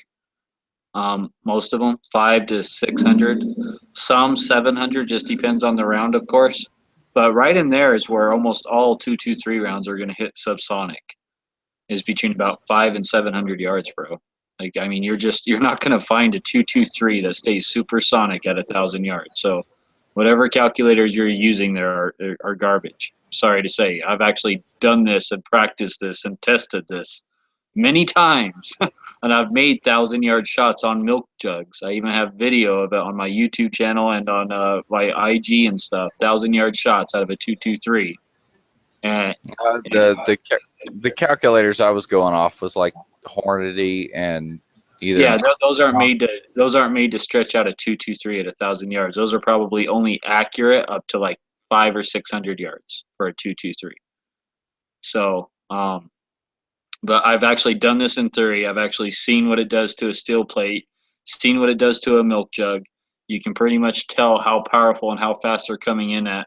You're not going to stay supersonic with any 223 round that I know of at 1,000 yards. You're just not. They all go transonic at about 500 to 600 yards. That's just the norm. I mean, there are some that may stay not go transonic to about 700 yards, but really you're not going to find many 223 rounds that stay supersonic past that. You're not, like, just let alone 1,000 yards, because after 700 it really starts to drop off. As soon as you hit that transonic phase, there's just a big drop off there.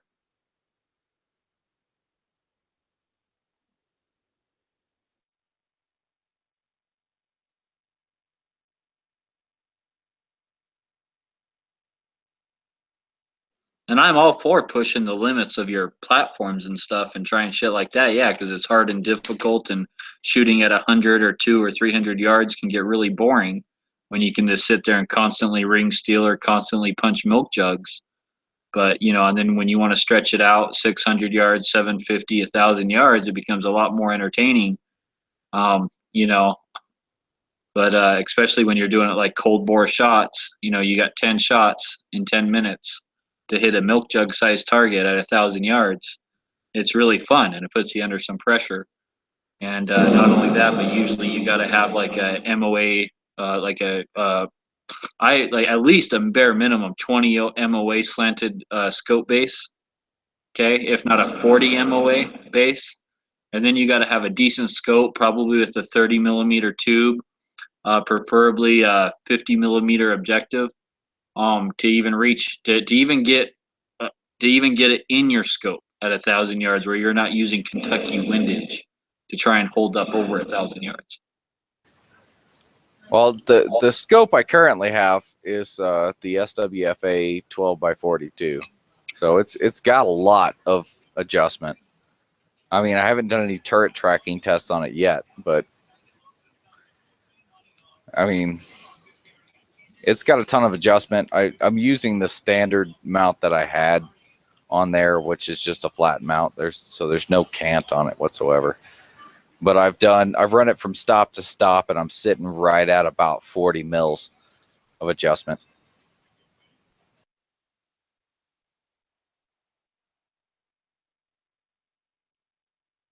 Yeah, and you're going to need more like 71. And, and that's why I'm saying like 20 MOA or 40 MOA scope base is probably going to be like the first thing to get.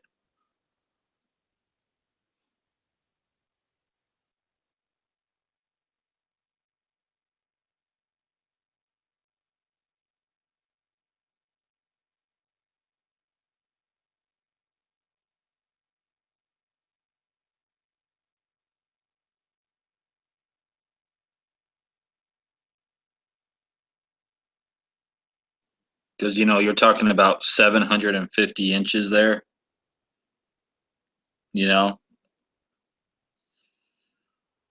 That's with like 100-yard zero. Yeah, It's definitely fun to play around with, man. I'm all for it. I say go for it. There's going to be certain things you're going to have to do to really accomplish it, and to do it half-ass decent. Because I've tried the 1,000-yard shot several times and have not done it, even though my scope is exactly sighted in at 1,000 yards, the best it can possibly be. And there's just there comes so many factors into it, like just a very small wind change will throw you off so much at that kind of distance, especially when you hit the transonic phase, that it really is it's half luck, dude. It really is. Like, luck starts to play so much more of a role into it, and so it's not like skill. It's like half skill, half luck at that point when you're trying to stretch a 223 out to 1,000 yards. It really is. It's not like and I know you'll get on forums and you'll read guys saying, "Oh, dude, I made a 1 mile shot with my 223," and like all sorts of crazy shit like that, right? But when you go out and you actually try it in practice, then you realize, oh man, like these guys are fucking bullshitting. Like, I just took 40 shots at 1,000 yards before I finally could hit a milk jug, and I have a badass rifle and a badass scope, and I know I'm a good shooter, and it took me 40 shots.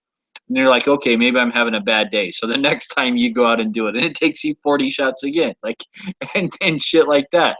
And then you start to put 2 and 2 together, and you start to realize, man, there is a factor of luck in it, and conditions, and every little thing starts to come into play. Like every little thing, dude.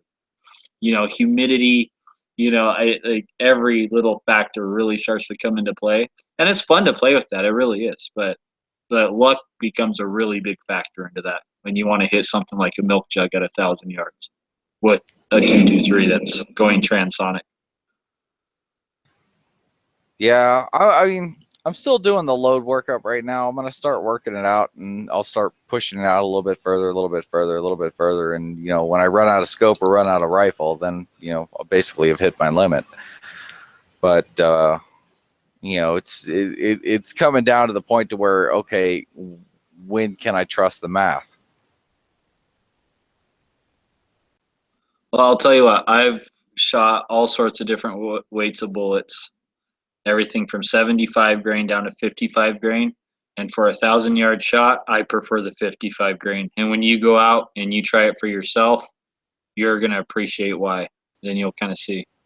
Well, I'll tell you right now, my rifle, I have gone out and shot 55, 40, 62, 70, 16, well, not the 70, the 69, the 75, and at 50 yards.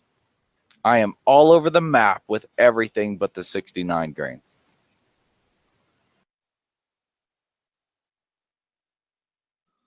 Well, and I will say I haven't done this with a 16-inch carbine either. Like all my 1,000-yard shots have been with a 23-inch barrel, so I'm getting a lot more velocity than you are out of a 16-inch.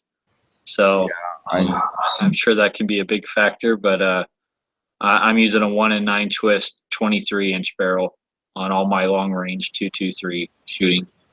Yeah, I realize with that 16-inch that I'm going to be hurting in the velocity realm. I'm just seeing what I could do with a rifle that I just happen to have. No, and that's totally cool. Push it to its limits and beyond, dude. Like that's real world shit. Like that's awesome. I'm totally for that, dude. I'm not trying to talk you out of it or any. Don't think I'm trying to talk you out of it or anything like that. I'm just trying to give you some reality from someone who actually does that like all the time, because that's basically my back fucking yard. Is I get to shoot that kind of distances and beyond all the time, and I've stretched everything I have out to 1,000 yards, everything from 9mm handguns to 22 long rifles to 223s and beyond. Like, and I because I just get a kick out of it. I think it's fun, and but I'm just trying to give you some realistic advice there that it's that there are certain things to do it even half-assed well. There are certain things that you're going to have to kind of prepare for as like a slanted a slanted scope base with like 20 or 40 MOA, stuff like that. Because I have some pretty nice optics, and not one of my optics have I been able to zero in at 1,000 yards with a 223. Yeah, I was looking pretty hard at this the slope scan the slope scope basis, but it kind of money issues. Have you looked into those Nosler RDF bullets at all? They came out in like October of last year. No, I haven't. And that's the only thing that's getting me, is that the ballistic coefficient on these things is actually a lot higher than what I've seen from the other 223 rounds.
What happened?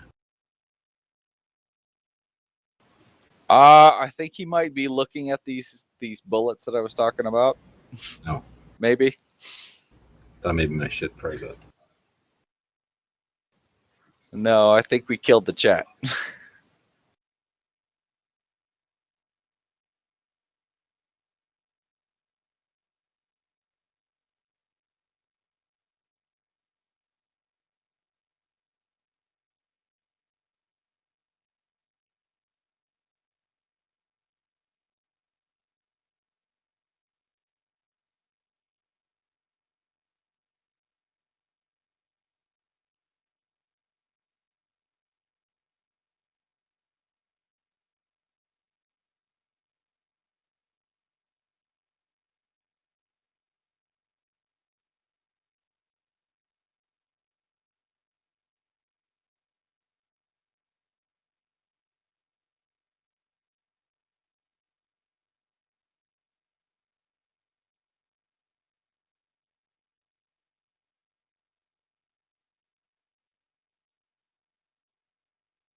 All right, I'm gonna step out for a minute.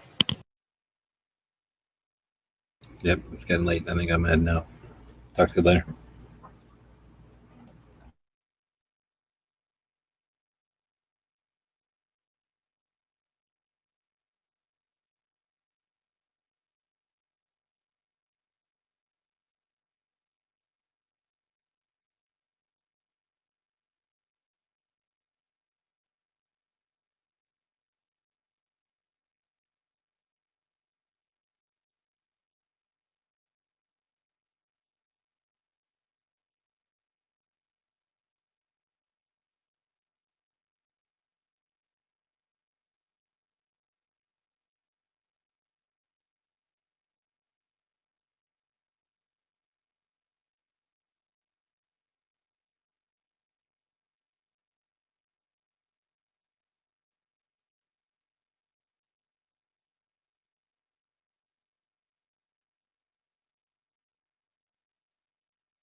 Damn, I went to make some soup and everybody left.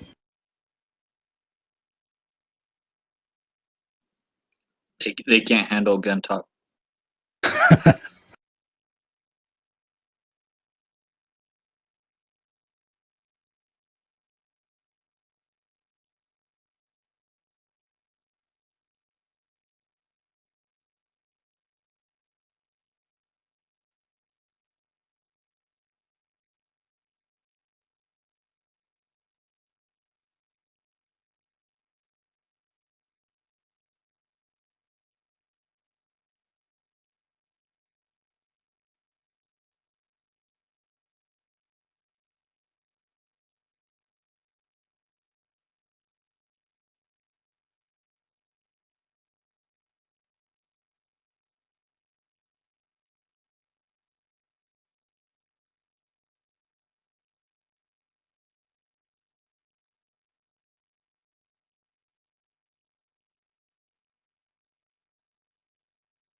I just pulled that petition back up again, and there's definitely some bad coding somewhere in there, probably in the where the it pulls from the database or something, because it's jumping all over the place again like it was doing earlier.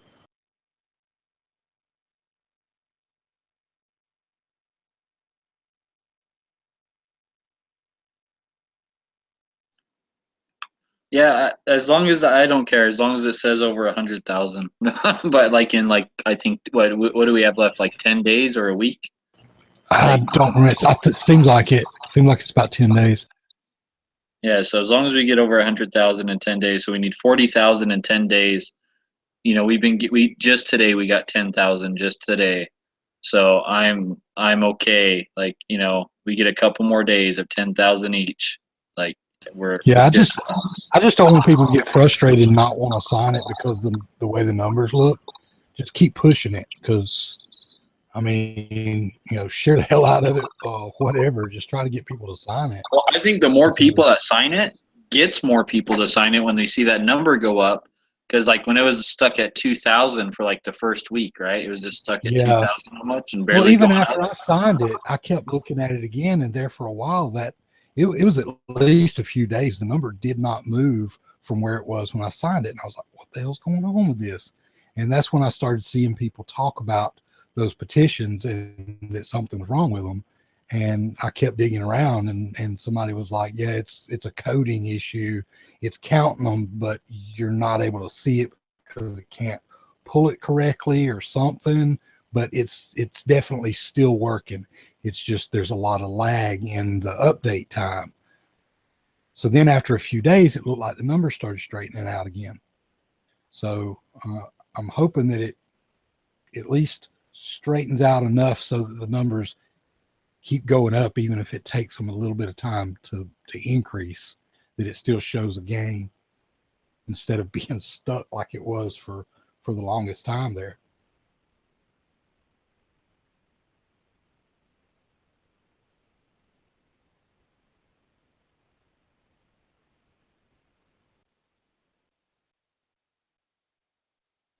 You know any like good pressure switch attachment things to attach like a pressure switch to a Picatinny rail?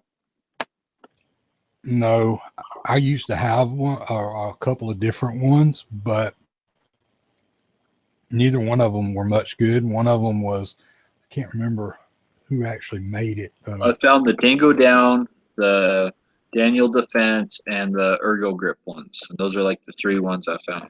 Okay, the Ergo Grip one I'm familiar with because I've seen them. They used to make one that was a small one that people would put on like Glocks and stuff.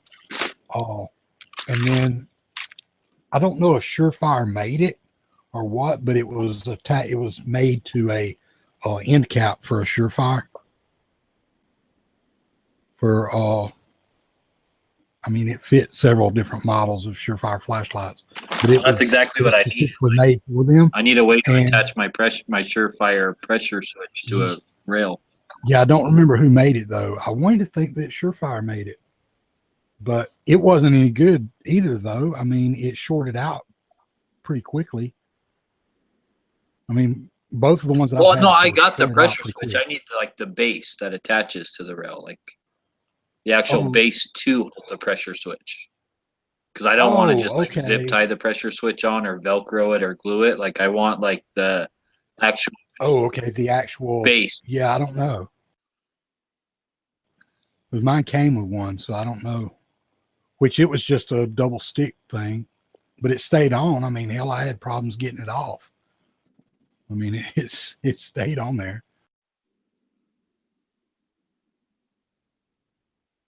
See, mine didn't come with shit. And like I'm like watching I watched a whole bunch of YouTube videos on it and stuff, and guys are just like using like double-sided sticky tape. Some guys are using Velcro. Some guys are using like zip ties. Yeah, I know a lot of people used to attach the pressure switch to those. You remember those little slip-on grip things that it was just a piece of rubber that had some like grip on the edges of it. Mm-hmm. It wasn't stippled, but that's basically the effect that it had. And it slipped over your grip, and people would attach the pressure switch to those so that they didn't have to attach it to their directly to their to the grip of their gun. But I don't think that would be any better though. Not really. Unless you could bond it to it. I mean, I suppose if you use something that would bond the plastic together, you know, like a vulcanizing agent or something to stick it on there with, then it would bond to it.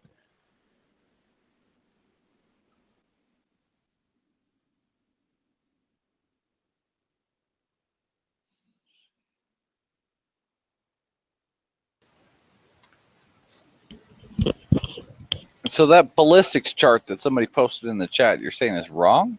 Yep. Because it seems to reflect what you were saying about 600-700 yards is dropping subsonic.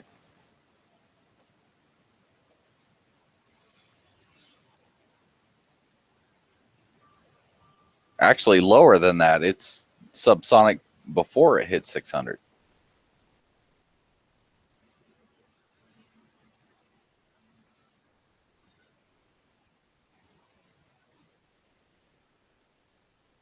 If we're going about 1,125 feet per second.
Okay, what happened?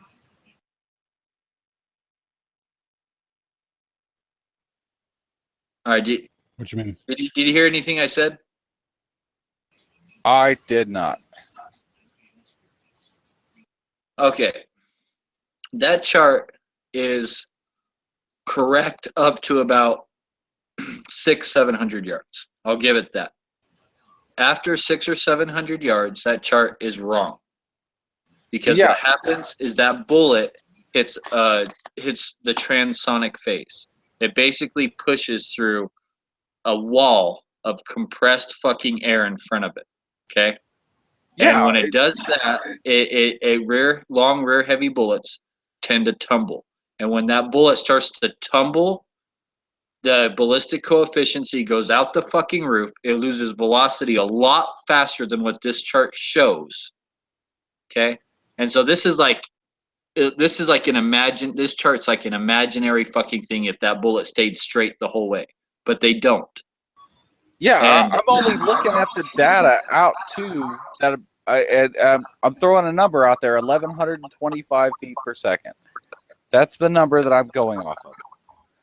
And I'm seeing that chart hitting that number out to just slightly below 600 yards. And I'm ignoring everything past that point.